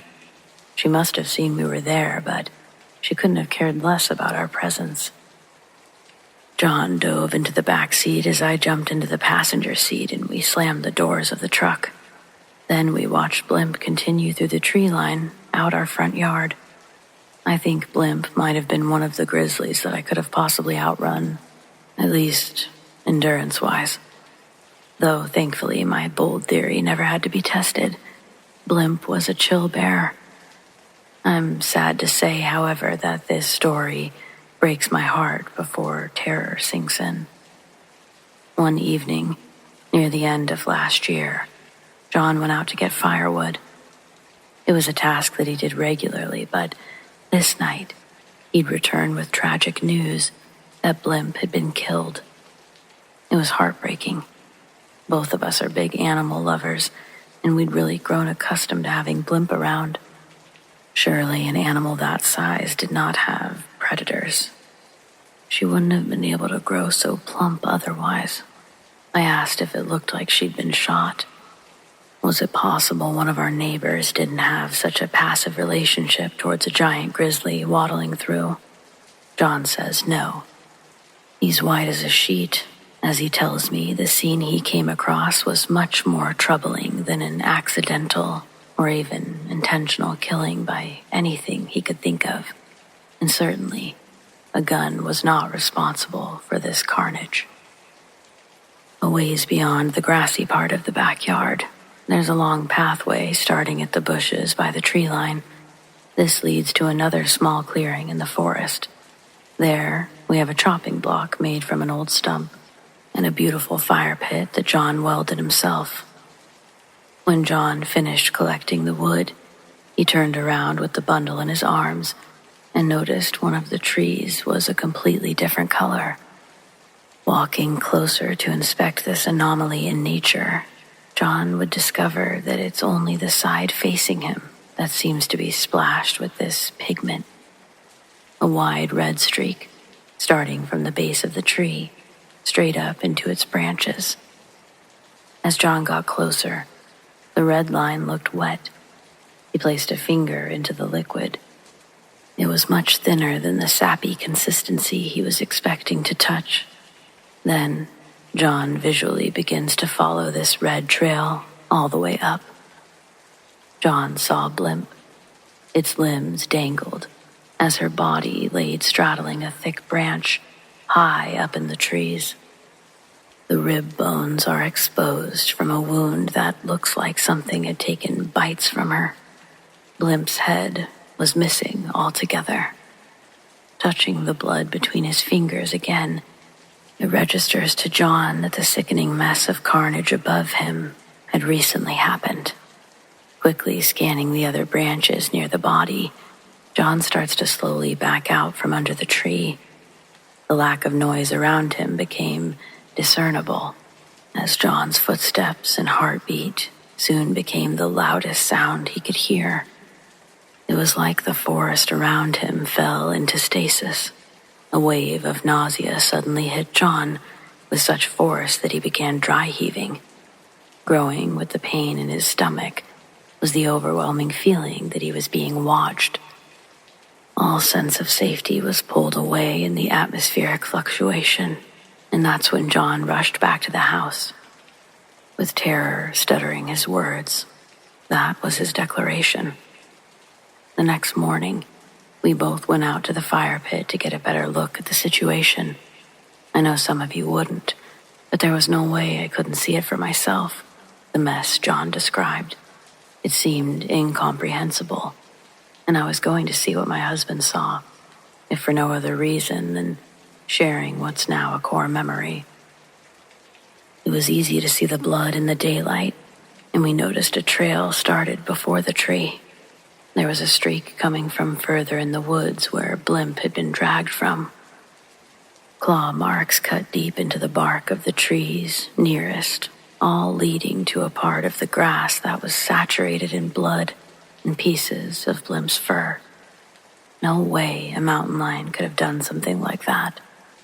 Even if they got lucky and did somehow get the better of Blimp, it's absurd to think they'd be strong enough to drag the body vertically up a tree. I'm quite sure 0 North American wild animals possess the strength to accomplish such a feat. Also, when John and I actually walked to the bloodied tree and looked up, the body was no longer in the branches. I would have thought to ask if we had the wrong tree if it wasn't obviously the only tree with a river of blood climbing one side. What was left of Blimp was gone, most likely retrieved by whatever got the best of her. The next week, we set up a large fence that surrounded our house. We also got a semi-automatic and a Dalmatian named after one of the Marx brothers. Now, almost 6 months later, tensions have settled a bit. No new evidence has been presented to further our suspicions of an invasive apex predator. Though, there are some parts of our 20 acres that we don't bother exploring because they're simply too overgrown by thick woods. We try to make our way around the other areas of our property monthly to check on things, make sure we don't have anyone camping on the land, stuff like that. Recently, John and I were doing one of these routine checks with Harpo. He's up ahead sniffing and peeing on things, and I see him pick up a scent that gets him curious.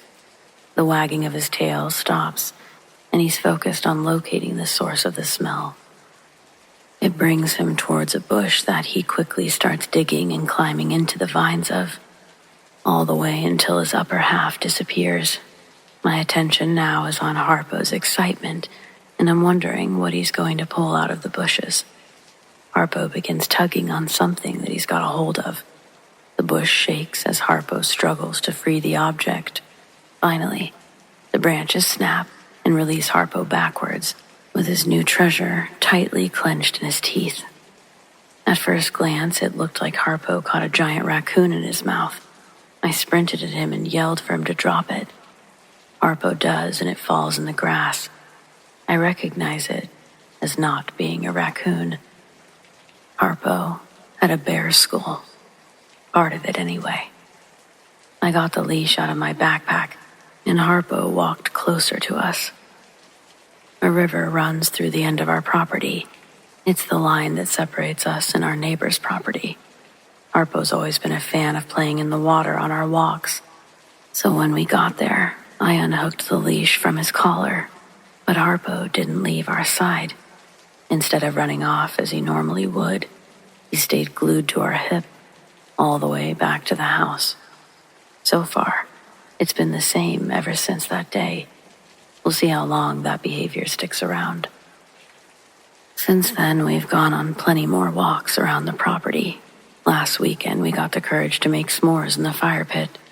We surely haven't solved any mysteries, but at this point, I think we're just grateful nothing happened to either of us out there, and that we feel somewhat safe again.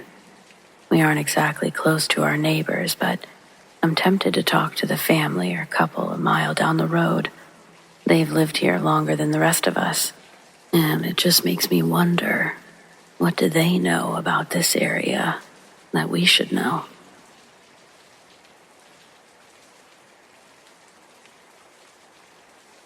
In the 50s, my dad was 12 and living in South Jersey. They were poor, so he would often go fishing in the marshlands. One day he set out his lines, laid under a tree, and fell asleep. When he woke up, the sun was setting, so he got his stuff and started back. On the way, he heard a deer suddenly cry out in pain. It sounded like it was being ripped apart, and the noise was coming from just off the trail ahead. There was no way to go around, so he tried to creep by. When he came adjacent to the sound, he looked through the trees to see a goat-headed creature crouched over a deer carcass. As if sensing his presence, it stopped eating, looking right at my father. Then, it stood on its hind legs and stretched its enormous wings wide. Dad ran home in a blind panic, and my grandparents didn't believe his story. Instead, he was given extra chores for falling asleep and lying.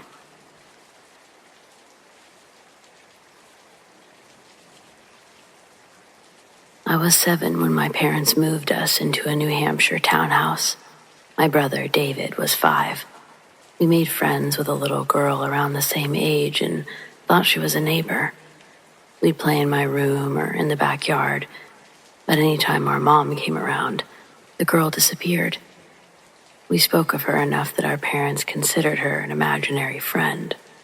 One day, the girl asked David to walk her home. Mom saw him leaving and caught him just before he made it to the street. They didn't think our imaginary friend was so cute after that. A few days later, we moved out with no explanation. Earlier this year, Mom confessed that she and Dad had woken up to see a little girl standing at the foot of their bed. Only she had a severely burned face, and most of her skin was peeling off. Eventually, she faded into a cloud of black smoke that smelled like death.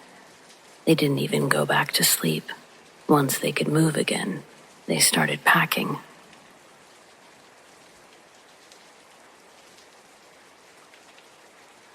A UFO crashed in the Spokane Valley on June 24th, 2024. In the hills near Deer Lake, 2 military jets were flying close behind. They zoomed by maybe 10, 20 seconds later.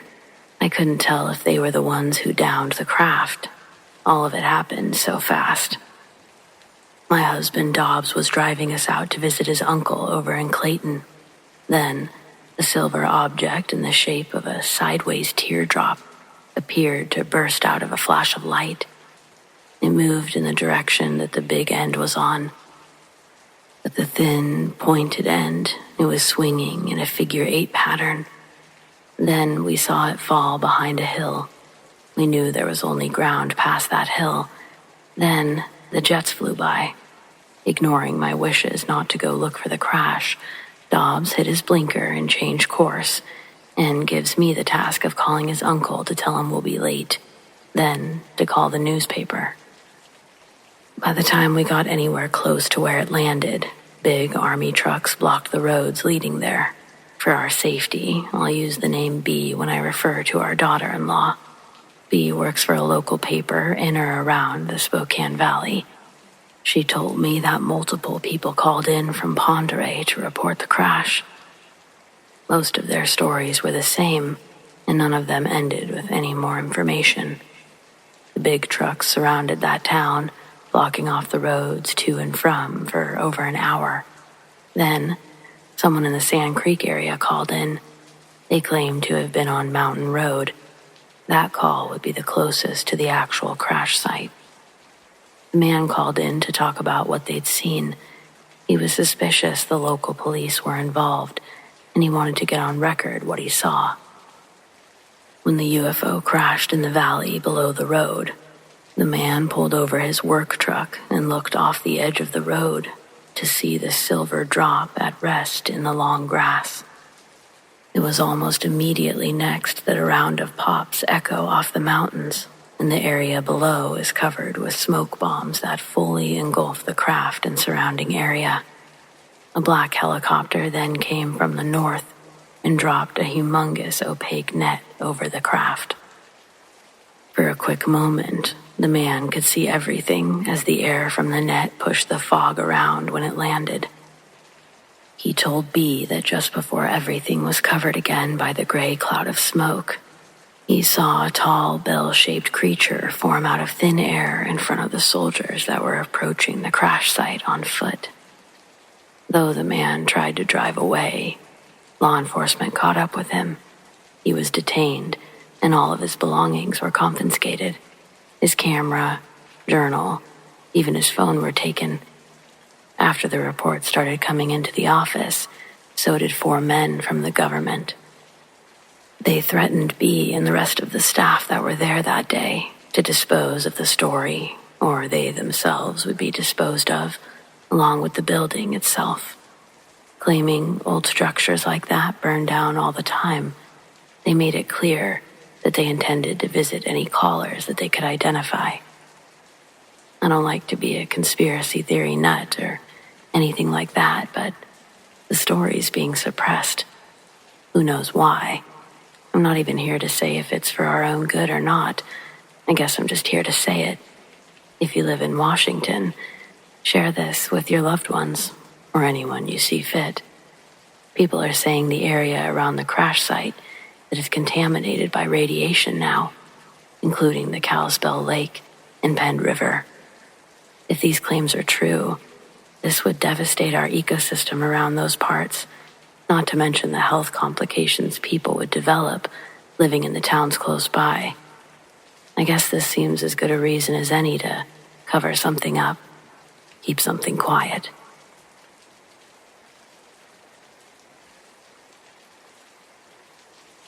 When I was in high school, my dad worked for a company that would give out Indiana Pacer tickets at the Gamebridge Fieldhouse. The tickets allowed us access to the company suite, and that's the first place we went after parking. When we got to the suite door, we could hear glasses clinking and people talking inside. My dad spun around to remind me of my behavior before pulling out his keycard and swiping it through the card reader. When the door clicked, he slowly opened the door, trying not to bump anyone standing by the door. But as our view of the room grew, we realized it was empty. We were the first ones there, and as the door shut behind us, the room became hauntingly quiet. We couldn't figure it out. Nobody was in the suite next to us. It was creepy.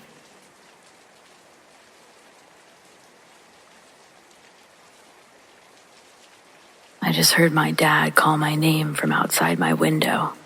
It was clear as day. I just heard him shout, "Connor." Thing is, my dad passed away in 2020.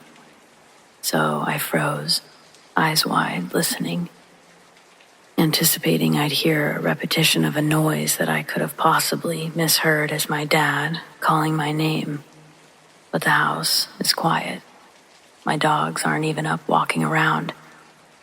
For some reason, I still just got up and peeked out of my blinds, and like I thought, nobody was standing there. Goosebumps are still filling my arms. I have no clue what could have made that noise.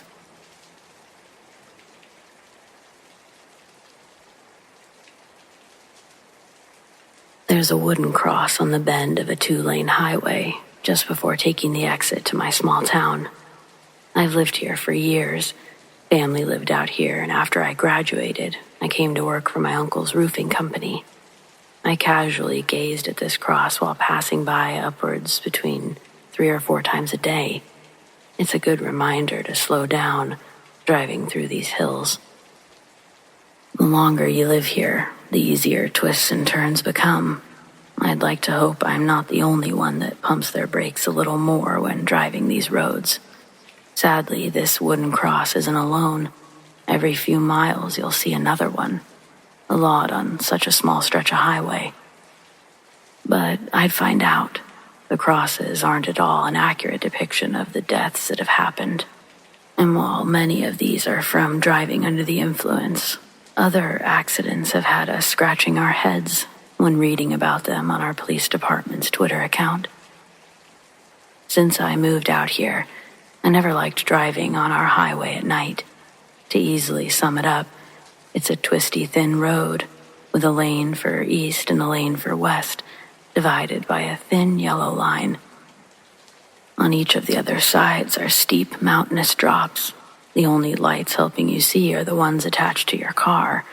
It's easy to see how most of the accidents occur. But then a notification will light up my phone telling me that they found a truck, unoccupied, with its hazards blinking. They identified the vehicle's owner from the wallet left in the glove box. They put on an extensive search in the area, but from what I know, the guy never came back to his car, and he was never found. I myself have seen balls of light racing in and out of the trees. Around here, no one's gonna think you're telling a lie if you mention Bigfoot. I've seen 2 of those big fuckers duking it out with each other right in the middle of the road. At least that's what it looked like. Either that or a big furry rock slide, and oddly enough, I haven't seen a furry rock. Mossy rocks I've seen, but rocks screaming and swinging on each other like massive gorillas with long legs rolling down an embankment and off another. If I was any closer, they probably would have taken me off the edge with them. We think they live in the abandoned mining caves located around town. Guns don't work on them. My buddy tried blasting one in his backyard, but that just pissed it off. He ended up getting all of his windows smashed in by a showering of big rocks being thrown periodically through the night until sunrise. Most of the time, they just stay out of our way.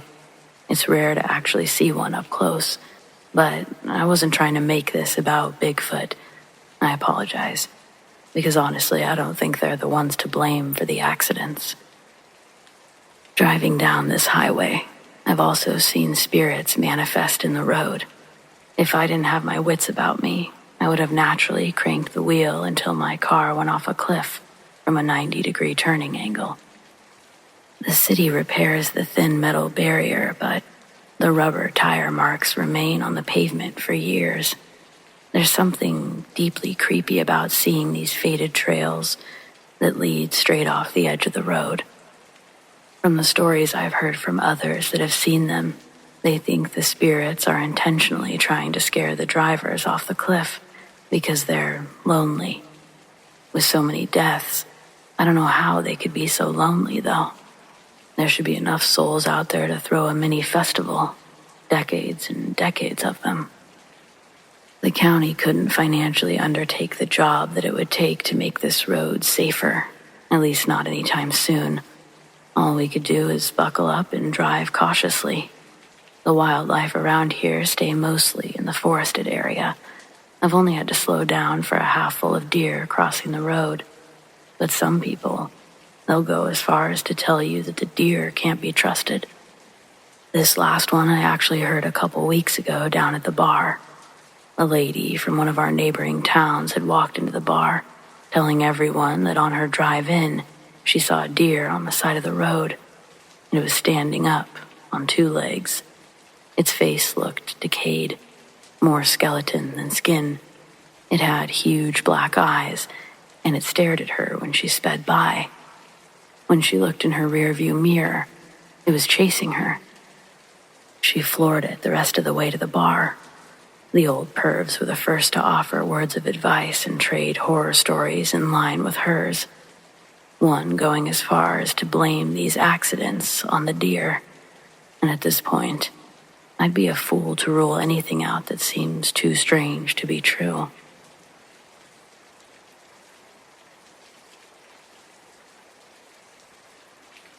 Sometimes it amazes me I live to tell this story. My husband and I were on vacation at a fancy all-inclusive resort in Cancun, Mexico. We were young. We dressed up and brought all of our best jewelry. Him, a gold Rolex, gold chain and bracelet. Me, my new diamond bracelet and beautiful engagement ring. Everyone was so nice our first morning in paradise. And at breakfast, we met a nice young lady who took the time to stop and chat for a while. Later that evening, we went downtown to the shopping areas, and we loved it.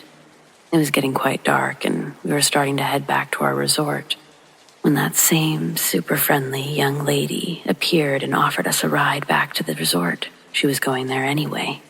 This was fantastic. Yes, we said. We hopped in her van, and she told us that we had to make one quick stop. Was that okay? She asked. Of course.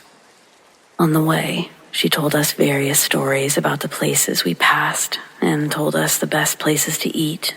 The conversation seemed really natural, but she managed to ask some specific questions, which, looking back, they were off. Asking us why we were traveling, who in our family knew we were in Mexico, when they expected us back.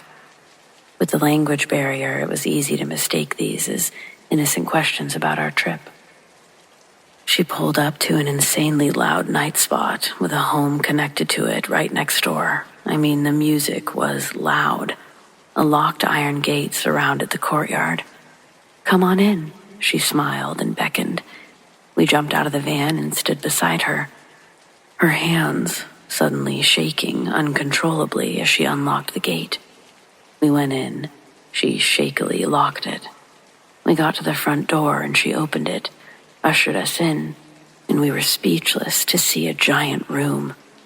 Not just any giant room, a giant white room. All the walls were white tiles to the ceiling. Along the wall was a giant sink, several hoses.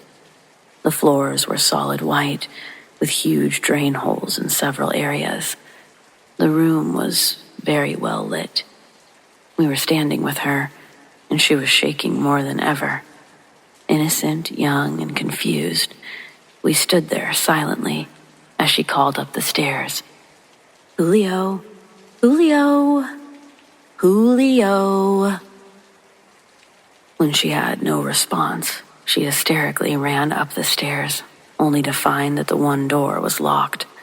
She screamed for Julio one more time, telling him she got business for him. No response.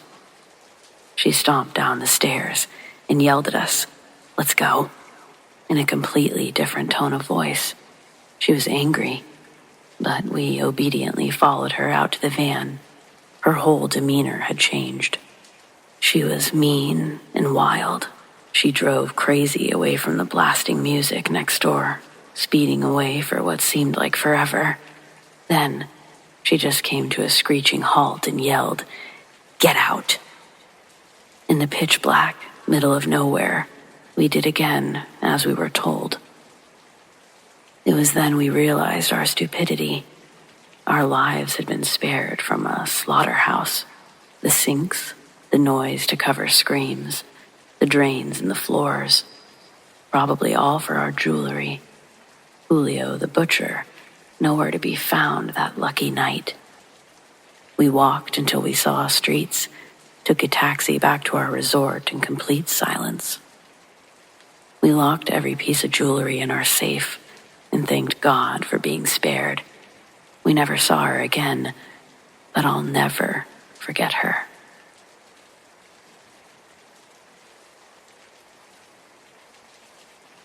When I was 21, I went on a mother-daughter vacation with my mom to South Carolina. On our last night there, we decided to finish off our rum and coke and relax in the hot tub. Though it was dark, my mom wanted to walk on the beach and feel the waves come up on the shore one last time. As we walk the beach down to the water, my mom's quite a bit ahead of me, and suddenly I see a group of people taking a nightly stroll. At first, I thought I was innocent. I took my drink with me and was just finishing it off as the group of people came into view.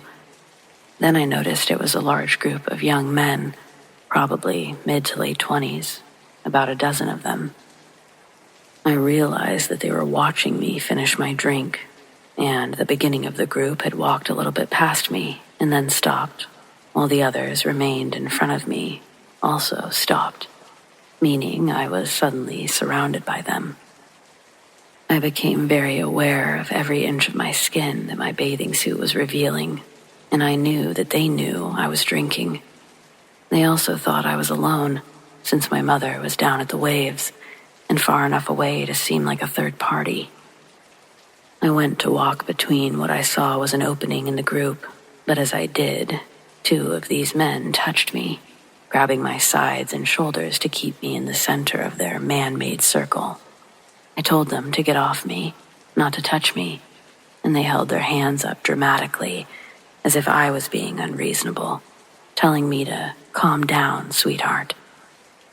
They let me keep walking, but continued circling me as they did, trying to talk to me while I was focusing on my mother and trying to ignore them. It had only been a few seconds, but it felt much longer. One of the guys then grabs my ass from behind, and at this point I'd had enough. I go to turn around and confront the man, but another grabs my arm, pulling me closer to him, tightly. My back is against his front, and I realize I have no good angle to hit this guy or a way to escape. So, I scream, as loud as I can. The men only get closer. Suddenly, my mom turns around, and she saw what was happening. I then hear a roaring yell coming from her direction. She's screaming, "Hey, you better get the hell away from her." And she's running towards us. Half of the group is thrown off by the sudden involvement of this woman, but a couple stick around, specifically the guy that wouldn't let me go. He tells the woman to mind her own business. This time, my mom's close enough that she doesn't need to use her words. She grabs one of my arms, pulling me from the man, while simultaneously kicking him right in the balls. He releases me, and as he hit the ground, we quickly stormed off the beach, back to our hotel and hot tub. We told the hotel staff about the men, asking them not to let them in the hotel. I kept glancing over my shoulder at the gates to the beach, expecting them to walk through. If not for my mother, I don't know what they would have attempted.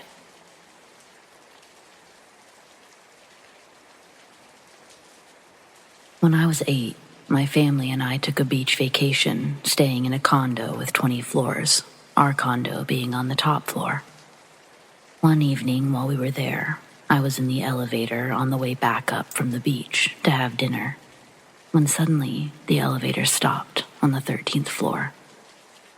Even though the 13th floor button hadn't been pushed. Yes, this building actually had a 13th floor and didn't skip it to 14 like most. When the elevator stopped on the 13th floor, the door flung open to reveal total darkness. No light at all, even though the floors were supposed to be lit at night. While the elevator stopped on this floor, I heard eerie noises. After a minute, the door closed quickly. The elevator proceeded to the 20th floor, where my family was waiting.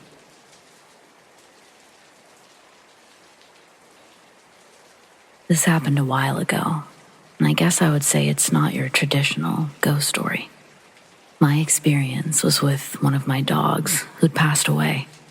I was grieving her, missed her more than the others, it seemed, maybe because she was my last one. A few months later, I had a dream about her. I saw her laying there with a big pile of puppies all over her. She was the happiest ever. She told me, please, not to grieve her, but instead to be happy because she finally found her sole purpose, and that was to care for all of the motherless pups on the other side. I don't normally remember my dreams, and this was one of those dreams where I remembered more details as the day went on, and I thought I should pay attention to it, that it was important. Thanks for listening.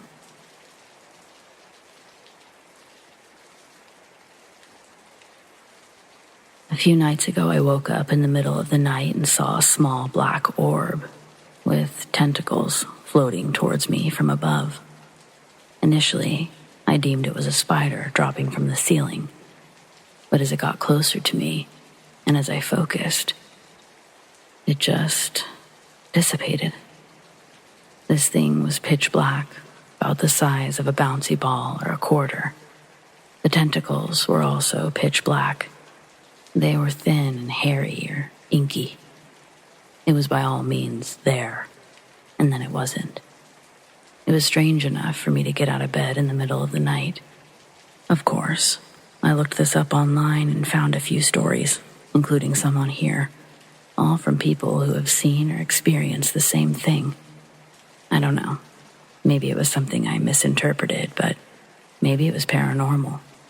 Spiders don't just evaporate.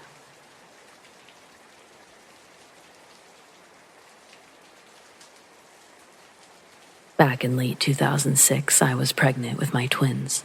We lived just about 30 minutes away from the beach, and one weekend, we decided to take our daughter to the beach.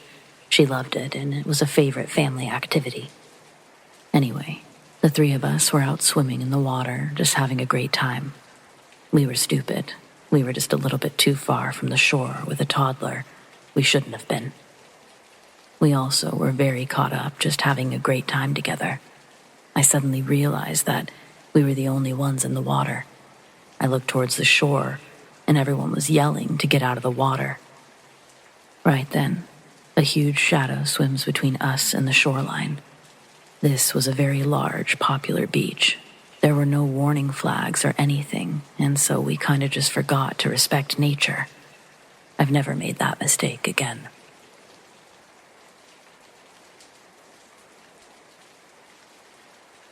I work nights while my husband stays home with my daughter. I left the house at 10, and at 12:30, my daughter texted me asking if I was home. I said I wasn't. She swore she heard me calling her name when she let the dogs out. It really shook her up. She was crying, and she's normally very level-headed. She never makes up stories like this, so I was freaked out too. I told her to lock all the doors, to have her stepdad look around because I couldn't think of anything else to say. I don't know what could have happened, but she genuinely thought it was me. There's no other women in our neighborhood that know her name. Our house was built in 1900, and we've had many spooky things happen. I'm not saying this is necessarily supernatural, but it's pretty strange. Has this ever happened to anyone else?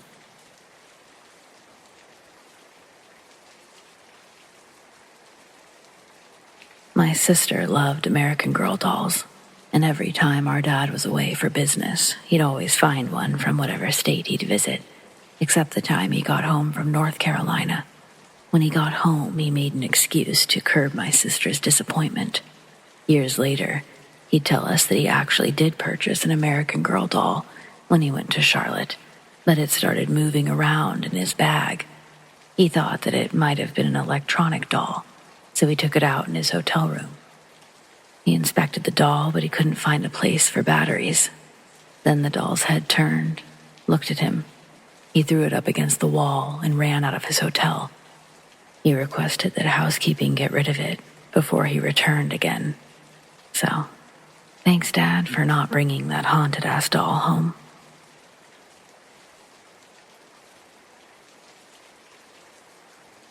I grew up in rural Oregon, in a house surrounded by dense woods. It was a big dirt biking community with all kinds of trails. I went up a path that I'd never seen before, but everything around it had been flattened. I made it to a place where I needed to turn around. I couldn't help but notice that the entire area stunk, despite there being no garbage. I turned off my bike, only to realize how uncomfortably silent it was. I switched the bike back on and had a compelling urge to look over my shoulder.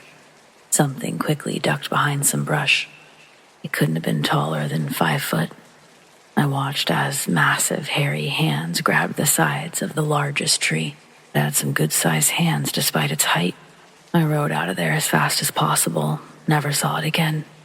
But I felt the same feeling and smelled that smell. Pretty sure there's something in the Deschutes River woods.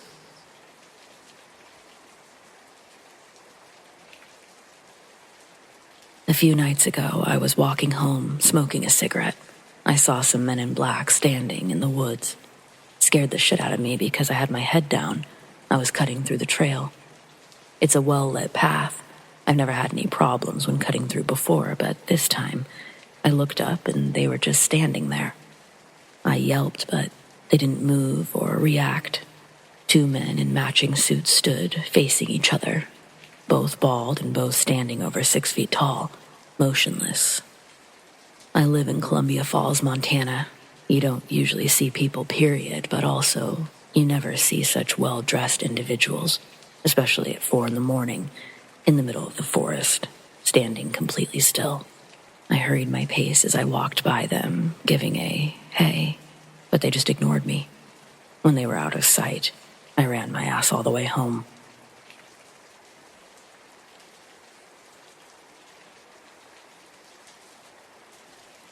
I got an Airbnb in Henderson, Nevada while visiting for a family wedding. It was a small one-bedroom home located a couple miles from the town. When I pulled into the driveway, I saw a little girl playing in the front yard. As I parked the car, we made eye contact just before she turned and ran into the house. There were no other cars in the driveway, but I thought it was the daughter of the landlord, that they were dropping off an extra set of keys or something. I get out of the car, unload my luggage, and walk up to the front door and knock. No reply. After a couple minutes, I checked under the mat for the house key, and there it was. When I walked in, I said, "Hello," and soon realized that the house was empty. It really gave me the heebie-jeebies. I did stay in that house the whole weekend, though. Nothing else notable happened besides the constant looming feeling that I wasn't alone.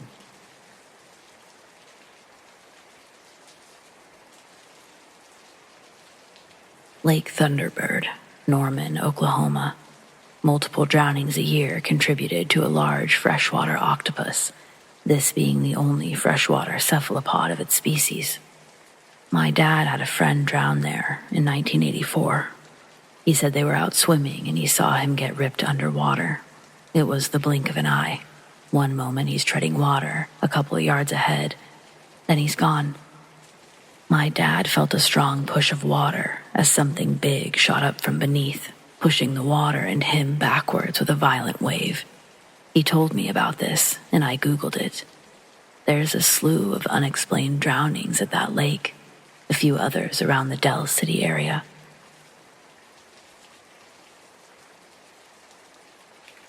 A couple years back, when I was a teen, I was driving up a canyon out in Desheen, a small town in Utah. It was the middle of the day, the sun was out, and there were only spotty clouds. The road I was using was pretty isolated, but not totally out of the way. Every once in a while, I would pass an oil rig off to the side of the road, and occasionally a small house or a couple of cows, which would be further back from where I was driving. There weren't any trees blocking my line of sight, and any shrubbery was either just scraggly juniper bushes or grass that would barely reach past our ankles. Again, Utah. I was enjoying the drive a lot, because for me, driving time is me time. I was looking around, taking in the scenery, when I saw something to my right. About 75 feet back, standing near an oil rig, was a person. At first, I didn't think anything of it. There have to be people to occasionally maintain an oil rig. But then I looked closer, and what I saw was anything but human. It had 2 legs, 2 arms. But that's where the similarities stopped. It looked like it was made out of black scribbles, like if you took a pen and randomly scribbled across a sheet of paper. In between the black scribbles were stark white. I could not see anything through the creature. Its arms were long enough to reach mid-calf, and it didn't quite have normal hands. Instead, it looked like branches twisting off the main trunk of its arms. It didn't really have a head or a neck. Instead, it just had a slight hump rising from the top of its torso.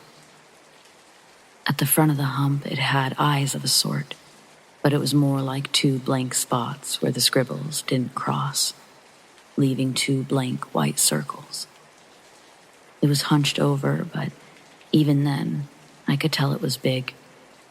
It reached about 1/3 of the way up the oil rig. I saw this thing in pure daylight. I wasn't sleepy, and I'd only been on the road for about an hour and a half before I saw that thing. I made complete eye contact with it, but it didn't necessarily make me feel scared, just uneasy. Has anyone else seen anything like this? Or did teen me just have a split-second flash of insanity? Also, the black scribbles that made up the creature were constantly writhing.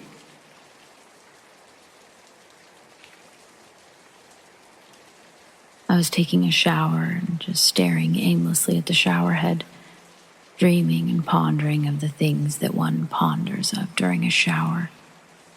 The shower head had a mirrored surface, and I slowly realized that though I was staring directly at it, my reflection's eyes were looking off to the left. For a moment or two, I wondered how that was possible, and what trick of the beveling was causing my reflection to be looking away, when suddenly my reflection's eyes shifted and looked directly at me, and they continued to return my gaze for the rest of the shower, as if nothing awry had been happening. It's never happened before or since.